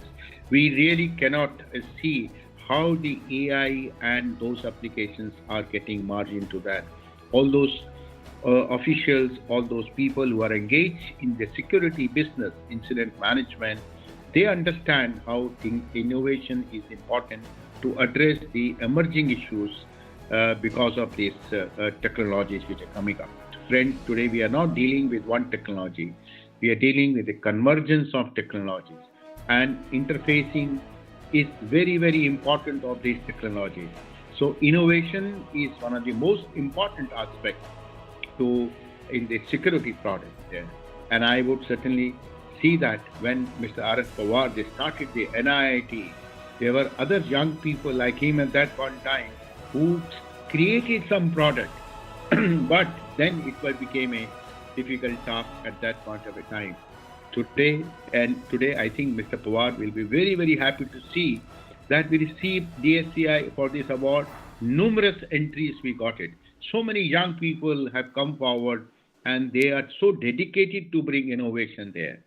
I was quite pleased to see, and I was at the same time surprised also. And as I said, we were finding very difficult. We have to request Mr. Pawar to come and help us yesterday for this award. Friends, on the behalf of the jury, I have to announce that jury has recommended AISS as the most innovating product company of the year. Congratulations to AISS. I think keep it up. I mean, you have to keep it up, and because you may be a best innovating product of the year, but if you want to sustain next year, it's going to be a tough challenge for you to do that. Tough challenge to do that. And I'm sure if you have followed the award ceremony, there are a couple of names who have been repeatedly getting the award. Left to me, more participants should get it. But then we should get the best. We should have given the best. We must recognize the best. By giving the award to AISS doesn't mean that all others have not done. But it's an edge you have to compare. Everything is a little, you have to see. Others have done a well job, but you have done the best in the innovative product. So award goes to AISS. Thank you very much. Thank you so much. And can we have Umesh Tota, CEO AISS, to join us on stage for the acceptance? Thank you so much, Pawar sir, Gulshan sir, Rama ma'am, Vinayak sir, DSCI team, and honorable guests. It's humbling and incredible. It's an incredible honor to receive this award. AISS is a deep tech cybersecurity startup that uses AI to predict, detect, and protect networks from threats like ransomware, breaches, bots, and targeted attacks. These COVID times where visibility is a required must, we provide visibility, behavior, and autonomous response. Thank you again for recognizing us. This award goes to me, my family, my team, my mentors, and all the fellow startups who have been here. We are all winners today. Thank you so much. I wish everybody a happy, healthy, and secure life. Thank you. Thank you so much, Mr. Umesh Tota, and congratulations. Can we have the award certificate up, please? Can we have a huge round of applause to the most innovative product of the year, presented to AISS. Thank you. Thank you so much, Dr. Gulshan Rai, for sharing all of those little snippets with us and for taking us through that segment. We actually have Mr. Vinayak Chandra, who is Vinayak Chandra Gupta, ADG DG Systems, CBIC, who has joined us now with a video of his acceptance. Can we have the video, please? I thank DSCI and the jury for conferring DSCI Excellence Award 2020 in the category Security Leader of the Year. This award is definitely a recognition of the importance which CBIC places on information and data security, as well as its continuous effort in meeting global standards. We in CBIC has always emphasized on technology, processes, and people when it comes to safeguarding the taxpayer-sensitive data. Over the years, we have worked very hard not only in implementing state-of-the-art IT ecosystem, but also building a robust security architecture to address persistent threat both from internal as well as external sources. On behalf of CBIC, I feel extremely honored and humbled in receiving this prestigious award from DSCI. Further, I dedicate this award to the whole of my IT team of DG System, which has been duly supported by able hands of Messrs. TCS and PwC. Thank you. Can we have this certificate, please? There you go, the Security Leader of the Year, Vinayak Chandragupta, Central Board of Indirect Taxes and Customs, Government of India. A huge round of applause for all of the efforts.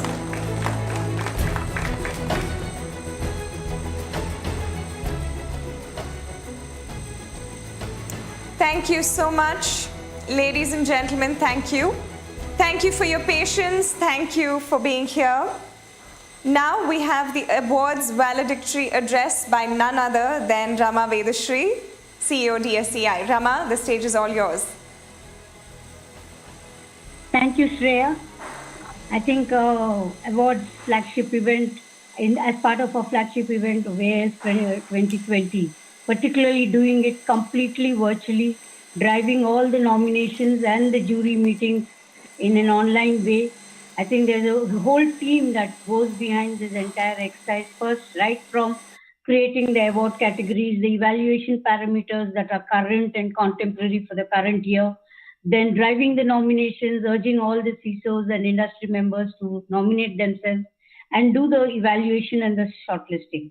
First of all, I would like to place on record our deep gratitude and appreciation for the PwC team, Mr. Siddharth and Rahul, the leadership team of the PwC Cyber Practice, and a long team of team members. Many of them have been engaged with us over multiple years, actually. Rajinder Singh, Faiz Haik, Anshul, Saad Khan, Himani, Harsh, we owe you a big thank you for the diligent way in which you drive the nominations and the evaluation, and then conducting the 3 jury meetings along with the DSCI team. There's also a big team from DSCI, which apart from doing all the work that we do and planning the agenda and the AISS, there's a core team that supports us on our awards. This time the Corporate Excellence category awards were led by my colleague Vivek, Product, as usual, Atul Kumar, and law enforcement, we've had Shashidhar and Venkatesh driving the law enforcement category awards. But there's a team there's a core team which drives this entire awards thing. My colleague Amit Ghosh and Sonia, they've been responsible for this core awards function, and several others, including Shavi and others, who drive the nominations process and putting this entire together and the coordination. If you see in this virtual awards function, there is first a conferencing platform, which is the Infosys Meridian team, which has enabled this for us.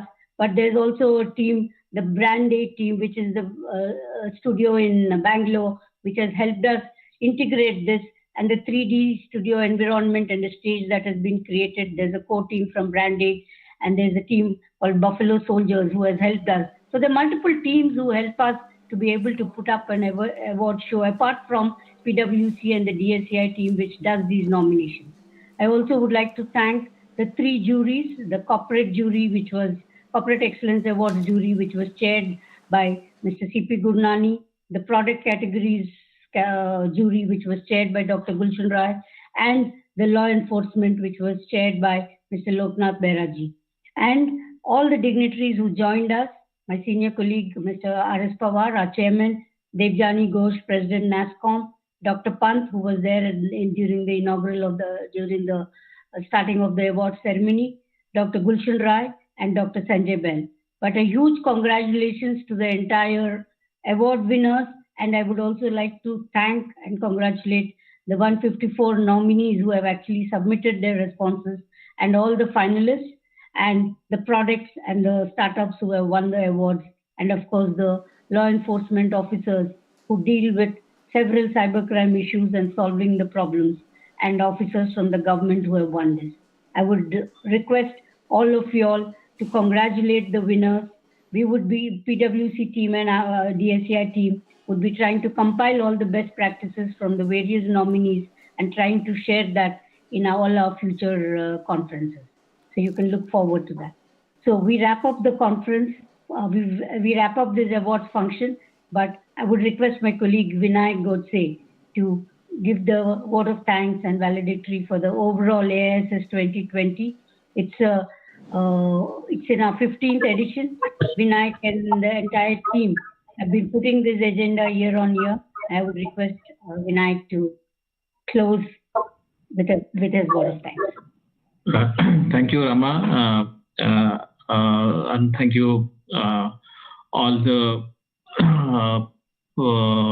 dignitaries now on this platform at this point of time, Dr. Pawar, Dr. Rajendra Pawar, Dr. Gulshan Dai, Dr. Sanjay Bain. By July, August, we came to know that probably this year AISS will be a virtual event, and then we were deliberating on whether we should be scaling down or the thing that we want to do with the AISS, but somehow we all decided that it would be probably bigger than the scale that we had last year. And somehow this platform with Meridian and the possibility that we have seen in the virtualization ecosystem that we have seen until now. So we really sat together for the agenda, and this agenda making is a very interesting exercise for the team here and for the other community as well. A lot of security community, security leaders, the industry people, even some government organizations also contributed to develop this agenda. So if you look at the agenda talks about a lot of nuanced, deep level technology issues, and also talks about the subject which are nationally important subject basically. It touches on various different kind of domains of security, and security domain itself are now going more granular, more nuanced basically. So the overall almost 78 plus sessions that we had in the AISS, and those sessions we really thankful for almost 235 speakers which have come from India, primarily from the different industry vertical, from the government institutions, from global security and even policy, fraternity discussion, think tank fraternity as well. So organizing 235 plus speakers wasn't really easy task for the team, and the team which was primarily Aditya and Sunit, who had been leading this exercise. And then this team was supported by this participation team. The participation to get this kind of audience, we almost have 2,300, 400 participants coming from various different segments at a various different kind of instances of these last 3 days of DSS agenda. So there's a special team, Chavi, Sonia again, and then Tanushree, Akshat, so many people work together to engage the different community to get them into the AISS, and we have got a very good response overall for this summit. And then there was a team of marketing like a Sunita primarily leading that exercise. Had been doing so much a good job for us. The membership team, Sukrit and Mohit, had been doing phenomenal job to engage with the different industry vertical. Apart from the AISS larger agenda, we also do a lot of sectoral meets as well. So we have been able to do 3-4 sectoral meets with oil energy company, pharmaceutical company, health sector, insurance sector, and could able to generate agenda for the next year. And then we had one of the important function of AISS is definitely the managing entire this event execution. So Jatin and Mohita, who is our event management team, so put together this platform, look at all the nuances, get all of this agenda together, get all the speaker together, configure it, look at all these experiences that we are trying to provide at a auditorium level, at a different track section level. And this team has done phenomenal job. So we were initially, when we started, we were really scared whether we'll be able to achieve any of these things, at least 10-30% of what we tried to do last year, but probably we achieved 30-40% more than what we did last year in AISS. We could also do all of these things with the support of the players, right? And we were initially not sure about the response that we'll get from the industry to support this event, but VMware, SCL, Induspace, Cisco, CrowdStrike, Health System, Microsoft, Target, Tata Communications, Sophos, Accenture, Checkpoint, Cyber, F5, FireEye, McAfee, Micro Focus, all of these players basically, they have come together, they help us, means not only from the sponsorship perspective, but also add a lot of value with this little content with speaker as well. And they could able to get a lot of global players as well. They could engage the audience in very deep down workshops as well. And then we also had tried to do 2-3 more apart from the AISS agenda. There was something which we tried to do as a sub summit for forensic, and that was done by our CCIT here in Bangalore. We are able to do the industry development focus kind of initiative. So the properties of AISS are also becoming their own properties as a part of the AISS. For example, Innovation Box, we just looked at who won that innovation box. Innovation box is a definitely key property of AISS.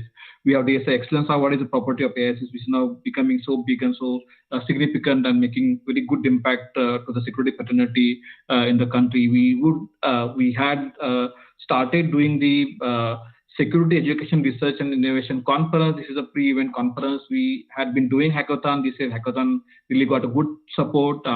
And we had been also trying to do very small element, which will eventually become a big one. So we have done a Connect for Security to bring the security CISO, CIO together, and also get other side startups and get them together. So this year the participation and speaker-wise as well, we could able to really look at the diversity angle. So almost we had, although the number is still not at the level where we would like to see that, but we had a very significant number of the women speakers this time, and this is something we like to feel proud about. We had been a lot of community in India now which is trying to bring more and more girls and women in the cybersecurity discipline. We try to take their support, a lot of association support. We are trying to develop agenda for SME, for medical sector, for the education sector. So entire this agenda with this partnership, this kind of support, we would able to really achieve many of those kind of goals that we had in a way decided or probably looked at for the AISS 2020. All this has been with the support of our chairman Rajendra Pawar sir, with Rama's